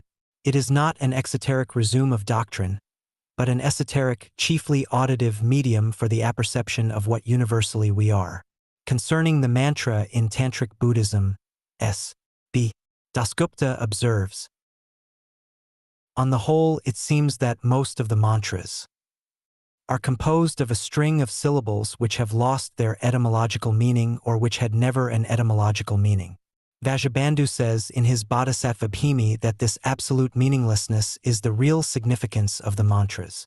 A sadhaka aspirant is to meditate on these mantras as something absolutely meaningless, and this constant meditation will gradually lead to a state of mind where it will be very easy for him to meditate on the ultimate nature of the dharmas, principle of existence, as absolutely meaningless. This meaningless ness is the void nature of the dharmas, and thus the meditation on the mantras will gradually lead a sadhaka to the realization of the void nature of the dharmas. Dasgupta goes on to say, in the hands of Vajabandhu, the mantras obtain a deeper significance than the mere invocation of any particular god or goddess who might confer mundane benefit on us or fulfill some of our selfish desires. The idea behind the apparently absurd repetition of a meaningless word or phrase is similar to the theory behind the sigil having no linear form that the conscious mind can recognize. By thus bypassing the endopsychic sensor, the vibration is free to return the mind to its subconscious source without its being able to breed images from the mantra, for the conception and birth of images would render the whole process abortive. Even the mantras which have definite meaning become bereft of meaning in the process of constant repetition. The Tantric Buddhists had sufficient strength of mind to dispense with meaning at the outset. Other traditions were more cautious, no doubt supposing that if the mantra was known to have no meaning, the rational mind of the aspirant would rebel at the outset. A simple experiment will demonstrate that even the most ordinary word, repeated continuously, will empty itself of all meaning in a very short time. All words and things, names and numbers, whether sacred or profane, are similarly and ultimately empty. The voidness of all things can be realized by this process of mantric reverberation. If performed with profound attentiveness, the practice results in ecstasy as the mind dissolves and merges with the rhythmic flow of sound. This gives way to ineffable tranquility as the ecstasy abates and the mind becomes merged in the void. This is the mystical path that descends from the reservoir of cosmic consciousness through Sushupti, individualized as the dreamless sleep state. Complementary to this is the magical path which ascends from the subconscious through Swapna, the astral or dream state. The subconscious mind is the repository of all images, all ideas, all concepts. Communication with it is possible only through symbols, and in order to traffic with it, a symbolical language is necessary. The only magically effective symbols are those charged with the peculiar vitality of subconsciousness. Therefore, desire must be formulated in symbolic terms and projected into the underworld. It must also circumvent the endopsychic censor. A consciously formulated desire achieves fulfillment gradually and is often realized after the desire itself has ceased. This sort of desiring should be eschewed as a dissipation of time and energy, since it is evidently not an essential part of the true will or inherent dream. For the sake of convenience, subconsciousness may be considered as a series of strata containing faculties and powers which reach back indefinitely. Each phase of evolution, from the aquatic to the human, is characterized by various powers, and as new ones are evolved, others become obsolete and are sloughed. They are pressed into latency and may be reawakened by magical means. For example, some of the earliest forms of manifested life were possessed of enormous physical strength, though feeble intelligence. Some were able to travel at great speed. Others could change their appearance and blend with their environment or renew themselves periodically by shedding their outworn skins. Still others could climb to heights inaccessible to man. It is the principle behind these powers, the superhuman strength and swiftness of movement, the power of transformation and regeneration, etc., that the magician seeks to revive. Yet if the desire for any of these powers remains conscious, it will mature and flower only after much time. The individual may grow old and die before the mechanical means of acquiring the power have been invented and made available. There are various ways of projecting desire into the underworld. Austin Spare evolved a simple yet potent method. Write down a short sentence embodying the nature of the desire, e.g., I desire magical knowledge. Extract any letters that are repeated, such as the letter I, which appears 3 times, leaving but one of them. In this way, the following series of letters remains IDSRMAGCLKNOW. Of the original 23 letters, 14 remain. Arrange them in the form of a sigil. It should be simple and easily memorized. Furthermore, it should not in any way suggest the object of desire. The conscious mind must forget the rational significance of the sigil. Only then can it beget its image. The sigil, once designed and memorized, is then destroyed by consigning it to the appropriate element, as previously explained. The act of destruction, or rather of absorption, for the sigil is the seed that impregnates the womb of the void, must be substantiated by an act of sexual magic which Spare, and others, deemed it inadvisable to commit to writing. Although this is not the only way of trafficking with elementals and of facilitating the revivification of ancient atavisms, it has the advantage of being direct. Traditional symbols such as the eye within the triangle, the ankh, the swastika, the cross, etc., although possessing power to awaken subtle forces, are too familiar to the conscious mind to have a direct and immediate impact on subconsciousness. Such universal symbols are more effectual when used in connection with the mystical path. Magic employs essentially individualistic formulae. Mysticism altogether transcends the individual. There are 2 different processes involved, and they may be likened to the difference between a bar of pure gold and current coinage of identical value. Although the gold has intrinsic value and the current coinage none, it is no good tendering gold in a shop. Its value has to be assessed and converted into base currency. The base currency of subconsciousness is, so to speak, the apparently meaningless sigil. Like most analogies, however, this is not strictly true because in the subconscious the bar of gold would be recognized by the elementals and would influence them accordingly, whereas mere banknotes would have no meaning for them at all. Crowley, writing to Frater Saturnus in this connection, warned him against the use of paper money in magical operations for wealth, on the ground that the gnomes have no understanding of meaning as such. He advised the use of actual gold or silver. The sigil is a receptacle or chalice enshrining a given quantity and type of energy. It matters little what form the sigil takes so long as it is simple and complete in itself. It is important not to add superfluous ornaments since this will enable the subconscious to breed unwanted images or phantoms which will obscure and therefore distort the original desire. This also is a principle of artistic creation. Useless decoration is bad art. Great art is always simple. Each line is genetic and functional in a sense not to be confused with utility. It is functional in that it appeals immediately to the subconscious component of the observer. This appeal is hindered, even destroyed, by useless decoration. Art then degenerates into something which appeals only to surface consciousness. It expresses a merely transient fashion, whereas true art expresses eternity. The simpler the sigil, the more potent it is, yet completeness should not be sacrificed to simplicity for its own sake, for if the sigil is incomplete, it is also inaccurate and will breed a monster. Any form of sigil construction is valid, the more individualized the better, being then closer to the subconscious mind upon which it is intended to work. If the operator is more potently influenced by sound or color, then the sigil should take the form of an incantation or a poem, a painting or a pentateuch. The ancient Egyptians were skilled in this method. The great care with which they preserved their dead was equaled only by the care with which they designed their hieroglyphics, those magical sigils that were passwords in Arnenta.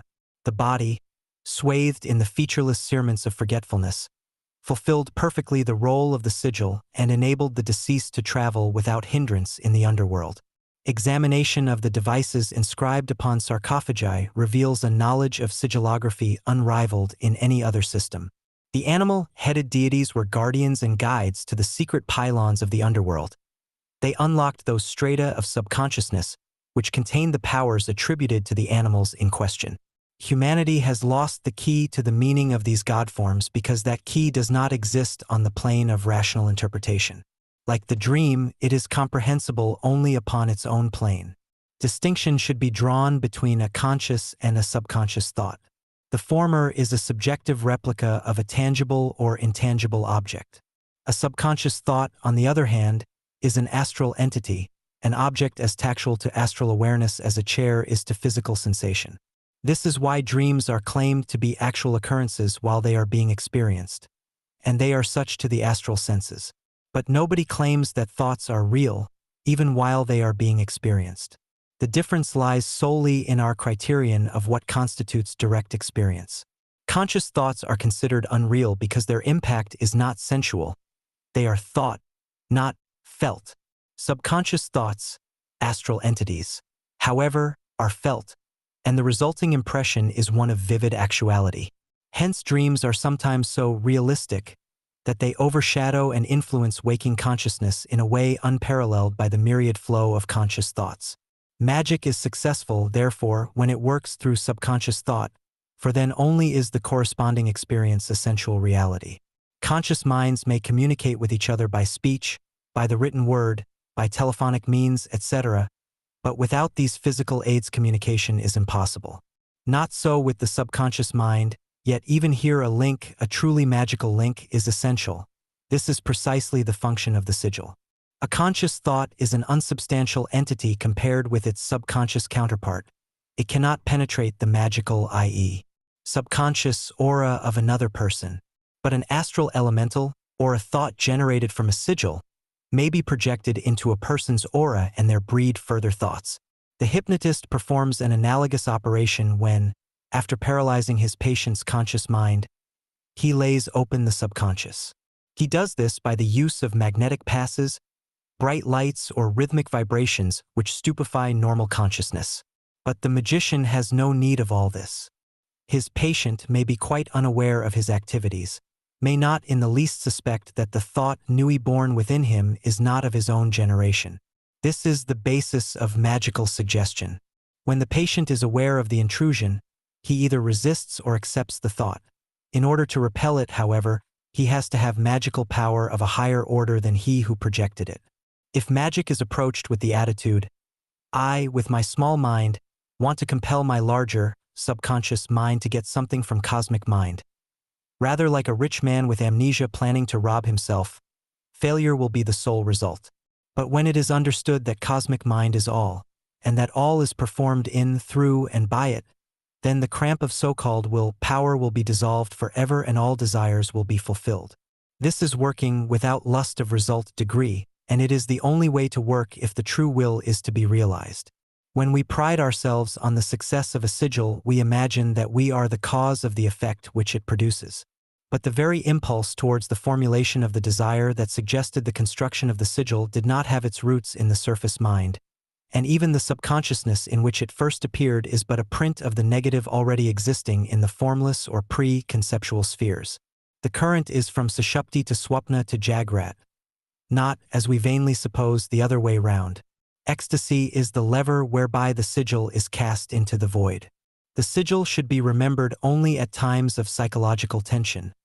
Otherwise, it should be resolutely banished from consciousness. During any intense emotional stress, the sigil should glow in the mind. Concentration at such times will lead to the generation of ecstasy, an ecstasis that will terminate the tension and lead ultimately to the realization of the sigilized desire. A psychological vacuity follows the experience of ecstasy. In this void, where mind itself is absent, occurs the vitalizing of the sigil. The degree of absent-mindedness is dependent upon the intensity of ecstasy which precedes it. If the ecstasy is weak, the vacuity is short-lived. If it is strong, the degree of voidness is correspondingly strong and of longer duration. There may at this point be difficulty in recollecting individual identity when surface consciousness is regained. In actual fact, the ego is a mere phantom created to lend an appearance of personality and coherence to a disconnected yet perpetual series of impressions. But the only thread of continuity joining these disconnected psychic states is cosmic mind. Because ecstasy has temporarily unseated the ego, it is difficult to conform once more to the false set of values imposed by a mere figment of reality. No effort need be made. The old tendencies are strong and only too eager to establish the illusion of separative existence. When the ancient Egyptians embalmed the sigil before dispatching it into the underworld, all traces of personality, i.e., recognizable qualities, were obliterated. Death, symbolized by the mummy in its swathings of uniform and undifferentiated sameness, was followed by resurrection in Amenta. 9. The witch's Sabbath and the reincarnation of primal obsessions. The ancient Egyptians possessed a profound knowledge of the subconscious in its magical, if not psychological, aspects. They understood the mechanics of manifesting past atavisms in the present. These past selves, latent in pre-human consciousness, were symbolized by gods wearing animal masks. The psychology behind this mode of magic, which united the bestial and human potencies in one image, was based upon the awareness of a supreme identity. An identity not only of animality with humanity, of the past with the present, but also with divinity, represented by the future. For the gods typified the ever-coming one, the ever-recurring present moment which embraces the entire gamut of animality, humanity, and divinity. The rite of coming forth by day enacted the subtle transformations undergone by the deceased in the underworld. The priest-magician identified himself with one particular sigil. He assumed a particular god form and resurrected his old self from the dead, appearing in any form he chose. The hawk, for instance, represented the transformation of subconscious, automatic existence into conscious awareness of divinity, which was, for the ancient Egyptians, the highest reality. The expression coming forth by day or coming forth today indicated an emergence from the dark realm of night or death into the day of conscious participation in reality. Although the witch's Sabbath seems a far cry from this formula, it derives, like the mediaeval sorcery which it parallels, from vastly ancient sources. The mode of transaction which enabled the witch to attend the Sabbath was an astral phenomenon, and the unguent rubbed into the body was undoubtedly composed of sleep and ecstasy-producing ingredients. The elevation of the witch on the besom or broom handle is symbolic of the originally feminine character of the Sabbath, for it shows the exaltation of the lunar over the solar forces.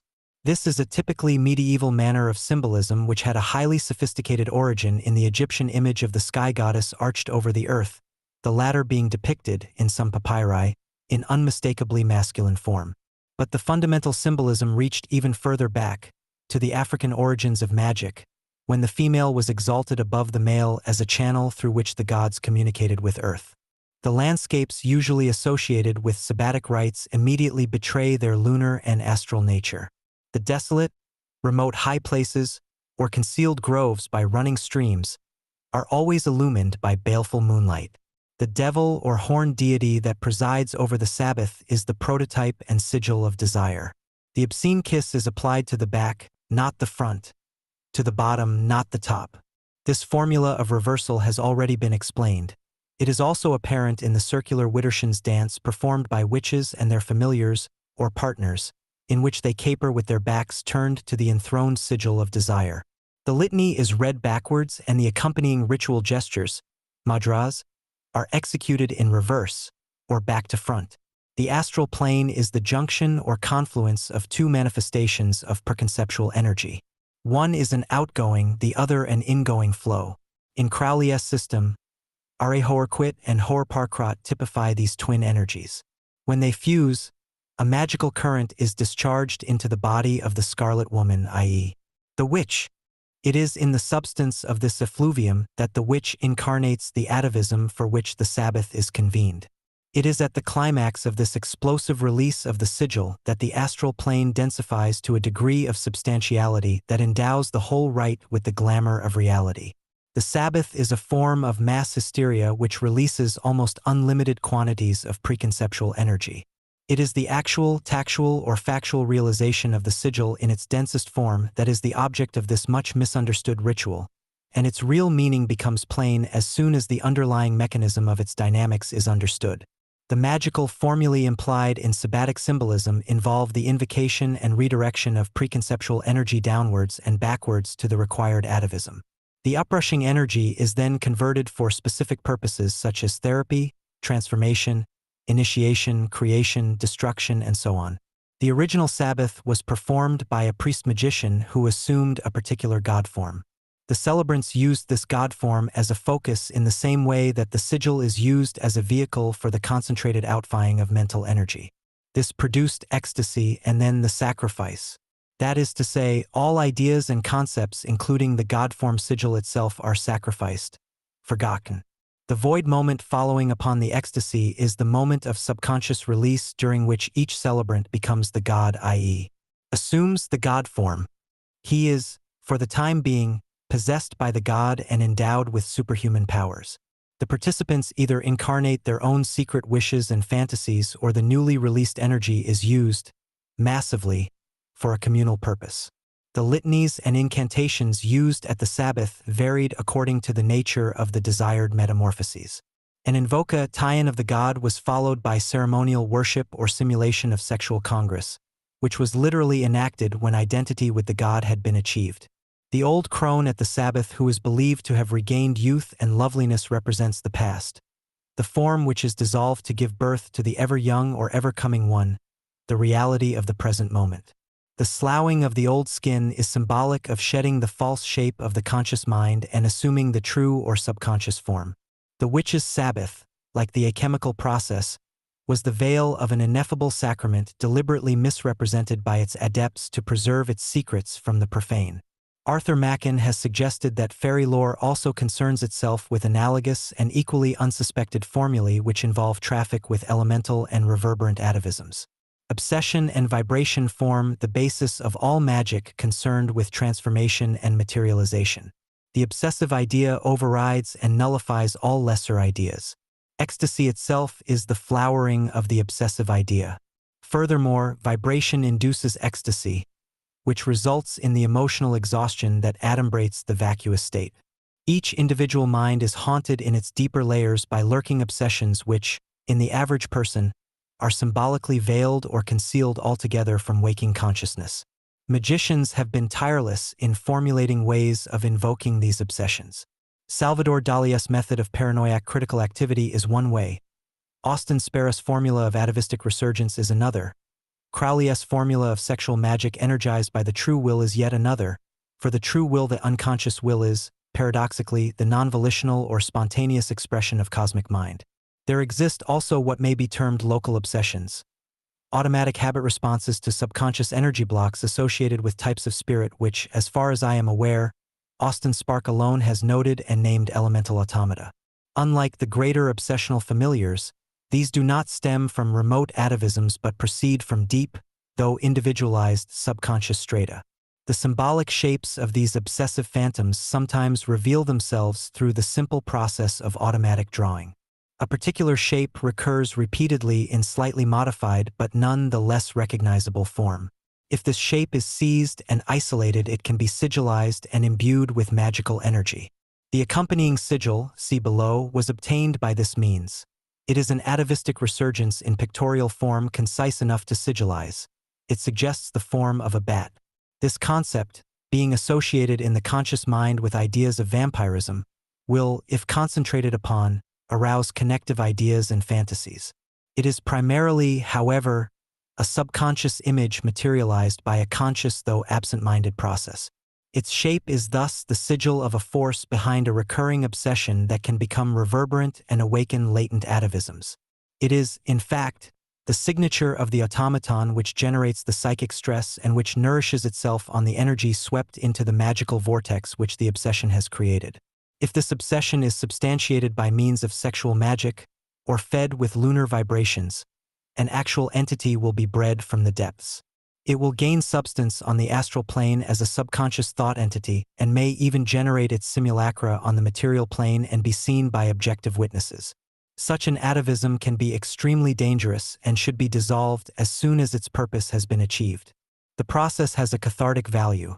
The compulsive habit that masked the obsession subsides and the elemental now has a vehicle through which it may function directly. A subconscious entity, like a sea monster, has been isolated in a tank specially prepared for it. If the sigil is remembered during moments of emotional stress, anxiety, depression, elation, ecstasy, the force normally energizing the compulsion now vitalizes the sigil. The energy automaton will perform any task assigned to it so far as lies within its power. The astrals of great trees, for instance, reveal secrets not only of air but of earth and chthonian regions also.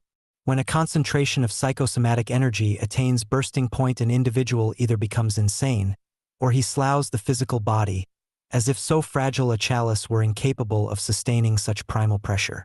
It is at the split second of the force's upsurge that the magician, relinquishing all surface control, permits the force to sweep through him. The sheer impact of its onset exhausts him utterly, and a mental vacuum is created in which the sigil acts upon remote strata of subconscious memory. Back and down it reaches until an answering energy upsurges and indwells the sigil. This intrusion from the cells of ancient memory comes in the form of a vital atavism, a force long dormant but familiar to the magician by virtue of its once having been his own self. Aroused from its age-long sleep, it responds to the suggestion of the sigil which alone exists in the otherwise vacuous mind. Becoming conscious once more, it acts as an intrusive familiar. When the exhaustion of spirit, body, and mind subsides, the magician awakes to find superhuman power at his command. Rather, he has regained an old power. By virtue of his present environment and his infinitely more specialized psychosomatic apparatus, the power is in many ways quite new and he can use it in a manner undreamed of at the time he originally possessed it. This he calls the singular transformations undergone by the Egyptian priest-magicians. The nature of the gods or atavisms may be interpreted with reference to their zoomorphic attributes, and there is no reason why such powers should not come out of the future as well as the past. Some contemporary artists have delineated future atavisms, the shapes of which are limited only by artistic ability. The condition known as genius is due to obsession by intrusive familiars for the creative artist. No less than the scientist, receives certain intimations of future atavisms. All discovery and invention is an atavistic endowment. It is almost always the result of inspiration occurring in a state of vacuity, absent-mindedness, or psychosomatic exhaustion. Great discoveries are made by accident, by a stroke of genius. There is discernible in every historical case of genius a profound emotional, intellectual, or spiritual upheaval, from the resulting chaos of which upsurges the atavism in the form of inspiration. Magic is the full iring of the obsessive idea. As such, it endows with genius. Whether this is positive, i.e., creative, constructive, inventive, or whether it assumes the passive aspect of ability to receive impressions depends upon the individual. In either case, ecstasy, anguish, and obsession are component parts of the process, whether consciously acknowledged or not. Compared with the great intrusive familiars, elemental automata represent lesser powers, entities of a more personal nature generated by blockages in the current of desire. Whereas intrusive familiars spring from a reservoir of energy unbounded by the personality, elemental automata are individualized expressions of cosmic energy. A man may hear celestial melodies, see miraculous visions, feel wonderful sensations, and yet be totally incapable of communicating his experiences. But his inner being will not, for that reason, remain untransformed merely because he does not possess the ability to transform others.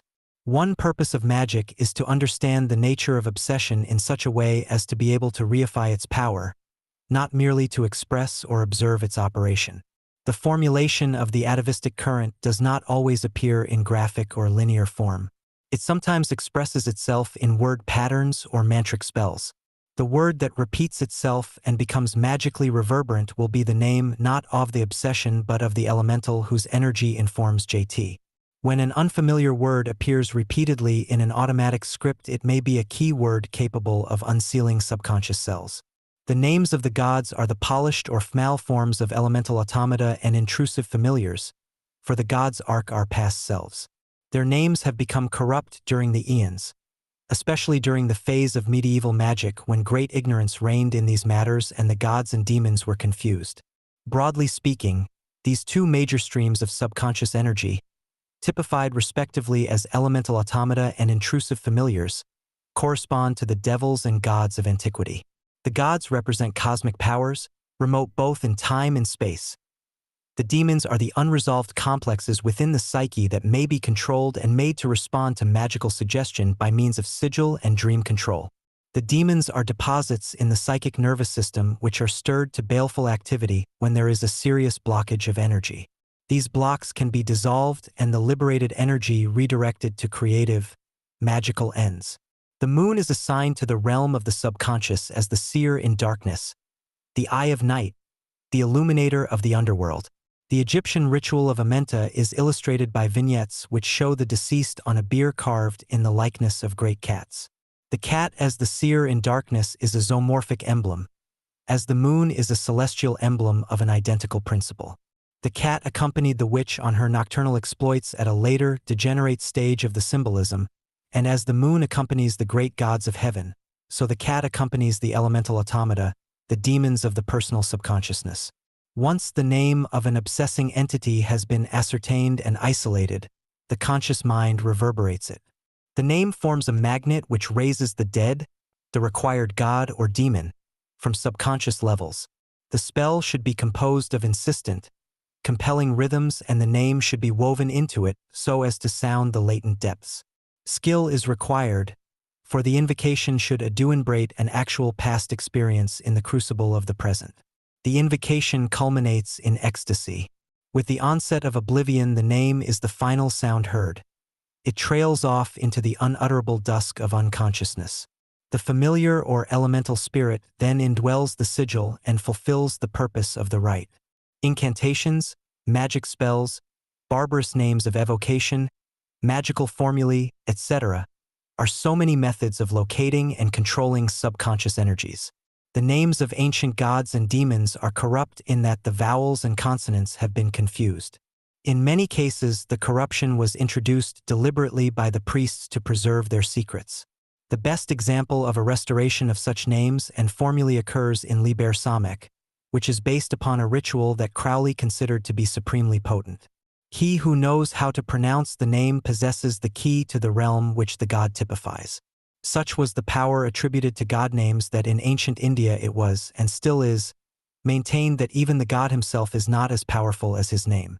Magic utilizes such names to bring the surface mind into direct contact with super or subconscious levels. By their means, the mind is dissolved in cosmic consciousness. In other words, by experiencing the reality behind the name or word, the mind merges in the ecstasy created by impact with its greater, i.e., cosmic self. Some quite ordinary names, words, and images possess a degree of power quite disproportionate to their meanings. They are charged with the peculiar vitality of subconscious energy that lends them a special significance and an incredible durability. For example, certain archaic words which until recently were considered unmentionable in polite society have, by a process of continuous suppression, become endowed with a power similar to that of forgotten sigils. Although the power of such words is a mere shadow beside that of subconscious symbols, they affect people very strongly. Power exists in such words not only because of a conscious denial of them but also because they are usually associated with instinctual functions. If continually suppressed consciously conceived images contain great power, how much greater must be the power of subconsciously conceived words and images that occasionally reveal themselves in automatic writing or magic rituals. Each magician must discover the word that conceals his dominant obsession and must vibrate it until its energizing elemental is awakened. The lost word of the Freemasons, the most corrupt of chemonic names in medieval grimoires, no less than the true name of God known to the ancients, is no other than a consciously formulated link with the source of all conceptual energy. Such words contain genuine magical power in the sense that they embody specific vibrations. It is well known that if a certain musical note is sounded repeatedly, it will shatter a glass or crystal vessel. If the string of a violin or guitar is plucked, precise patterns are formed in particles of sand placed in the vicinity of the vibrating gut. Similarly, spells or incantations awaken subconscious depths to which they are the key. The name or word is more than a mere designation. The name cat, for instance, partakes in itself of the element with which it has affinity. Unlike cat in relation to the animal, the magical name may be compared with a match in relation to the fire to which it gives rise. It is not merely a symbol of fire, it is fire in latent form. This form may become what it is, i.e., fire, by correct vibration. If the magician is holding on to the wrong end of the symbol when it becomes sentient, that is not the fault of the symbol. Yet many a name and symbol has been called evil for no better reason. Subconscious sigils transcend symbols in that they are charged with the actual energy which they symbolize.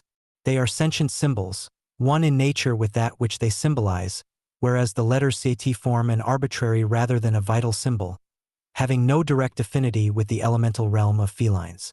All conceptual and therefore all sentient symbols proceed from preconceptual energy, which is the unrealized potential of reality awaiting reification. Obsessional energy, which generates gods, angels, demons, humans, animals, etc., upsurges in proportion to its successive liberation from the sentient forms with which it becomes identified through arbitrary belief. When the magician frees himself from the compulsive habit of conceptualization, he becomes free to experience reality in itself. The mind returns to its source, and form dissolves in the void. Matter decomposes, dissolves into its elemental energies, which then flow back into the earth to rest before believing again in new forms. Man's desire for woman is based on the necessity for returning to his source in the void of preconceptual bliss. He desires to relive the primal ecstasy, to know his origin directly, immediately, magically. But woman is the sigil of Isis, nature. She conceives in terms of form, so man is imprisoned in further belief. During coition alone, he fleetingly tastes the bliss of his true nature, his preconceptual source. There are rare cases, however, when nature does not conceptualize in this manner, when she delivers herself of a preconceptual form. Dreams, desires, wishes are future events which man pours from himself into the primal sigil, the woman nature, which then manifests them. When this occurs, the dreams are already past and tending toward decomposition. The junction of the future, superconsciousness, with the past, subconsciousness, is the seat of reality or direct experience.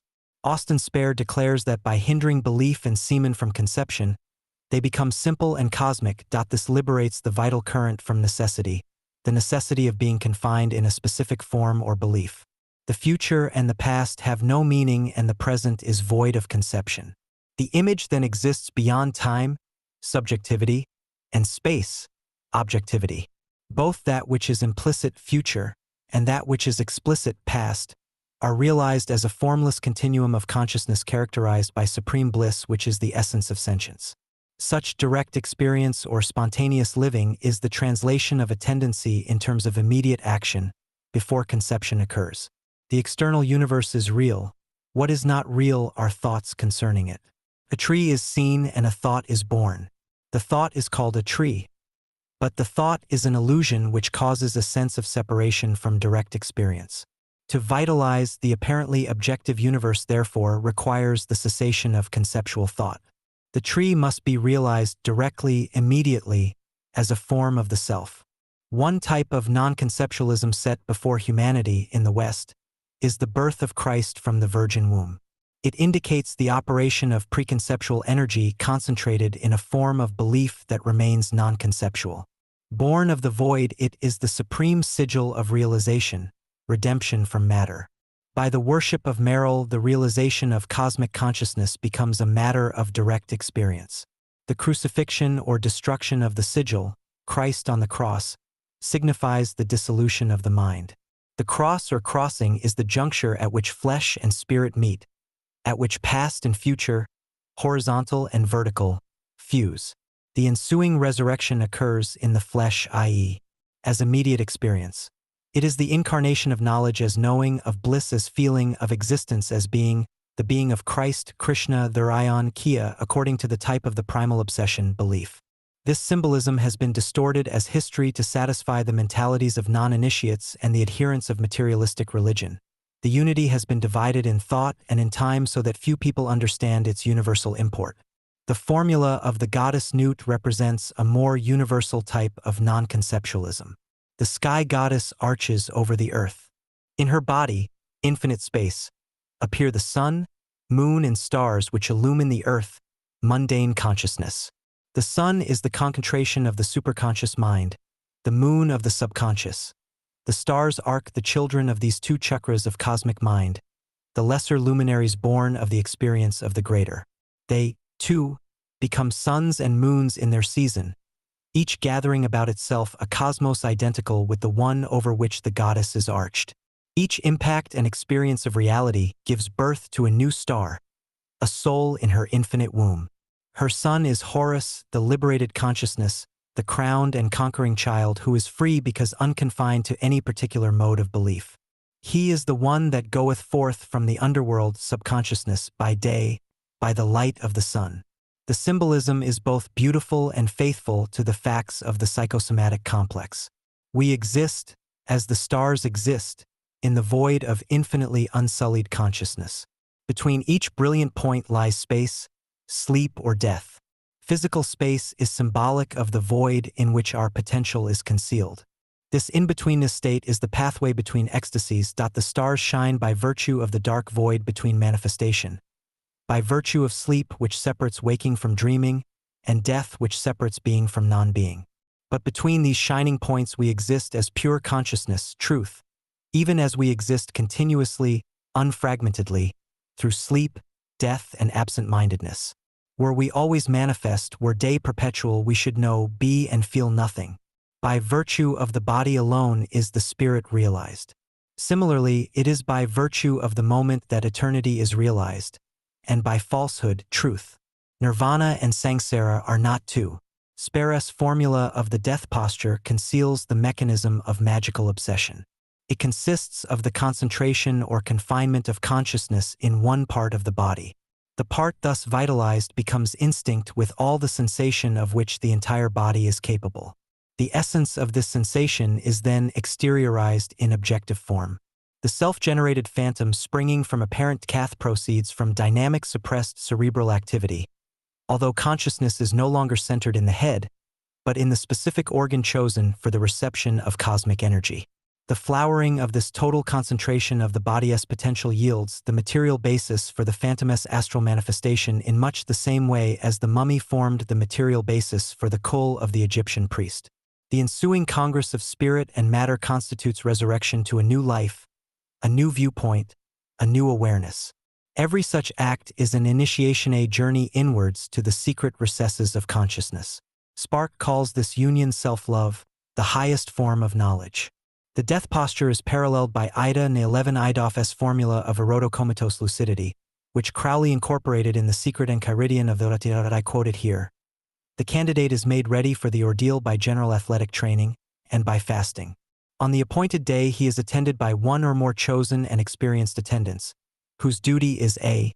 to exhaust him sexually by every known means, b. to rouse him sexually by every known means.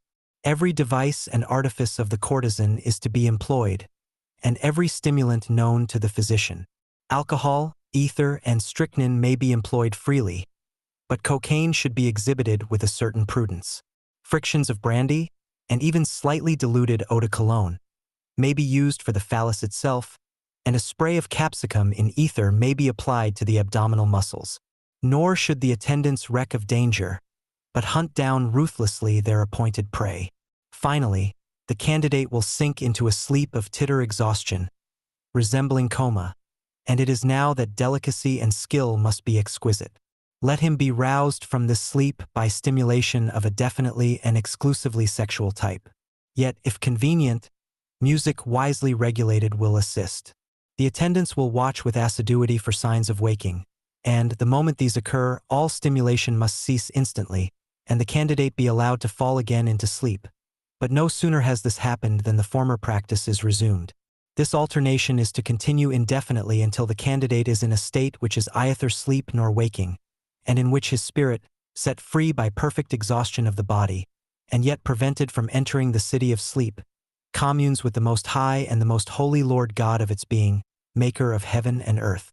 The ordeal terminates by failure, the occurrence of sleep invincible, or by success, in which ultimate waking is followed by a final performance of the sexual act. The initiate may then be allowed to sleep, or the practice may be renewed and persisted in until death ends all. The most favorable death is that occurring during the orgasm, and is called mors justi. As it is written, "Let me die the death of the righteous, and let my last end be like his." In an ancient Egyptian creation legend recorded in the papyrus of Nisi Amsu, the sun god Adam is described as having thrust his phallus into his hand and performed his desire, thus producing the twins Shu and Tufhut. These two children are the mystical fire and water, the humid, moist womb, necessary for materializing the obsessional entity. The womb emanates the shape of a succuba, a glamour with which the magician copulates in order to materialize the magical phantom. In the same papyrus, the god Khepra is recorded as having had union with his hand and of embracing his shadow in a love embrace. The shadow or chaya is the halo of the risen Kundalini. She is depicted in the Puranas as a Huri. The shadow is the succuba which appears in rabbinical lore as Lilith, the first wife of Adam. This is the shadow of Set in the velvet darkness of which the primal obsession gestates. 10. New Isis and the radiance beyond space. There is a legend known to initiates concerning the secret abode of the goddess. The spirit of Nodensgokl of the great deep flashed forth as lightning from the depths and formed a throne in celestial realms, a seat of stone whereon the goddess was established. She ruled from the throne of stone which Nodens had fashioned, and about her the temple of New Isis grew into being. This also was of stone, hollowed out, and of the lightning. And this seat of stone whirled forth in the heavens, the vehicle of Nodens, fire veiled from mortal eyes by a vitreous curtain of deep unyielding ocean. The scat of stone, in its macrocosmic aspect, is identified by initiates with a certain transbyutonic planet which is the focus of the goddess whose formula is New Isis. The heart of the sigil of Nodens is identical with the mark of the beast, the fusion of 0 and X which produces the lightning flash. Nodens is the god of the great deep or abyss, microcosmically identical with subconsciousness. He reigns over the abyss and controls and harnesses its lightnings. Flashed forth as lightning from the depths describes the act involved in the establishing of the seat. The seat of stone is Isis, and upon this foundation the goddess is established and rules the heavens, the earth and the deeps beneath the earth. In other words, the goddess who grants all desires is invoked by the union of the X and the 0, the phallus and the ties, the scat being the vehicle of her power. Isis is therefore her vehicle, for Isis bears the fire of Nodens within her womb, and her vehicle in the macrocosm is the transbyutonic planet known to occult tradition also as Isis. The moon is the most material expression of New Isis so far as concerns the earth. The emanations of the lunar Dharmonic principle are extremely powerful. They are concentrated in the moon's mundane vehicle, which is the body-mind complex of the female. Their restrictive forces have to be transmuted if the earth is to prepare for the influx of power which flows from the throne of New Isis. The moon is also the vehicle of the astral fluid of the lower elemental regions, and the method of materializing these DC mentals is through the physical menstruum of blood. In all genuinely initiated orders, woman is therefore periodically segregated for magical purposes. The elementals, which may be bound by blood and manifested by the use of the kalas, are useful links with certain types of extraterrestrial intelligence. If these beings rise unbidden from the deep, they can be a grave danger to the magician unless he has thoroughly mastered his instinctual nature. To a certain extent, this mastery will give him a corresponding control over woman as the manifestation of nature functioning on lunar or emotional levels. Woman is bound by lunar cosmic principles so long as she does not respond to the vibrations of the new aeon. The magician must therefore guard against this lunar current, either by ceremonial methods or by forms of sexual magic in which he is careful to repel the larvae of the lower elemental and astral planes which woman transmits during her lunar phase. Although Luna is Isis, she is Isis in her Nephthyian or Sethian phase. This is the scarlet avatar assumed by Babylon in contradistinction to that imperial purple which combines the blood of Mars, Kali, with the royal blue of Jupiter. At the heart of Mars is the essential red fire that permeates the veins of Babylon. Not the fire of physical creation as reflected in the cold fire of the moon, but the highest generative potential which manifests only by means of the vibrations emanating from New Isis. The prominence accorded to the Great Mother by the stellar cults was based upon the fire of procreative and physically generative energy whereby the sun incarnated on earth. Woman will fulfill a different function in the new aeon. As the Isiac currents gather strength about the astral atmosphere of the earth, more of her earthly vehicles will be prepared to propagate a race of magically generated beings able, by virtue of the subtle complexity of their mechanism, to probe extraterrestrial dimensions. In other words, human consciousness, which contains all worlds, all systems and universes, will be further illumined by a light greater than sunlight, greater even than the light shed by the sun who concentrates the essence of the sun. For the fire that lights them all will focus its rays through New Isis, and all that cannot be assumed to the spirit of the new aeon will be consumed. Horus, the sun, symbolizes the lost word or phallus, the immortal principle of Osiris. In the present aeon, Isis will rediscover this principle, and man will consciously use the formula of love under will to advance his spiritual development. The aeon of Horus will endure until the aeon of Mot supersedes it, when another magical formula becomes valid. The conflicts now raging in the world are due to the birth pangs of the aeon of Horus. Sexual methods of establishing contact with entities more evolved than man will be perfected, and there are already signs of their development. Science has to a certain extent been shorn of the dogmatism of superstition. Religion has not yet found its true place in the scheme, for the accent on science has eclipsed the finer sensibilities that must ultimately guide all successful inquiry into nature, Isis. If this is not effected, man will be destroyed by the elemental forks he has rashly invoked. It is therefore essential that all the superstitious doctrines that oppress mankind be swept away. Religion, as popularly understood, being the foremost. The Sphinx symbolizes deliberate sacrifice of the sexual energies, the beast, to higher powers, in order to establish conscious communication with extraterrestrial entities. Isis, who manifests her influence through the medium of the planet bearing her name, represents with her cynocephalic companion Mena's guide towards a proper understanding of the sexual energies, divested at last of the accretions with which false belief has surrounded them. It is this mass of unvital belief that has warped humanity's spiritual progress. Pluto guards the underworld, subconsciousness, the region that contains the key to the magical revival promised in the present aeon. The esoteric interpretation of the myth of Osiris and Isis is therefore as follows. Osiris is man. The solar principle of life and light within him is Horus, immortality. Isis is woman. The lunar principle of death and dissolution within her is Set, manifestation. Set slew Horus, which means that man confused the times and seasons, sexually speaking, so that his Horus principle was defiled and blasted. Isis mourns the loss of this principle as represented by the loss of the phallus of Osiris. Nature is seen as catastrophic and ephemeral, as opposed to continuous and eternal. She searches for the phallus, immortal principle, in order to restore it to its rightful place within her.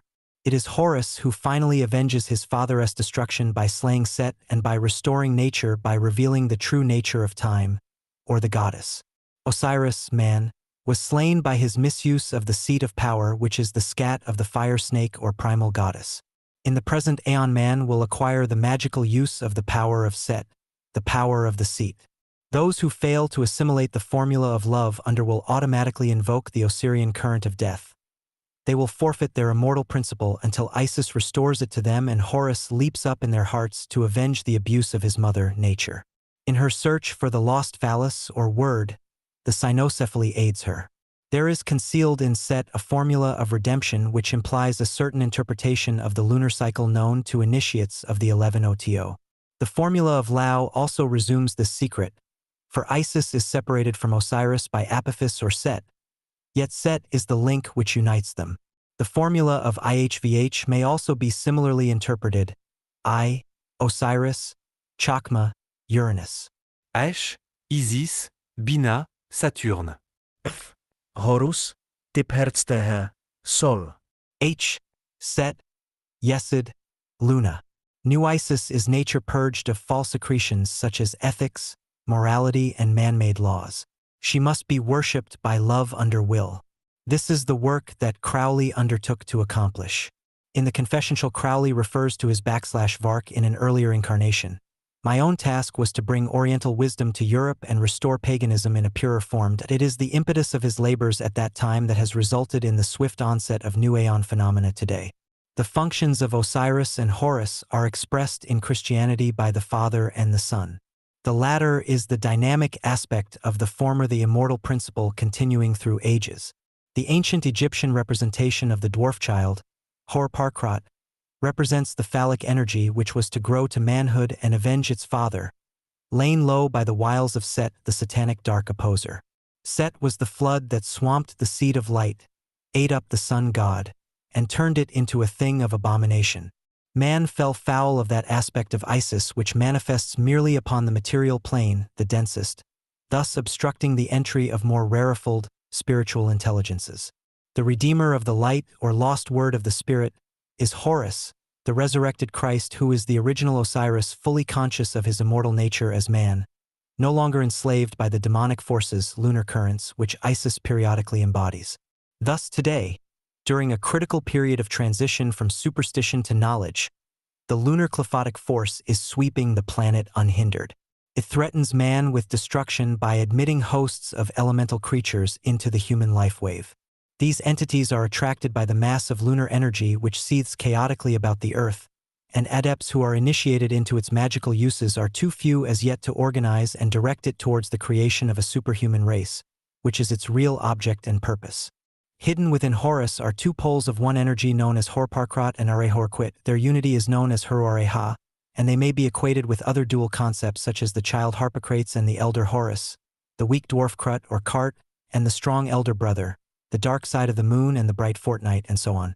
Horus represents the immortal principle in man, symbolized by the sun in the macrocosm and by the phallus in the microcosm. Yet this symbolism is imperfect, for neither the sun nor the phallus in themselves have power beyond that which flows through them from another source. In the case of the sun, this power is refracted through Sirius, the star of Set. In the case of the phallus, it is this same fire, but adapted to a different purpose. Both are creative aspects of the one fire, but their functions are different in scope and in magnitude. The sun drenches the earth with its creative rays. The phallus drenches the womb with its seed. The energy that flows through the sun and through the phallus is known by the name of Horus. It has two aspects, even as the lower Isis has two aspects, lunar and Venusian. The lunar aspect, known as Hor-Parkrat, signifies the withdrawal of energy into quiescence prior to its projection by the formula of Are-Horquit. The formula of Hor-Parkrat implies that the magician silently concentrates his mental forces upon one point. He vibrates the god names. This creates a stress in the astral light. He then proceeds to the formula of Are-Horquit. The stream of outpouring energy illumines the image and hurls it into the astral light. The method of vibrating the image and sinking it into deep subconscious strata is by the system of sentient symbols already described. The formula of Horus is thus twofold. Harpocrates represents the silence consequent upon impregnation. It is the gestatory silence of darkness and moist growth wherein the seed stirs in the womb and gathers its appropriate elements about it prior to incarnating in the astral and then the physical universe. In this interpretation, the formula of Arehoarquit precedes that of Harpocrates. Arehoarquit is the lord of the Aeon of Horus, the god of war and of vengeance who avenges the death of his father, the abuse of his mother. The sign of Horus is the sign of the penetration of the veil of Isis. The formula of Harpocrates is implicit in this gesture. It is vitally important that the magical name is correctly vibrated in the astral light. An ill-formed image will result in abortion. The formula of Horus is then the formula of this Aeon, and it is the mode whereby the magician enters the inmost sanctum of New Isis. The earthly Isis has her focus of radiation and influence through the moon. In the macrocosm, the moon lightens the earth at night. In the microcosm, it illumines the dark phase, the Typhonian night of the female cycle. This current is inimical to the uninitiated, but the adept is aware of a subtle perfume in it, a vibration that partakes of the heavenly Isis, New Isis, she who has her focus of radiation macrocosmically speaking in the trans-Plutonic planet that bears her name. In the microcosm, her influence plays through a certain odic emanation or perfume which Oriental adepts have long known as the 15th Kala. The heavenly Isis is Nut, Our Lady of the Stars. Her earthly counterpart is Luna, also a Lady of the Stars but after a different manner, for whereas the rays of the moon are red with the blood of Typhon and Set, the stars of Nut are red with the Martian vibrations which burn with a subtle perfume at the core of Neptune. Horus is the natural child of Nut.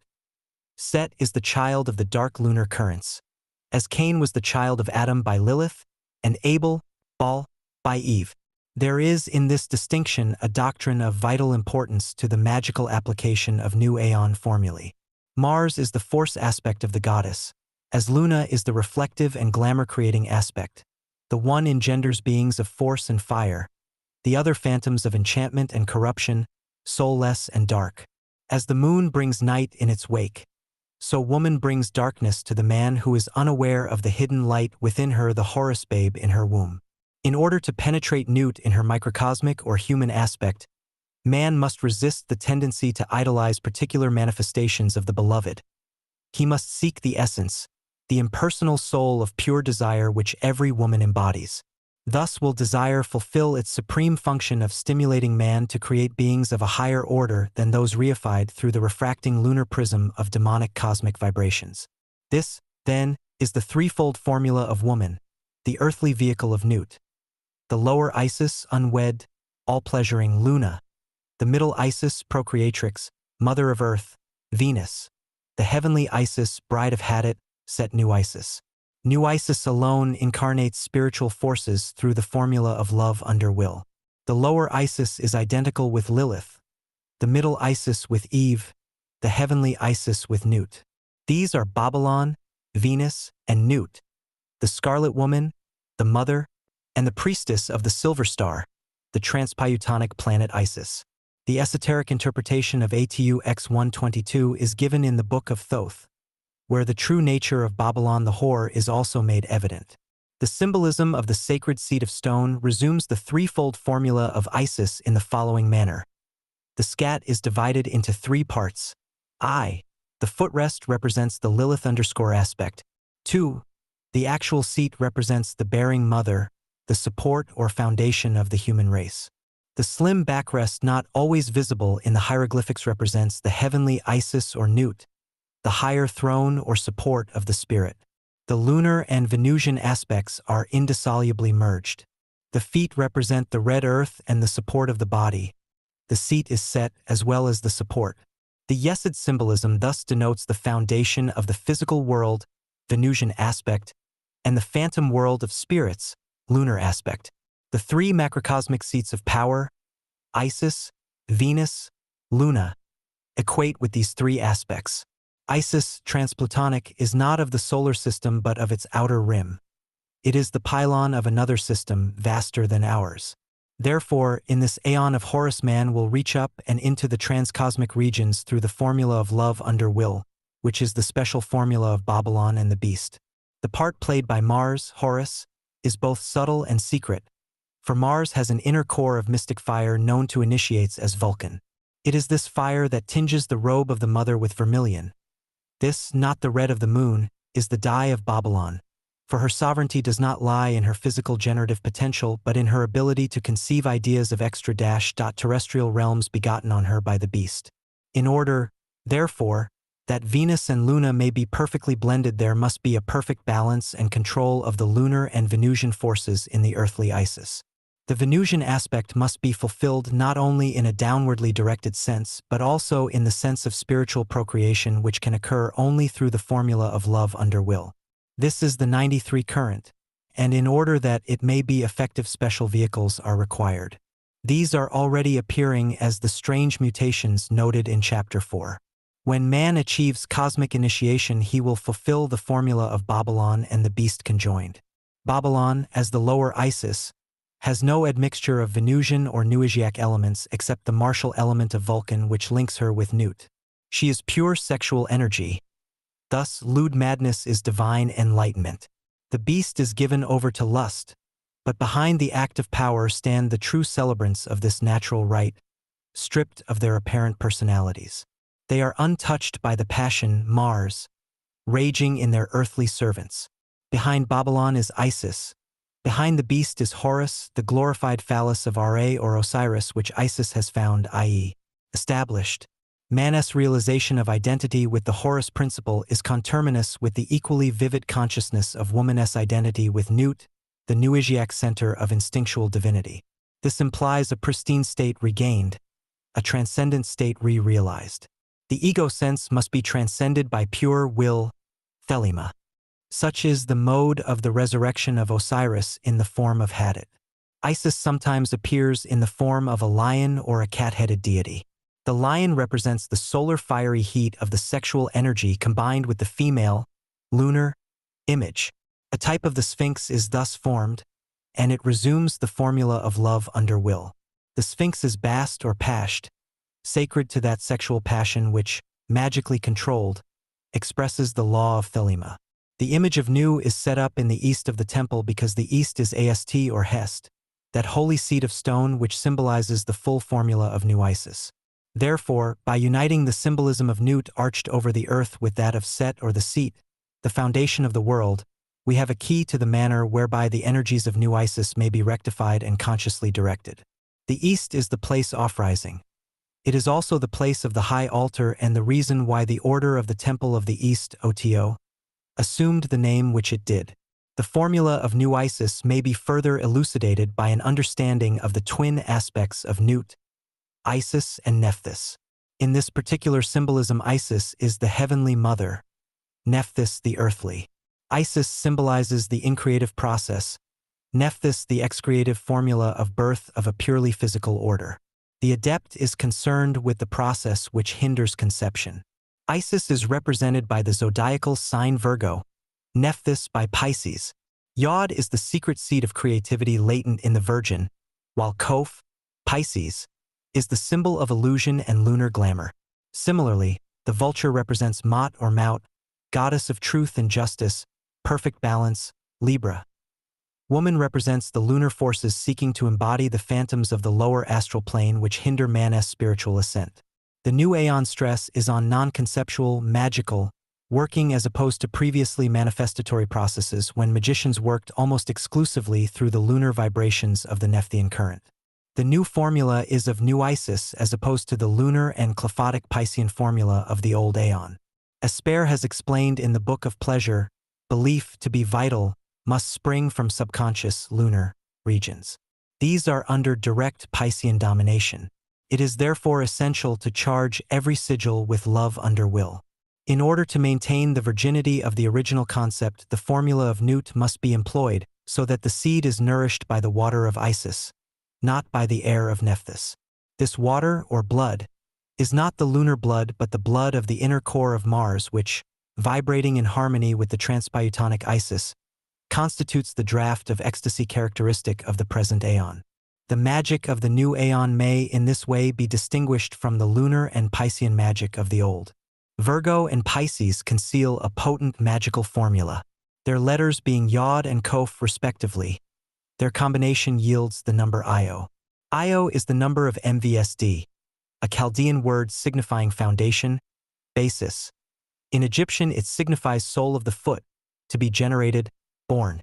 The foot is symbolical of the yoni, which equates with the red source of creation. 110 is also the number of anithma, meaning a votive offering, and of edra, an altar or temple. These concepts not only suggest a sacrifice to some deity upon an altar in a temple but also indicate the nature of the offering, which involves the feminine principle. Newt declares, "My incense is of resinous woods gums, and there is no blood therein. Because of my hair the trees of eternity." The fact that blood is absent from Nut's incense supports the New Asiatic interpretation of the heavenly flowers or stars under which her love rites are to be performed. The zodiacal symbolism of Virgo and Pisces contains the reason why. Virgo shows the serpent indrawn, not projected as in the Scorpionic sign where it leaps forth aggressively. Virgo, the virgin, shows the increative process of mystical ecstasy, as Scorpio formulates its excreative or magical potential. The sign of Pisces, on the other hand, shows the extroverted circle with the bar across its two lunar arcs, which are depicted back to back.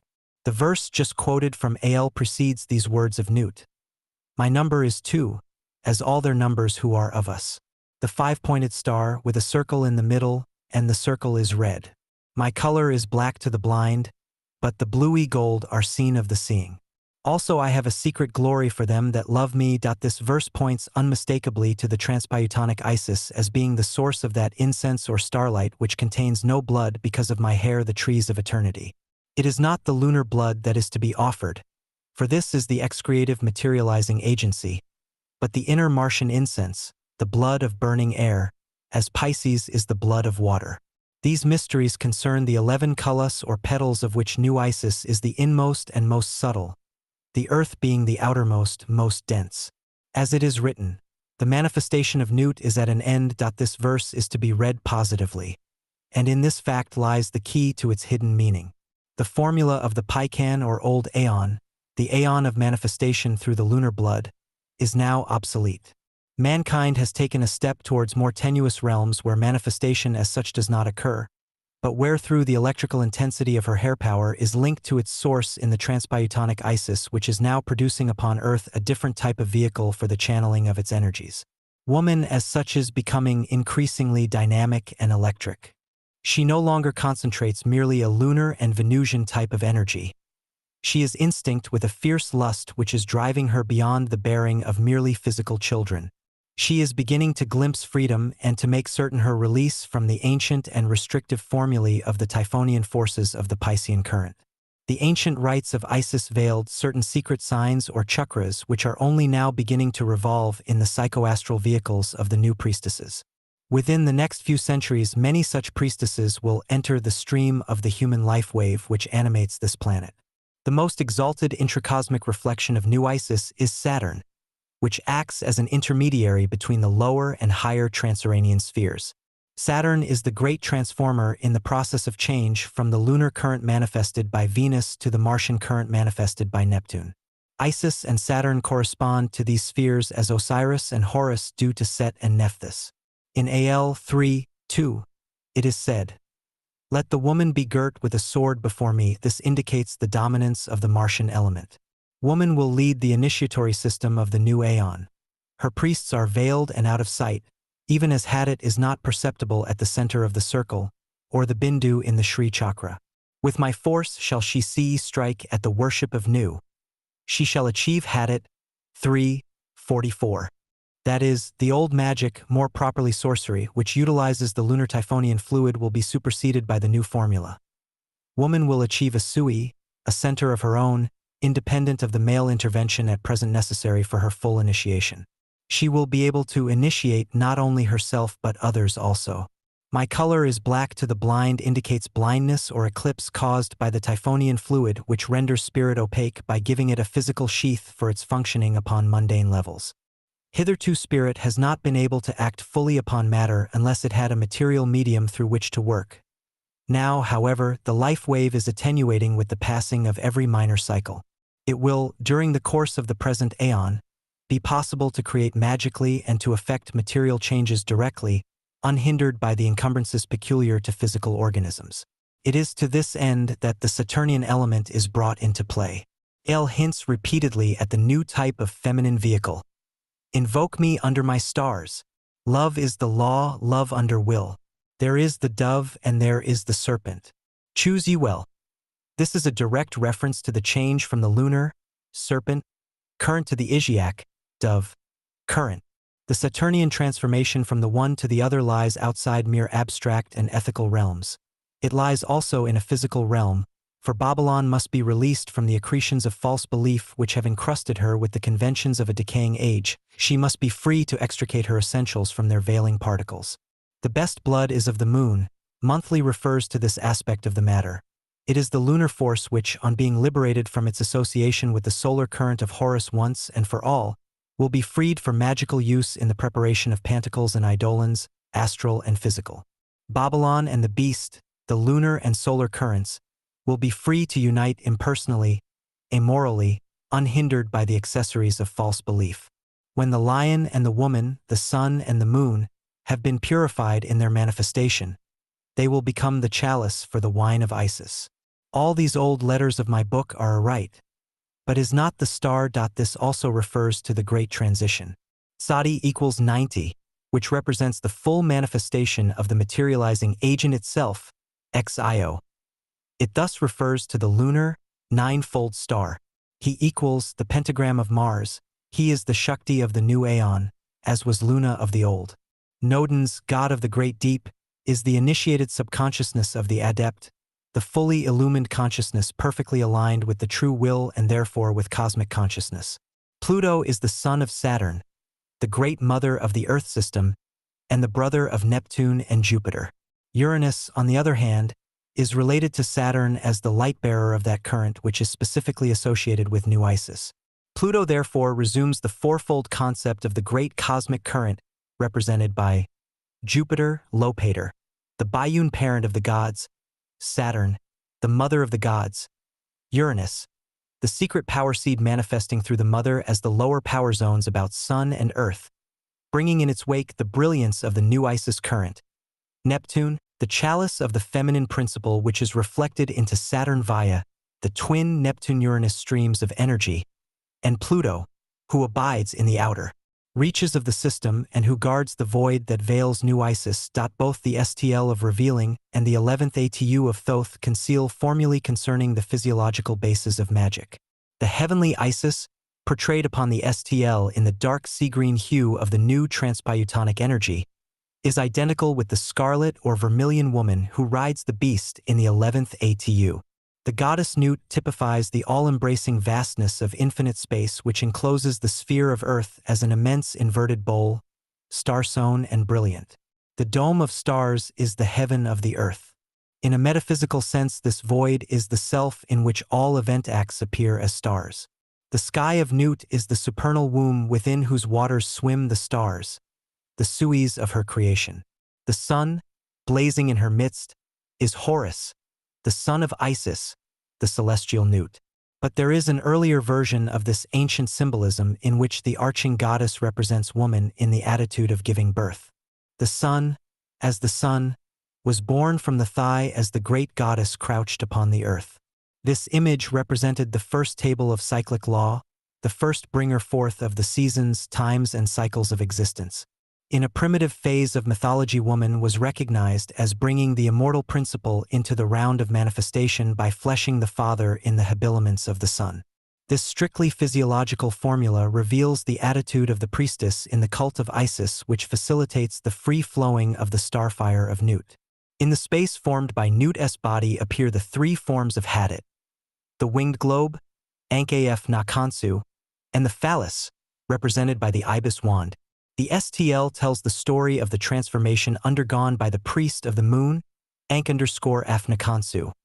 During the ceremony of gathering power which Isis is emitting in the sacred enclosure of the temple, the moon symbolizes the lunar cosmic forces, Horus, the control of these forces and of the phallic power consecrated to its highest purpose by the formula of Nut. Of the 11 major seats of cosmic, celestial power, New Isis is the 11th and most important for the present Aeon. There are 10 stars of great magnitude in the body of Isis and 1 star of vast magnitude, which is her heart. These celestial bodies appear in the bright and dark fortnights. They also are 11 in number. They are the same stars, but their influences differ according to the nature of the earthly power zones through which they operate. These 22 radiances, perfumes or celestial flowers, accord with the 22 Adas of Thoth and the 22 paths of the Tree of Life. A further 6 stars, dark stars, also exist, but these with one exception are of the Cliffith, Typhonian. Newt has manifested these stars in the heights, heavens, of Man's consciousness, as well as in the depths, hells, of her vehicles on earth. To manifest these kalas in their fullness is a work of great delicacy and skill. A profound magnetic sleep must engulf the priestess chosen for the ritual. The influence of New Isis concentrates the occult tradition in both its Eastern and Western forms. It also embodies the new current of energy pervading human consciousness at the present stage of its evolution. This current flows with a peculiar rhythm from secret zones in the human body and finds its outer focus and center of radiation in the transbiotonic Isis. AL was communicated to Crowley at the precise moment of the Earth's initiation into the new Aeon, and it contains the secret formulae whereby the rites of New Isis can be performed. AL therefore contains formulae of the most transcendental aspects of the magical energies of Horus, and the manner of harnessing and utilizing them in the sphere of human consciousness. Hitherto this sphere has used 10 major kinds of magic: earth magic, the magic of materialization; moon magic, better_termed sorcery; the magic of witchcraft, glamour and illusion; mercurial magic, involving such techniques as telepathy, electromagnetic radiation and kindred phenomena; Venusian magic, the magic of love for earthly ends; martial magic, that of energy and the dissolution of energy; solar magic, the magic of the human consciousness in its highest and most sublime phase; Jupiterian magic, the magic of conservation and control; Saturnian magic, the magic of change and the mysteries of death; Uranian magic, the magic of the true will; and Neptunian magic, a highly secret form of magic involving dream control. There is also an 11th form of magic unknown to the generality of men, Plutonian magic, which is identical with that of New Isis in the sense of being its mask, symbol, or god form. In a technical sense, Pluto is the wand of Isis projecting her rays into the earth sphere. In yet another, deeper sense, Pluto is the dog of the virgin huntress Artemis or Isis, and this is reflected in the most secret sexual magic of the 11th degree, OTO. These several kinds of magic were not always and at all times known and practiced by mankind, although at certain places on the Earth's surface one or other of them flourished and energized a particular tradition. It is the overflow, the waste aspect of this energy of which people today are vaguely aware and to which they refer, indiscriminately, as magic. Thus, for example, earth magic has been associated with mere fertility cults, not with the esoteric earth tattva of the mother goddess; moon magic with the puerilities of medieval witchcraft, not with the mysteries of the sun at midnight; Venusian magic with love philters and sensual delight, not with the feast of the super_sensualists, and so on. As the Earth's aura continues to be impregnated by the star rays of an alien system, new and subtle kalas also penetrate human consciousness. But until man becomes aware of receiving their impact from a crystallized zone of energy from outer space, he cannot evoke the corresponding kalas in his own body-mind complex and make them spatial and dynamic. Thus, when Isis Transbiotonic first attracted Man's attention, it became possible to unseal certain centers of energy which immediately received and transmitted power from the spatial power zone. This was made manifest in AL. But what appeared to some readers of AL as a mere recapitulation of the stellar tradition of Draconian Egypt proved on the contrary to be not stellar, lunar, or solar symbolism, but something including and transcending them, viz. the new EVA-IA mythos adumbrated by the zoomorphic mudra of Nut as figured in the STL 718, the resurgent New Isis, the secret silver star shining at noon in the depths of the earth. The STL resumes AL in pictorial form, even to the sacred seat which forms the foundation of the sun's light. The adept is instructed to follow the Iov of Nu in the starlit heaven. L. 2:76. Nu is described in the second chapter of AL as the hiding of Hadit. This is so in a literal sense, for Nu is the formula of reification, the veil, skin or hide that substantiates the spirit Hadit. To follow the Iov of new means to realize the spirit in the flesh, and the mysterious words in AL 3, with my force shall she see and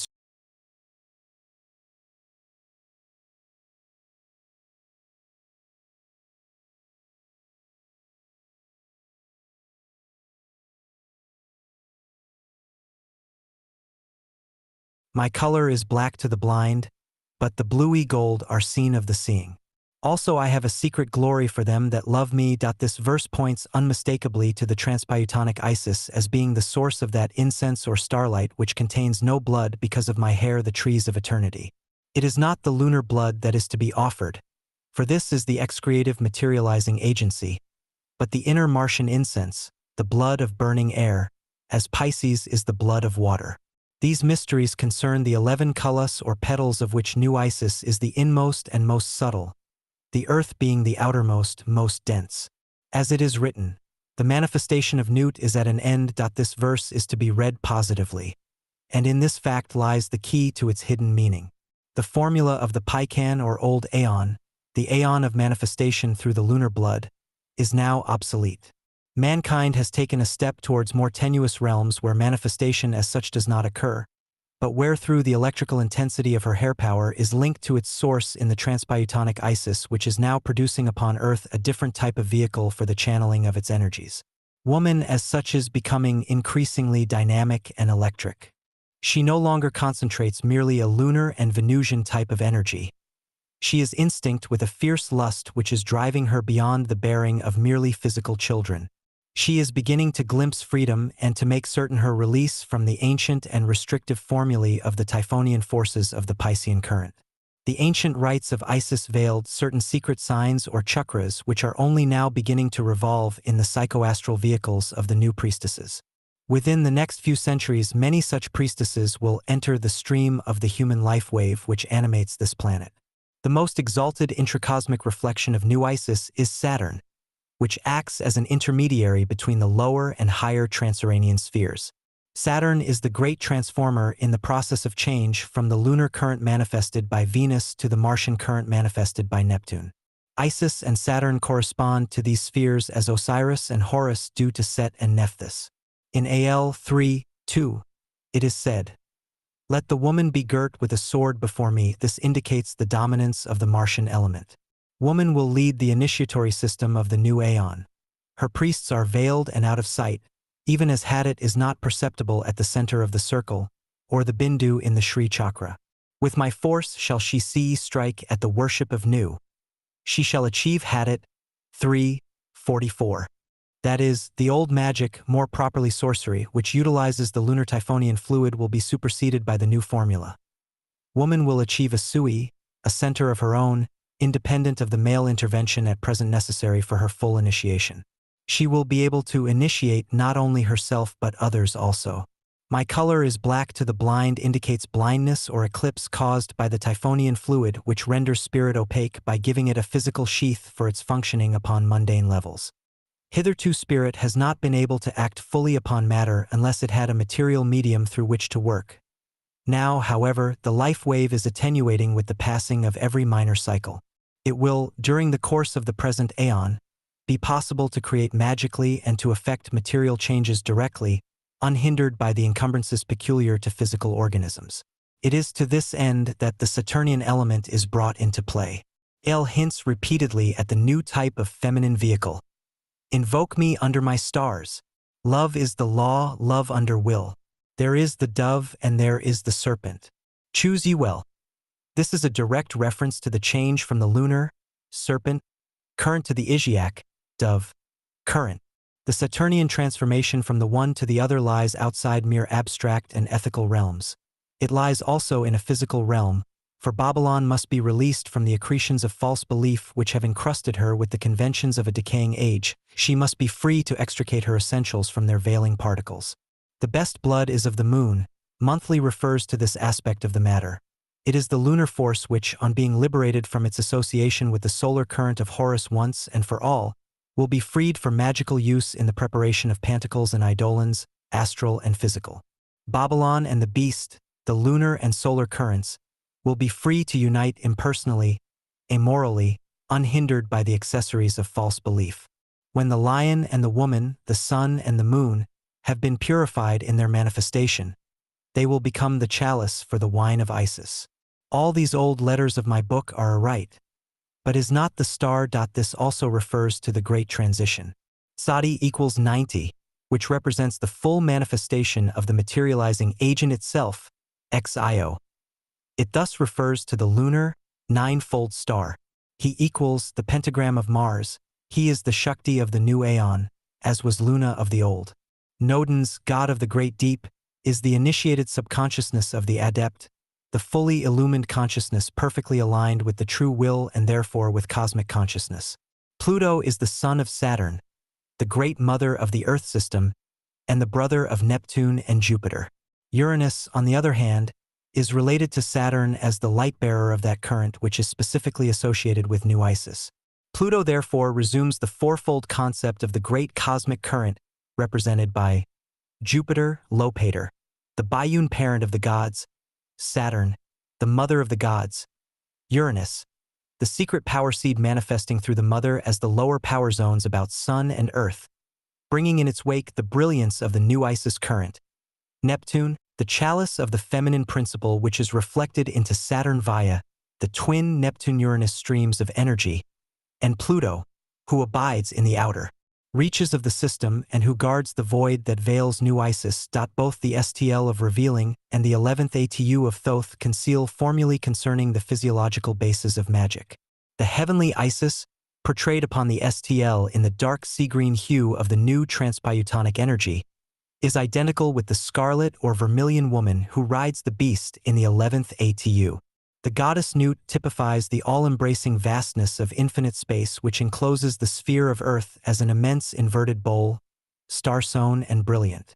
The dome of stars is the heaven of the Earth. In a metaphysical sense, this void is the self in which all event acts appear as stars.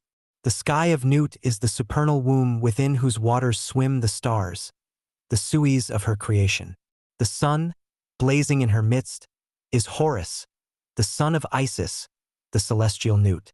But there is an earlier version of this ancient symbolism in which the arching goddess represents woman in the attitude of giving birth. The sun, as the sun, was born from the thigh as the great goddess crouched upon the earth. This image represented the first table of cyclic law, the first bringer forth of the seasons, times, and cycles of existence. In a primitive phase of mythology, woman was recognized as bringing the immortal principle into the round of manifestation by fleshing the father in the habiliments of the sun. This strictly physiological formula reveals the attitude of the priestess in the cult of Isis, which facilitates the free flowing of the starfire of Nut. In the space formed by Nut's body appear the three forms of Hadit: the winged globe, Ankaf Nakansu, and the phallus, represented by the ibis wand. The STL tells the story of the transformation undergone by the priest of the moon, Afnakansu. During the ceremony of gathering power which Isis is emitting in the sacred enclosure of the temple, the moon symbolizes the lunar cosmic forces, Horus, the control of these forces and of the phallic power consecrated to its highest purpose by the formula of Nut. Of the 11 major seats of cosmic celestial power, New Isis is the 11th and most important for the present Aeon. There are 10 stars of great magnitude in the body of Isis and 1 star of vast magnitude, which is her heart. These celestial bodies appear in the bright and dark fortnights. They also are 11 in number. They are the same stars, but their influences differ according to the nature of the earthly power zones through which they operate. These 22 radiances, perfumes or celestial flowers, accord with the 22 Atis of Thoth and the 22 paths of the Tree of Life. A further 6 stars, dark stars, also exist, but these with one exception are of the Cliffith, Typhonian. Nut has manifested these stars in the heights, heavens, of Manas consciousness, as well as in the depths, hells, of her vehicles on earth. To manifest these kalas in their fullness is a work of great delicacy and skill. A profound magnetic sleep must engulf the priestess chosen for the ritual. The influence of New Isis concentrates the occult tradition in both its Eastern and Western forms. It also embodies the new current of energy pervading human consciousness at the present stage of its evolution. This current flows with a peculiar rhythm from secret zones in the human body and finds its outer focus and center of radiation in the transbiotonic Isis. AL was communicated to Crowley at the precise moment of the Earth's initiation into the new aeon, and it contains the secret formulae whereby the rites of new Isis can be performed. AL therefore contains formulae of the most transcendental aspects of the magical energies of Horus, and the manner of harnessing and utilizing them in the sphere of human consciousness.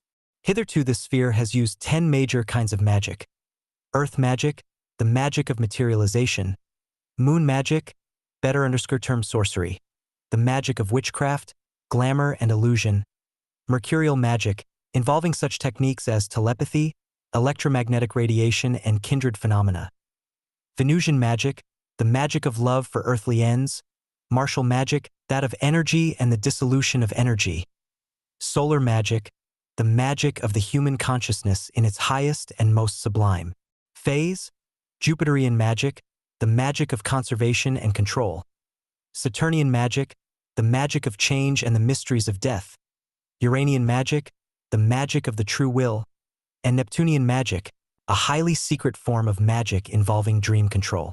There is also an 11th form of magic unknown to the generality of men, Plutonian magic, which is identical with that of New Isis in the sense of being its mask, symbol, or god form. In a technical sense, Pluto is the wand of Isis projecting her rays into the Earth sphere.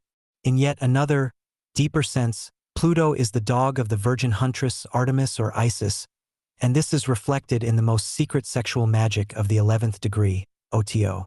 These several kinds of magic were not always and at all times known and practiced by mankind, although at certain places on the Earth's surface one or other of them flourished and energized a particular tradition. It is the overflow, the waste aspect of this energy of which people today are vaguely aware and to which they refer, indiscriminately, as magic. Thus, for example, earth magic has been associated with mere fertility cults, not with the esoteric earth tattva of the mother goddess; moon magic with the puerilities of medieval witchcraft, not with the mysteries of the sun at midnight; Venusian magic with love philters and sensual delight, not with the feast of the super_sensualists, and so on. As the Earth's aura continues to be impregnated by the star rays of an alien system, new and subtle colors also penetrate human consciousness. But until man becomes aware of receiving their impact from a crystallized zone of energy from outer space, he cannot evoke the corresponding colors in his own body-mind complex and make them spatial and dynamic. Thus, when Isis transbiotonic first attracted man's attention, it became possible to unseal certain centers of energy which immediately received and transmitted power from the spatial power zone. This was made manifest in AL. But what appeared to some readers of AL as a mere recapitulation of the stellar tradition of Draconian Egypt proved on the contrary to be not stellar, lunar, or solar symbolism, but something including and transcending them, viz.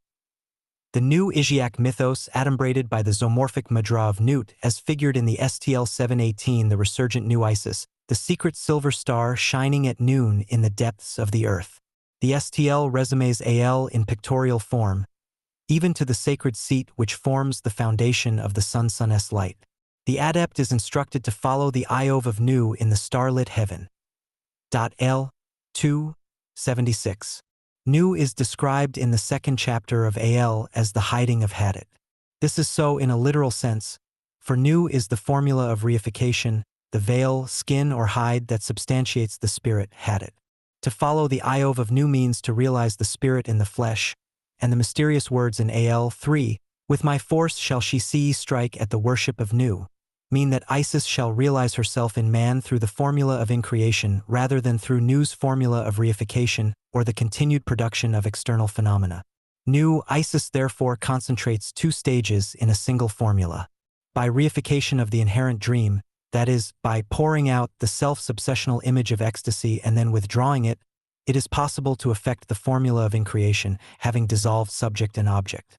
In the hieroglyphics of ancient Egypt, Nu is represented by a vase pouring out liquid, the blood of reification. The best blood is of the moon monthly. This expresses the formula of Nu, whereas the formula of Isis is expressed in the words, "My incense is of resinous woods gums, and there is no blood therein, because of my hair the trees of eternity." The assumption of the god form of Baphomet, Bacchus Dipus, Ardhanarkswara, etc., is affected by and through the formula of New Isis. In the Aeon of Horus, the rays proceeding from her newly discovered focus of power can be harnessed by the use of this formula. The difference now as compared with its use in antiquity lies in the immediately sexual nature of its mechanism. Woman is for the first time acquiring the new EVA-IA attitude. She is relinquishing the baleful lunar influence which has held her in thrall for long ages, and which she in turn has used to exercise so potent a fascination over man as to render him, except in the most exceptional cases, the total slave of his animal propensities. L276 contains a hint of this formula. But remember, O chosen one, to be me, to follow the love of new in the starlit heaven, to look forth upon men, to tell them this glad word. The word me is identical Kabbalistically with Adam, ADM, which is applied to the female sex in Numbers 31:35, and to the menstrual flux in Leviticus 12 verse 7 and 15:27. Adam equates with the Egyptian Atum, the mother goddess of time, or periodicity. Hadit commands the following of the love of Nu in the starlit heaven, for Nu is Hadit's hiding, the veil of the spirit, and by knowing the veil the spirit also is known. Hadit also declares, I am the Empress the Hierophant. Thus 11, as my bride is 11. This is a direct reference to Nu Isis, the 11th power zone. Hadit says, I and my Nut are one. This may be read, I, Shiva, and my Nut, Shakti, are one, for the function of Shakti is to negate, and Nut is the great negative. Kabbalistically expressed, I one, I and my Nut not, O are one. One added to not is still one, but when placed against not it is 10 IO, i.e., the entire creation. The one beyond 10 is 11 Nu Isis radiating power through the twin terminals of Hadit and Nut. It is a sign of the universality of the new current that Austin Spare revealed the same technique as that given in AL, though in different terms. Spare's Zos Kia Cultus and Nu Isis Lodge are different names for the invisible house, or lodge, which radiates magical knowledge of the new Aeon. Ankaf Nakansu is the illuminator or life of the moon. He is the hidden god, the sun god in the depths of darkness. He is Horus the sun, depicted on the stele as founded upon the sacred seat of stone which is the symbol of Isis. Isis is the gate of Nvrti, while Nephthys, her sister, is the gate of Pravriti.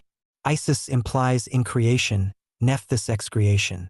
Together they form Nu Isis, which synthesizes subjectivity and objectivity and transcends them both. Increation is affected by a total reversal of the outwardly directed current represented by Nephthys, but Nephthys must have been realized before being recognized as the inner Isis. It is necessary therefore to understand the distinction between the ingoing Iziac current and its outgoing Nephthyian counterpart. On the stele, Nut embraces all as the outer veil of the universe, Nephthys, while Isis is disguised as the seat of the sun, Horus. Ankaf Nakansu faces him as his reflection. Between them stands the altar with the 12 rays symbolic of the solar heaven, the sacrificial emblems and the ibis-headed or lunar wand, held by the sun, Horus. The globe surmounting Horus typifies the spiritual creative power, the sun, star of Nu, Isis. The winged globe, Hadit, typifies its transmitter or carrier. The lunar current is implicit in Ankaf Nakansu himself. The sacrifices that feed the 12 flames or rays of the altar consist of oxen, geese, wine, and bread, symbols of the qualities which man must sacrifice in order to realize his identity with the hidden god to whom they are offered. Nu, Isis equates also with the twin terminals of Haru Areha, Arehorquit being Nephthys, Horparkrat, Isis. Their explosive fusion as Nu Isis equates with Kumbhakum, the absolute abolition of the outgoing and ingoing currents in a bliss that transcends their opposite modes of being. This supreme state of Nu Isis may be achieved by a perfect balance resulting in cessation of the Nvrti, Pravriti currents, when there is neither subjectivity nor objectivity but the witness alone of these states who knows, not only that there is neither within nor without, but also that there is not even the absence of these concepts. As AL too has it, for I am perfect, being not. This is the mystical manner of attaining the highest vision of Samvit. It is otherwise with the magician, he elects to keep separate the apparent modes of being implicit in Nephthys and Isis. Israel Regardie has compared Crowley with Sri Rama Krishna in this respect, and I think the comparison is a just one. Ramakrishna declared that he wished only to enjoy the beloved, not to be absorbed into her and to suffer loss of identity thereby. He wished to remain apart as a separate and imagined, i.e., magical entity. He wanted to taste the sugar, not be the sugar. In a similar way, the magician identifies himself first with one and then the other of the new EVA-IA nodes in order first to transform the outer world by his alchemy, then withdraw it into the inviolable sanctuary of his being. 2. Living beyond time. All secret keys of the former magic of the aeon of the dying god are now useless, since the lord of this new aeon of which I am the prophet is the crowned and conquering child. Asar, the man who suffers, is no longer the type of godhead to which man must aspire. He needs no more to die and rise again. His great work is now to come to know himself as the child ever, living, sinless, perfect, the all-shining sun. The emergence of the aeon of Horus from that of Osiris may be compared with the magical formula of the Egyptians known as Piriam_Hru. The mummified Osiris, having lain inert in Arnenta for long ages, stirs once more and emerges as his own child, Horus, crowned and conquering. The child is twin, containing within itself Hor, Parkrot and Are-Hor-Quit, the former reaching back to an indefinite unknown past, the latter projecting towards an equally unknown future. The point in time at which they meet is the present moment, the event act created by the explosive union of these two contraries. At this point, the past and future are obliterated and known to be unreal. The now alone exists, and existence is now, not of time but of eternity. Hor-Par Krot is traditionally represented by the beast or dragon of the waters, the priest of whose mysteries is the dwarf god, the phallus. Hor-Quit is represented by the beast or bird of the air, the hawk of gold or the sacred peacock which the Yezidi adored, the priestess of whose mysteries is Babylon, the scarlet woman. Uniting these concepts in the ring of eternity is Nut, arched over the earth as if embracing the past and future in the limitless void of continuous consciousness. The magical doctrine contained in this glyph explicates the doctrine of Tetragrammaton. The components of this formula have been attributed to the successive phases of Ionic evolution. Yod I to Osiris, He H to Isis, Vav He VH to Horus. This formula transposed as HIVH Hiva forms the name of the beast, Hiva or Chiva. In the Equinox of the Gods, Crowley shows the numerical value of ACHIHA, a form of Chiva, to be 666. The beast, Chiva or EVA, was originally conceived of as female, as the manifester in flesh. The word therefore expresses the succession of the eons as the gradual unfolding of the powers of the beast, and the mode of creating the future by the magical formula of atavistic resurgence.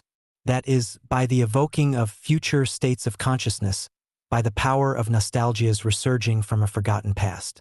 This replaces the infinitely slower mode of evolutionary progression. The scientific possibility of such a process is adumbrated in the work of Einstein, Cantor, Whitehead, and others. It is a mystery of time. Its mystical formula has been known to initiates from time immemorial. Then, as now in the case of the mysteries of space, elaborate machinery was required. But initiates of the new aeon are in possession of a formula which can cause instantaneous transformation of consciousness without the necessity of complex machinery. The following observation is particularly applicable, the reference being to scientific techniques. As techniques progress, they do not become more complicated. On the contrary, they get simpler, moving on a plane where elementals are involved. The number of operations diminishes, and less equipment is required. In the end, men will hold the key to universal forces in the hollow of their hand. Few of those who possess knowledge of the key have the magical ability to avail themselves of its enormous potential. Crowley himself did not perfect an infallible technique, although he improved considerably upon the experiments of Theodore Roos. The tantric comment cited several times previously gives more than a hint as to the nature of the materials involved. These ingredients are essences, kalas, rays of time embodied in the lotus, flowers, or magical zones of the occult human anatomy. Methods of vivifying these zones are given in AL, which, as Crowley claims, contains the supreme spells. Bo, although Crowley was the means of revealing, in the West, a fragment of these psycho-physical mysteries, his papers give no indication that he discovered the complete formula of the elixir of life, although he frequently repaired his spent sexual energies by magical means. In the Magical Record, 1920, he says, "It is now 6 years since we gained our knowledge. They have been crowded with experiment. We are arrived at the practical stage. We cannot understand the true nature of this force. We cannot measure it. We cannot create it or obtain it synthetically. But we can purify and intensify it. We can, within wide limits, determine at will the quality and scope of its action. We can postpone death, increase energy, or prolong youth. And we are justified in saying that we possess the elixir of life." In a note to the above, he added, "The elixir is only administered to selected individuals for good reasons shown. The normal course of treatment consists of 2 or 3 months preparation in the place prepared for the purpose in Sicily, followed by the necessary period, usually 1 month, of the actual experiment, which is made in the greatest secrecy." And in a paper entitled The Elixir of EVA-IA, 1914, Crowley wrote, "Although I was admitted to the 33rd and last degree of Freemasonry so long ago as 1900, it was not until the summer of 1912 that my suspicion was confirmed. I speak of my belief that behind the frivolities and convivialities of our greatest institution lay in truth a secret ineffable and miraculous, potent to control the forces of nature, and not only to make men brethren, but to make them divine. But at the time I speak of a man came to me, a man of those mysterious masters of esoteric Freemasonry who are alike its eyes and its brains, and who exist in its midst unknown, often even to its acknowledged chiefs. This man had been watching my occult career for some years, and deemed me now worthy to partake in the greater mysteries. With these he proceeded to acquaint me, and my life has since then been devoted principally to their study and practice. I say practice as no mere intellectual attainment is at issue. On the contrary, it would be simple for me to communicate the knowledge of the principal secret in 3 words, if I were not bound alike by my oath and by my natural good sense. It is the practical application of the secret that demands labor, intelligence, and something more. In my case, the 2.5 years of research on these lines have not sufficed to make me perfect, only to make me ready to bet about 3 to 1 that in any given operation I shall succeed. In the manifesto of the most secret order of which my master is the head, is written, "In its bosom repose the great mysteries. Its brain has resolved all the problems of philosophy and life. It possesses the secret of the stone of the wise, the elixir of immortality, and of the universal medicine. Moreover, it possesses a secret capable of realizing the world-old dream of the brotherhood of man." In the same paper, Crowley claims that this substance is known. Of it the wise men of old have written in many symbols. Hermes Trismegistus on his emerald tablet engraved of it, "The sun is its father, the moon its mother, it is born of the wind, and the earth is its nurse. Everybody has part of it, nobody has all of it. It dies at its birth, and it lives at its death." Eliphaz Levi called it magnetized electricity. In the Bible it is asked concerning it, "What is sweeter than honey, and what is stronger than a lion? It is made by dissolving sulfur in salt. It is made of the dew upon a rose, or of the pearl in an oyster." All these riddles have only one answer, and he is the wisest of all men on earth who can best solve them. For this substance is not only the strongest thing on earth, but the most sensitive. It is master of humanity, and yet perfectly obedient to the will of man. Say to it, "Bring money," and it obeys. Bid it cure the sick, and straightway they are cured. I believe there is no event within the fence of possibility that cannot be brought about by its use. Crowley launched various schemes for restoring lost youth and energy. Operation Melchizedek was one of them, Amrita another, and some of the numbers of the equinox contain advertisements for Rutha, the perfume of immortality. Many case histories survive amongst Crowley's papers. Among them letters from people who had undergone a course of treatment similar to that described in his paper on the elixir of life. In no case does it appear that life was appreciably prolonged, although some cases are evidence of increased energy and good, or least improved, health. Had the courses been put on a proper basis, as Crowley hoped would be possible, a successful technique might have been developed. But funds were lacking and the schemes petered out.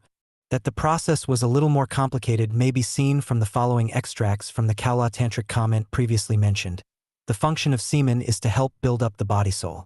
The bindu seed that descends into the testicles is taken tip by the kundalini to strengthen the inner bodies. It would appear that we have in the worship of Shakti, which actually is the exercise of kundalini, the secret of rejuvenation. For the teaching is that, as a result of the life processes, there is a constant generation of ash, waste, or carbonic acid, and this waste is governed by the kundalini from somewhere about the region of the coccygeal prostate gland, the excretory region, the feet of Shakti.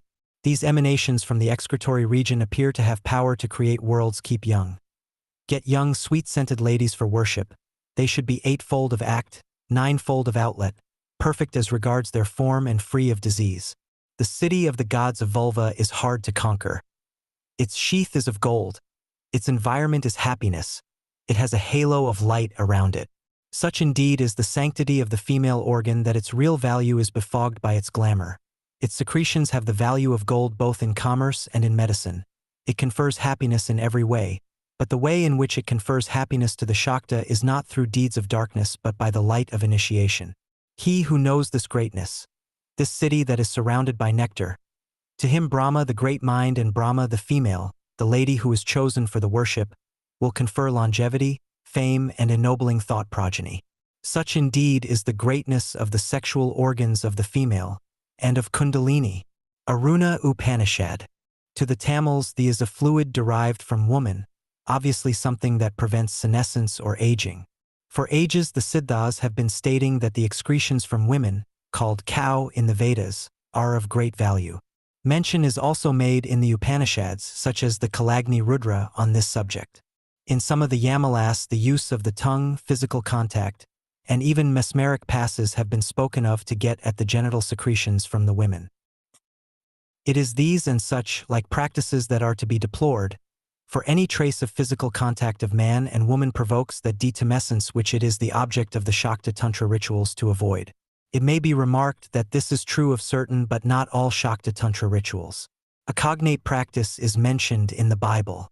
A virgin named Abishag was selected from the tribe of Shunamites to replenish the youth and energy of the aging king by means of her magnetic sexual effluvia. It is stated that the king knew her not.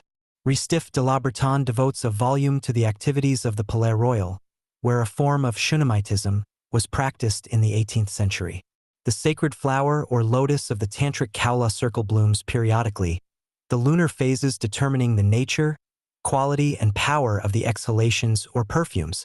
It may be suggested that the tribindu, composed of Shona, Sita, and Mishrakulas, remain inactive until the lotus blossoms at the time of the full moon. Crowley's record of ninth-degree workings makes it clear that he frequently changed the object of the rite without reference to the foregoing. Sometimes he changed it after a single working. He did this deliberately, though perhaps mistakenly. As suggested above, it is possible that actual transformation or transmutation occurs only at the time of flowering, when the gestating seed attains fruition. It is also probable that the object of the operation should accord with the influence characterizing each successive phase of the light or dark fortnight respectively. The Chandrajnana Vidya deals with the dual lunation and the 15 steps or grades leading up to the full moon, as well as with the deifications of the 16 nityas. Identifying each day of the fortnight, Lakshmidharil says that the Kaulas worship one nitya of the 16, each day of the fortnight, while the Samians worship all of them every day, the 16th nitya being worshipped on the 15th day as being the culmination and fullness of all of them. There exists a complex interrelation between the 16 nityas, the letters of the Sanskrit alphabet, and the power zones of the human body with their multi-petaled lotuses. There is doubtless a connection here with the 49-petaled rose of the Western occult tradition, though it is unlikely that this science of the Kalas was taught, or even hinted at, in the Rose-Cross order of the Golden Dawn. It is evident that in Asiatic lodges the rays or Kalas of the bright fortnight were used for different kinds of working to those of the dark fortnight. In the Thelemic system, Arehoarquit rules the bright or solar fortnight, Horparkrat, the dark or lunar fortnight. Works of revelation, creation and rejuvenation apply to the former. Works of dissolution, invisibility and inspiration to the latter. Crowley performed opera under these heads without apparently discriminating between the two classes of working. Many of the failures recorded in his magical record may be due to this fact. Also, the question of magical competency in the Shakti or ritual partner is of supreme importance. In the Asiatic arcane temples, women have been trained from time immemorial according to ritual requirements. The so-called temple prostitutes, Nach girls, Manjaris, Suvasinis, were highly skilled magical assistants, and in certain parts of Asia the Suvasini still fulfills her original function. That the office frequently degenerated into sensual indulgence does not alter this fact.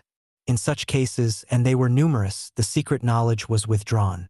Certain traditions maintained the ancient wisdom intact, couching its mysteries in literary and numerical ciphers, as easy to misconstrue as the cryptograms of the alchemists.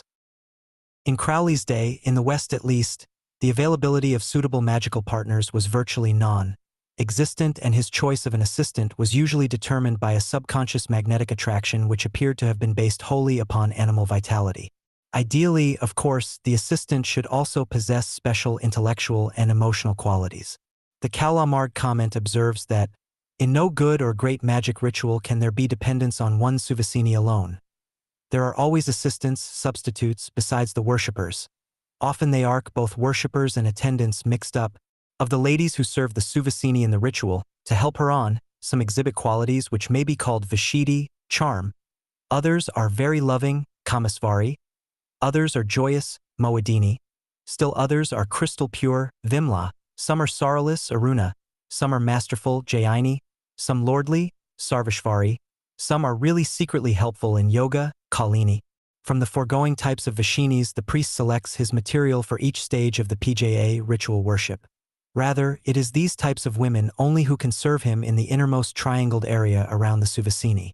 In addition to the class of assistants known as Vishinis, two other classes, the Yoginis and the Arkashanis, are also described in the Kaula comment. It is the latter two classes that are involved in the secret techniques of Shakta Tantra ritual. In the comment upon Liber Agape, which contains the higher instructions of the OTO, Crowley claimed that the choice of an assistant depended upon subconscious attraction. He amplified this idea in a letter to Frater Saturnus 25 in 1940. I do not think that the fine types are likely to be much good. The gross are the best. People whose procreative instincts are naturally excessive, but have been turned by one circumstance or another into channels of voluptuousness and extreme libido. By libido I mean really, to use the word in its widest sense, an intense and instinctive lust for various objects. And in another letter to Saturnus in the same year, I am convinced that one important consideration is that of the partner, and this again is beyond the control of consciousness. In doing ordinary ceremonial work in the old days, I used to find that some people seemed to have a faculty of getting things to happen on the material plane, and that instantly. Usually, they could do nothing themselves. They were not even clairvoyant, but with me to get them going, phenomena began to occur at once. Finally, in a letter dated 1942, also to Frater Saturnus assistant, I feel sure that one needs a robust person overflowing with vitality. I should have thought anyone old, say over 45, would have caused not merely failure but avenging reaction. It is no good to keep a hen that can't lay eggs. It is the Orphic egg girt with a serpent, that hatches out basilisks. The Havajra Tantra describes the Tanaha Mudra, partner, used in the sacred rites. She is neither too tall nor too short, neither quite black nor quite white, but dark like a lotus leaf.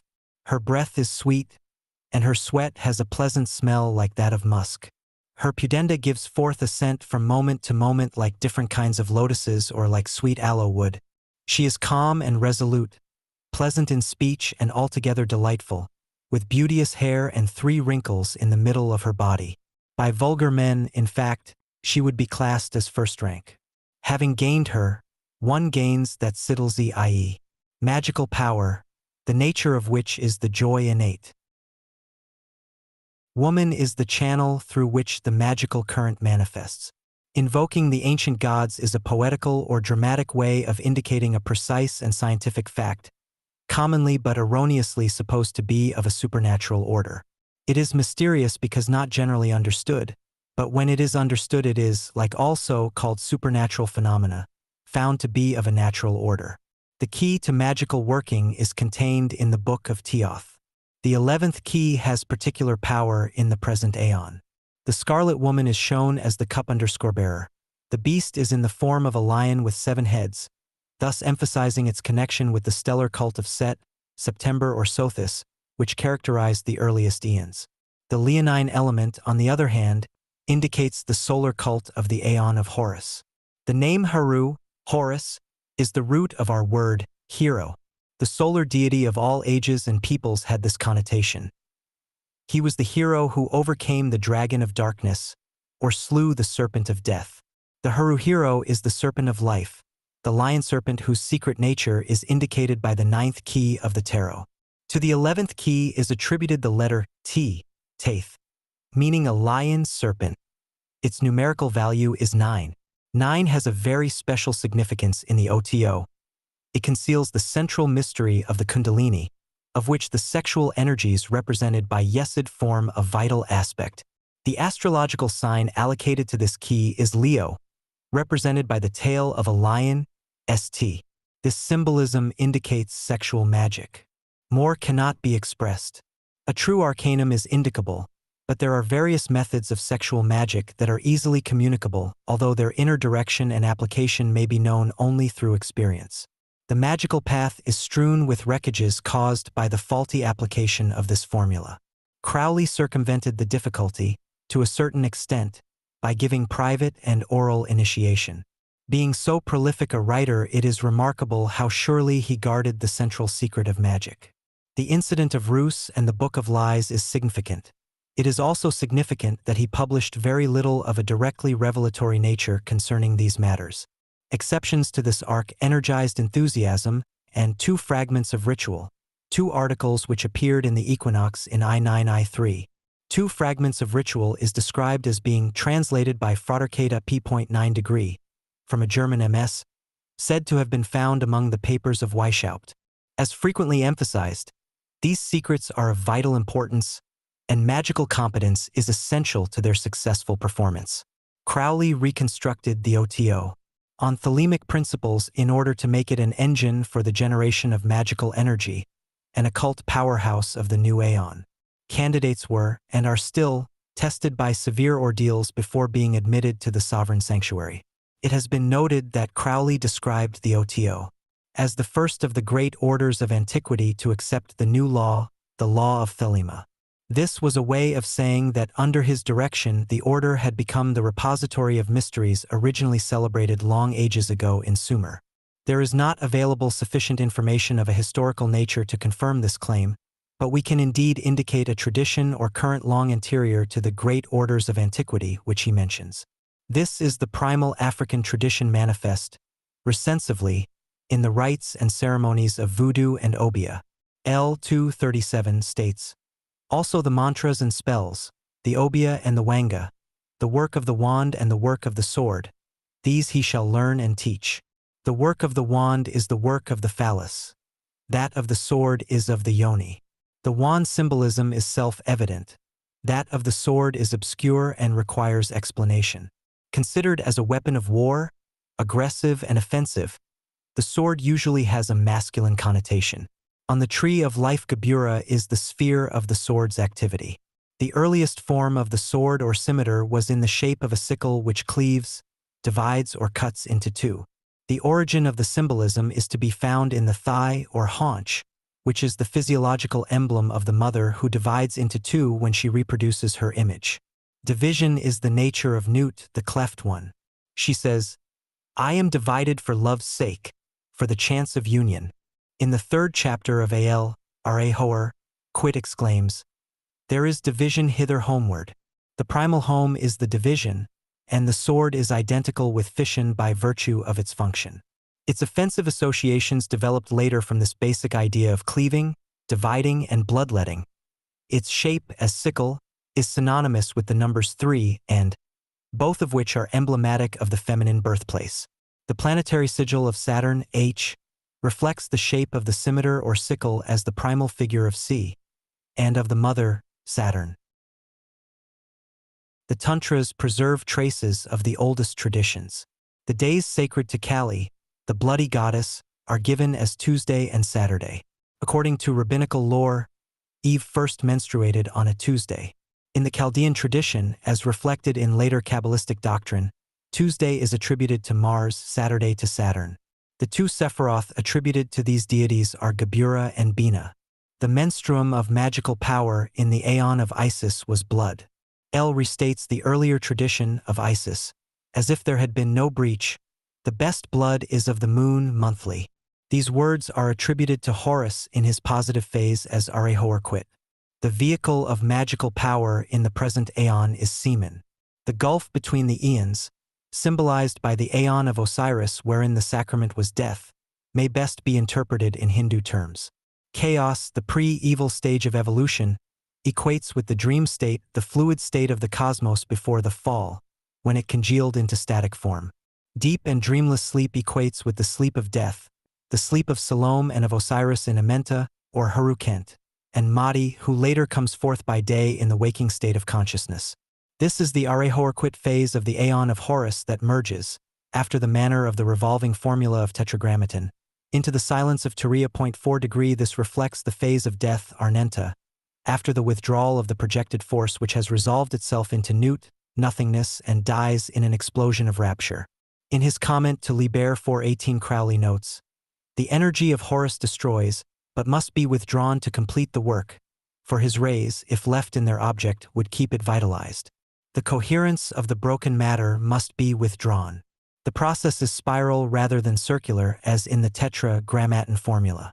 Chaos is re-entered, and the identity of the dwarf god Hornusurparkrat, with the original image of chaos, the beast reflects or reasserts, in transcendent terms, that which Crowley has described as the rediscovery of the Sumerian tradition. The resolution of contraries, if only on the intellectual plane, helps to develop the faculty of consciousness necessary for MCRGCING, the ego in a state transcending individual awareness. Cosmic consciousness then replaces ego consciousness. This is the object of the great work in its present phase. Sociologically interpreted, this may imply the dissolution of all barriers which hinder the free interchange of nations, races, and sexes, an instantaneous union of entities which, owing to artificial codes of conduct, have been considered disparate and unfusible. The political program of the new Aeon was stated succinctly by Crowley in Liber-IA. Questioned about his political aims, he replied, "I have no time at all to write politics. Our program is stated clearly in Liber-IA, and it should be always kept in mind that this is very much the same thing in principle as old-style American Republican individualism. I use the word republic in its widest sense. The existence of a monarch would not interfere with J." And in a letter to Frater Saturnus, dated 1945, he wrote, "By the way, about attracting people to the OTO. I still think Liber-IA is the best bet. There is a vile threat to the rugged American individualism, which actually created the USA, by the bureaucratic crowd who want society to be a convict prison. Safety first. There is no social insecurity, no fear for the future, no anxiety about what to do next, in Sing Sing. All the totalitarian schemes add up to the same in the end, and the approach is so insidious, the arguments so subtle and irrefutable, the advantage is so obvious, that the danger is very real, very imminent, very difficult to bring home to the average citizen, who sees only the immediate gain, and is hoodwinked as to the price that must be paid for it." Crowley conceived of the great work in terms of the next step, whether in relation to the individual or humanity as a whole. He was hard on those who idealized the great work as something remote and unattainable, the excuse of the weak-willed and idle, and he counseled the performance of a little real work now rather than a nebulous great work in the future. Learn first what is work, and the great work is not so far beyond. There is no static goal to be attained as in the case of the material cultures. No earthly utopias, no socialistic paradise, no final heaven or hell. The formula of the gods of ancient Egypt, indicated by the sandal strap or crux ansata, is not to be or to become, but to go. This is also the formula of the gods today. Matter is no longer conceived of as static, but as continuous motion, We mean by matter what was meant by ether 30 years ago. It is the medium by which phenomena take place or by which we become aware of them. The essence of thelurna is elasticity conceived as a lightning-swift adaptation to each and every phenomenon. Every event evokes its own unique response. There can therefore be no law or code of laws, in the sense that set reactions can meet the exigencies of any given situation. All moral codes are worthless in themselves, yet in every new code there is hope, provided always that the code is not changed because it is too hard, but because it is fulfilled. The dead dog floats with the stream. In Puritan France the best women are harlots. In vicious England the best women are virgins. Every man and every woman is a star. ALI 3 implies that each individual is free, if he did but know it, to react with total spontaneity to any situation. There is only one condition. The reaction must be under will, i.e., in alignment with the true will. It cannot then fail of fulfillment, nor can it interfere with the will of another individual, for each man's way is unique like the orbit of a star. Collision indicates that one or the other has strayed from his course. In a letter to Frater OPV, Crowley described himself as one whose business in life is to bring men to the realization of their true selves and the dynamic expression of their true wills. The experiences gathered during successive incarnations gradually unveil the core of each star until naught remains but pure light. By incarnating the true will, the initiate demonstrates the law of thelema. This cuts right across democratic, humanitarian theories of helping others. None can be helped save by example. By helping yourself and rejoicing in your way, you help others and give the lie to false humanitarian ideals. Other forms of help constitute an impertinence and an interference. We cannot possibly know what others require at any given time. Furthermore, and from the highest standpoint, there are no others to help. The self is universal. The existence of others is an illusion on the path. By negating the separate self, others automatically cease to exist. Man is at the crossroads. Crowley's passionate urge to save mankind was no mere idealistic pose to appear as a redeemer. He was imbued with the idea of saving mankind from the impending disasters which he supposed would follow upon the non-acceptance, by humanity, of the law of thelema as expressed in AL. He saw the prophecies and warnings of AL clearly reflected in the trend of his times. He wanted to save man from the consequences of misusing the tremendous forces that the new aeon will make available, forces which, once unleashed, will result in a catastrophe beside which that of Atlantis diminishes to non-entity. This was associated in Crowley's mind with the publication of AL and with the voluminous comment that he was preparing in Tunis. Rajten to frater OPV. In May 1942, Crowley remarked, "It will be fatal to hurry the work of the comment and associated publications. If these are done perfectly, thelema may bring to mankind several thousand years of unparalleled spiritual development. But if they are bungled, the aeon may collapse in less than 100 years. That collapse does not seem far off today." Eliphas Levi, whose magical attainment was considerable, failed to assess the nature of the impending danger. On the other hand, as Crowley notes, the writings of Alcafribas Nasir contained precise indications, at least of the dawning of the new aeon, even to the name of the abbey which exhibited the key word of the aeon, Tlilern. Liber Lix 5 degree gives an account of Crowley's incarnation as Enkaf Nakansu, a Theban priest of the XXVth dynasty. The shadow of a lesser catastrophe loomed at that period, of Liber Lix. Crowley said that its principal interest lies in the fact that its story of the overthrowing of Isis by Osiris may help the reader to understand the meaning of the overthrowing of Osiris by Horus in the present aeon. Adepts of the aeon of Osiris were fearful when they observed the portents of pending catastrophe. But there are few documents in which the conditions of the new aeon were correctly prophesied. Crowley draws attention to Rabelais' account, dated 1542. Ages earlier, dark presentiments visited the Atlantean Alps. Pauwels and Bergier quote ancient Indian texts that describe horrors reminiscent of atomic eruptions. They also note that over vast areas in the desert of Gobi patches of vitrified soil have been observed similar to those produced by an atomic explosion. Concentration of cosmic atmospheric pressures generated in remote antiquity inevitably built up enormous tensions before discharging their energies, tensions similar to those which we are sensing again today.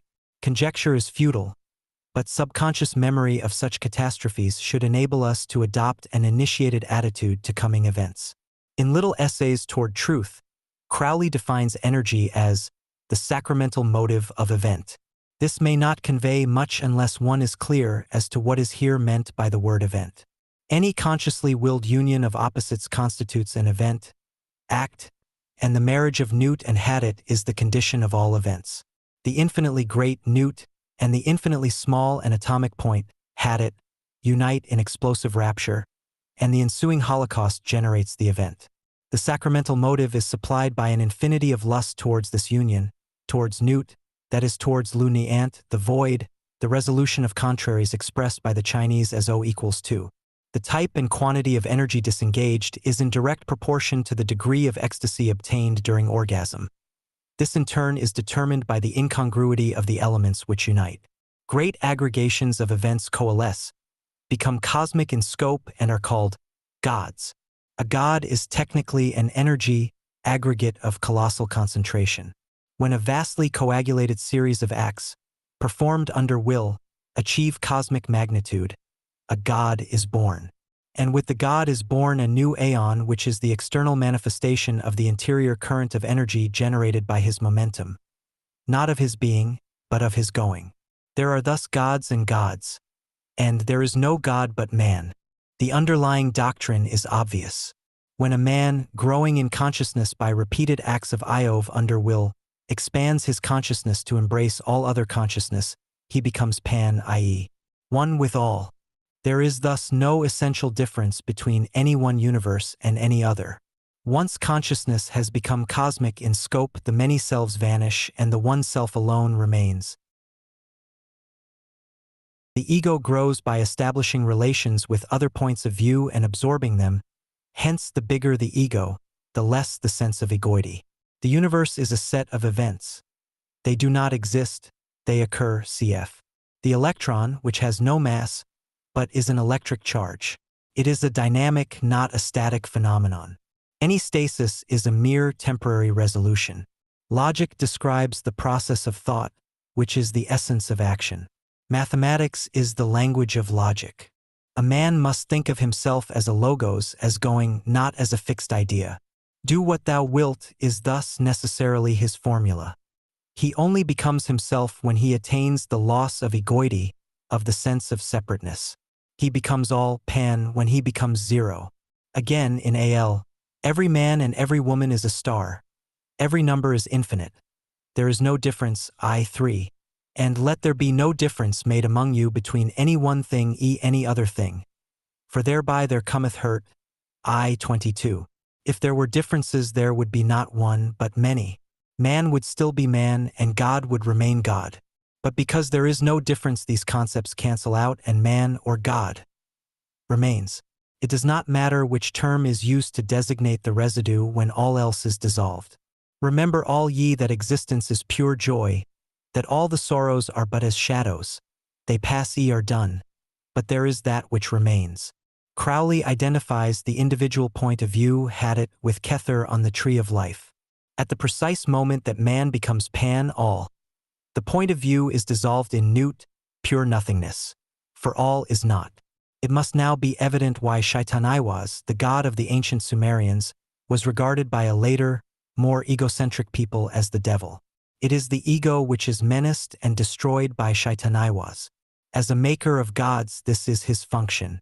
Later generations cast him out as being destructive of the individual, which is considered a great evil by the uninitiated. Yet from this death alone is man-god born. The phallus, being the earthly vehicle and symbol of the destroyer of the illusion of individuality, was also held in abhorrence. Sporadic attempts through the ages to revive the original pagan cult failed, and the phallus was guyed as the totem of humorous obscenity. The mysteries degenerated into phallicism, the latter-day phases of which are preserved in the cult of the Geet class of BA prominent in voodooism. As civilization advanced, humanity became intensely ego-centered, more and more divorced from the great elemental tides and cosmic currents. In the Aeon of Osiris, this rigid armor of egoity could be dissolved only by the sacrifice of that which man considered to be himself, but which was in truth the mere excrement or shadow of his true self, that which he objectivized and worshipped as real. During that aeon, the great magic power was withdrawn. Comparatively few, even among adepts, were in touch with the vital power zones.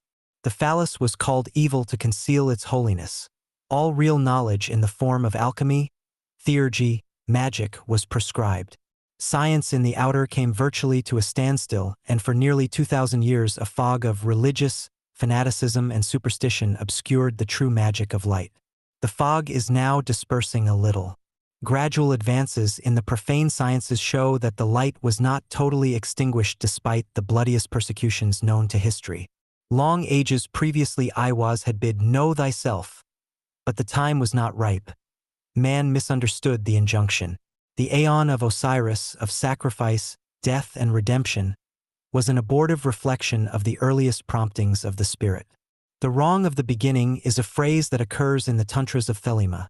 It may be an allusion to this false step which has caused centuries of untold suffering, but which has prepared man as could no other ordeal for the advent of Horus.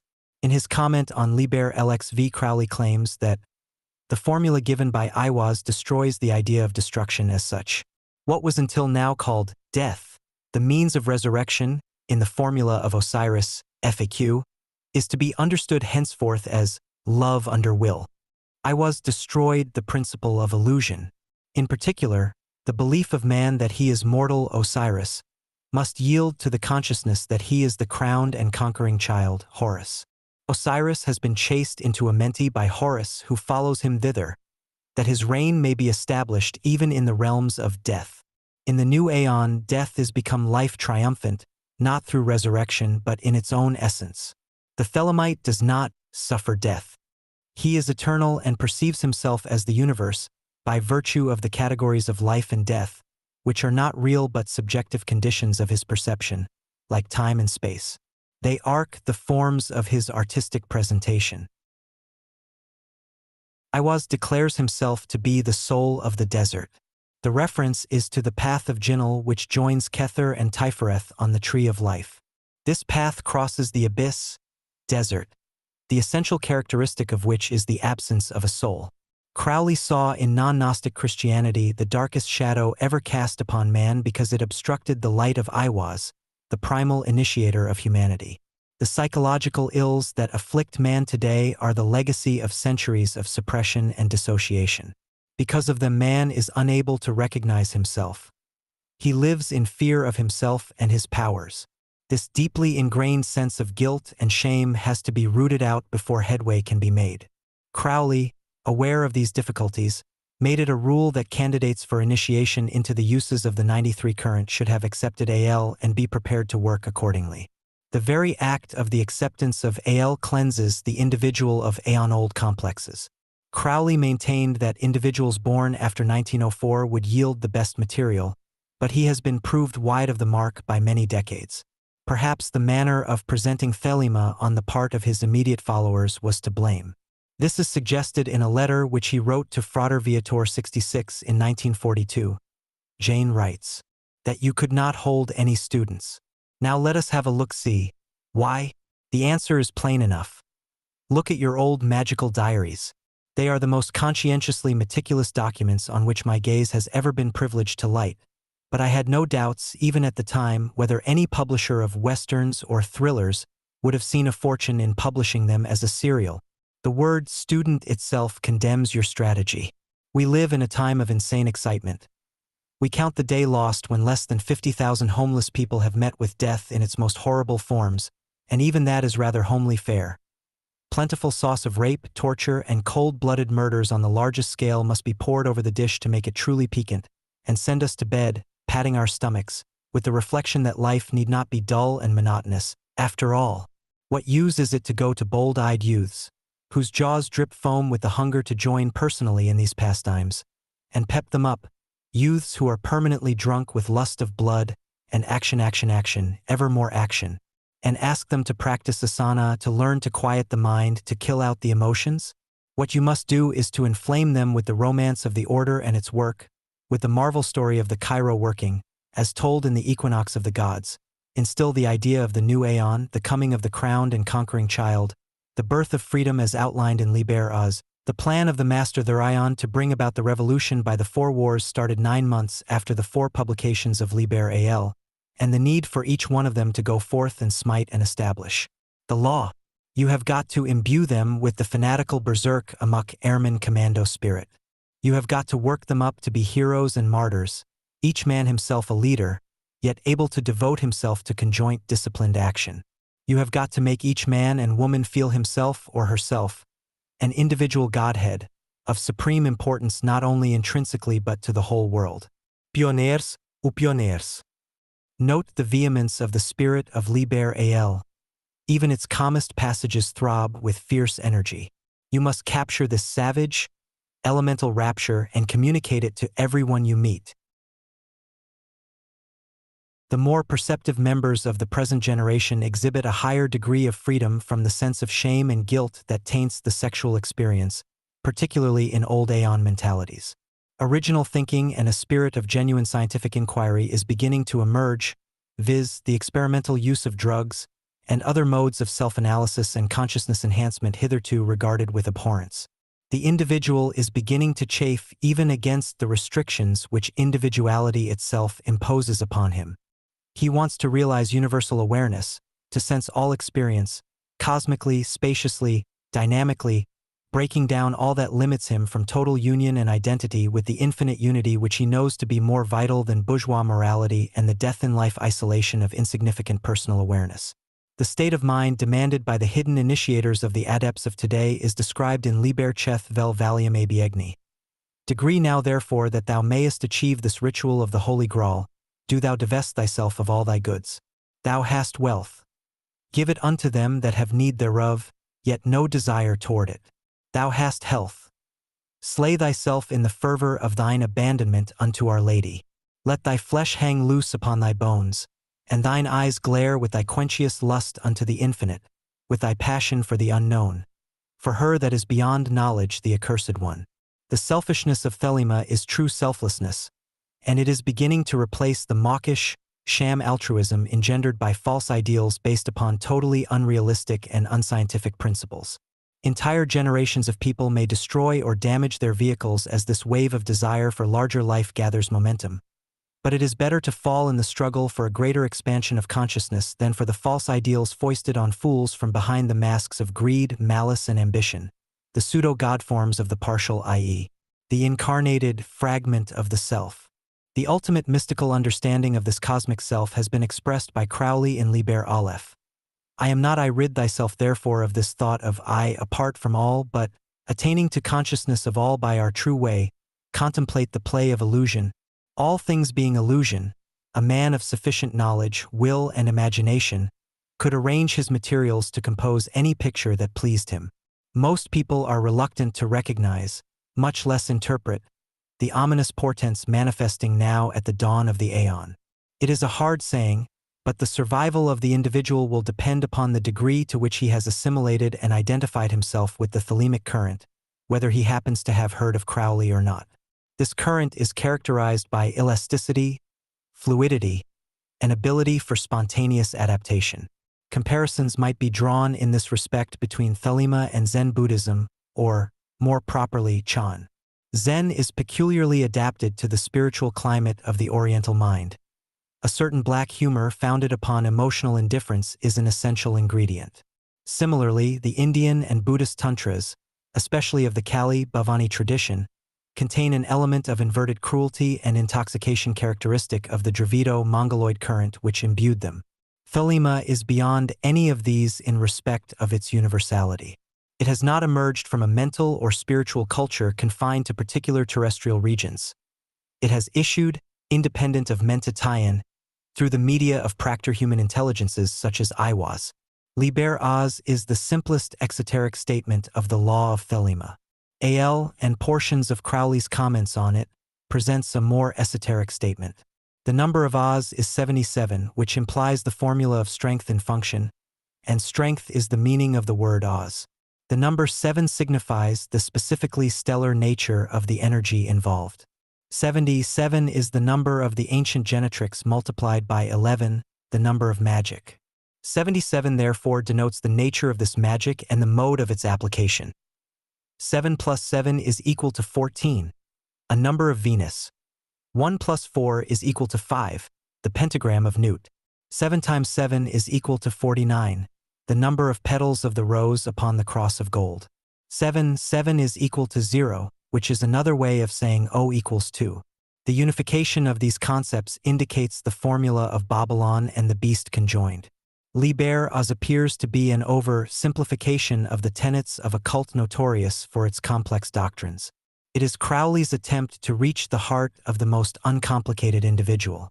Its simplicity and brevity frequently defeat this purpose. People suspect a trap, for they regard everything they can understand, or think they can, as of little consequence. Paradoxically, one of Crowley's greatest handicaps was his enormous knowledge, which completely divorced him from the average reader. He often omitted to explain abstruse technicalities, supposing they were known to all, and tended to elaborate the obvious to a ludicrous degree. He was quite beyond assessing the intelligence of most of his readers, and consequently his works remain a sealed book unless carefully annotated and explained. Those who have not read Crowley's works with care naturally miss the deeper implications of Oz. Yet, properly understood, it presents the most precise and austere code of conduct ever enunciated.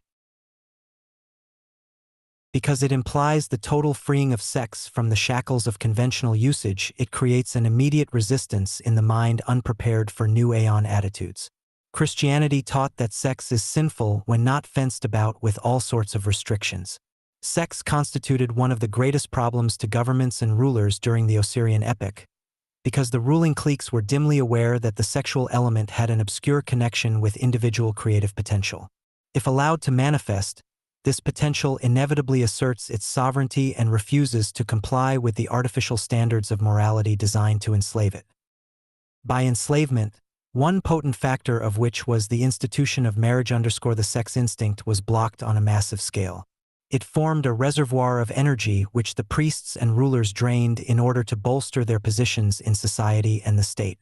Thus, self-interested codifiers of the laws, by suppressing the free manifestation of the sexual impulse, automatically benefited themselves by the restrictions which they imposed upon the herd.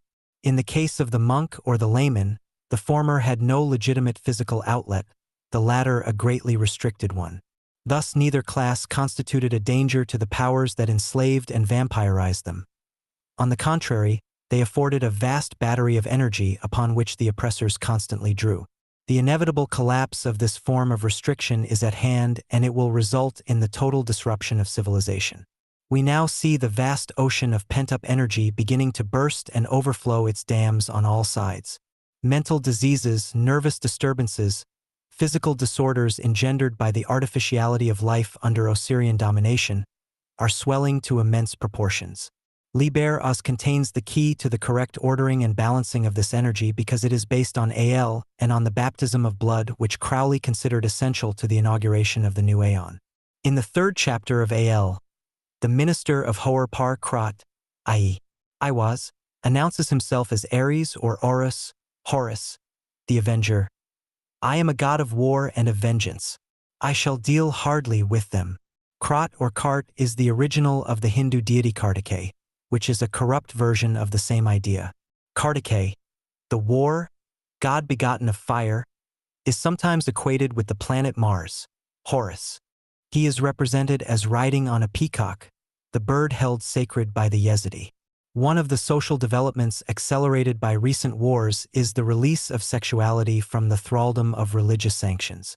The priests of Osirian cults, Christianity in particular, fenced sex about with threats of fire and brimstone and insisted upon the morbid repressions usually associated with such faiths. They insisted on total celibacy in the priesthood and monogamous marriage for the laity. Homosexuality was consequently rife among the priests and, as initiates are aware, this is a key to certain kinds of occult power. Even today, the baleful effects of the perversion of this formula are not entirely spent. Far from it. They are causing mutations and disturbances which are currently manifesting in morbid sex practices of a self-destructive nature. Where the laity was concerned, monogamy effectually stultified the free use and development of sexuality, nullifying its use for creative purposes and earthing it in sterile erotisms or in uninspired connubial intercourse. Time and habit neutralize and then destroy the electric interaction of twin polarities essential to the penetration of subtler planes of existence. From a physical point of view, the institution of monogamy led to a devitalizing of the sexual secretions themselves. They tired as metals tire, and eventually died of inertia caused by the exclusive form of intercourse imposed by monogamy, which permits of no fresh impulse, no new inspiration. The desire_body become increasingly surcharged and corroded by an accumulation of poison in the psychosexual system, first of the individual, then of society as a whole. Now, the dam has burst and we are experiencing the violence of reaction. The result in the social sphere has been to produce, in one mood, docile slaves too apathetic to oppose any resistance to their oppressors, and, in another, inhuman automata, zombies motivated exclusively by reactive and senseless violences which burst from the hells of suppression as the hideous god forms of distorted energy emerging as an ugly environment of misshapen thoughts and perverted desires. And the disease has penetrated to deeper levels than those of a psychosomatic nature. It has caused actual paralysis of the deeper centers of consciousness where the will itself has its roots. The true will remains eternally inviolate in its hidden sanctuary of interior being. Thus, in the Aeon of Osiris, genius was a comparatively rare phenomenon. So much so that some official scientists actually treated it as a pathology. Crowley realized that genius should be the rule, not the exception. He maintained that by systematic training he could unveil or invoke the genius of any individual. Crowley demonstrated this claim by awakening the genius of people who would probably not otherwise have manifested it at all, at least in such an enhanced form. Victor Newberg, the poet, Norman Mudd, mathematician, Nanette Shumway, a member of his abbey in Cefalu whose magical record contained passages which Crowley claimed to be equal to some of the Pfingsten literature. Charles Stansfeld Jones, Crowley's magical son and a great Kabbalist. Frank Bennett, a working man who received intimations of a previous incarnation when he had been John Bunyan, and who produced a record of visions in a style worthy of that avatar. Layla Waddell, a musician. Frida Harris, who carried out the designs for the new tarot pack conceived by Crowley in accordance with the magic of Thelema, etc. These individuals exhibited traces of potential genius while in contact with Crowley and the 93 current. The artist, the occultist, the scientist were among those who refused to conform to priestly superstitions. Even today, these sections of society are regarded with suspicion, if not with animosity, as a danger to society. People sensed in the artist, the magician, the alchemist, some undefinable yet potent quality that was inimical to their comfortable vegetative existence. The danger lingers on. The scientist Wilhelm Reich was eliminated by the American authorities because the logical conclusion of his discoveries implied the total overthrow of society as it is known today. Yet it is upon the debris of that society alone that the kingdom of Are-Hoarquit may be established and Liber Oz put into practice. The keen and persistent practice of Thelema by even a few dedicated individuals will effectually overthrow society and thereby facilitate the unhindered development of the new aeon and the reintegration of human consciousness.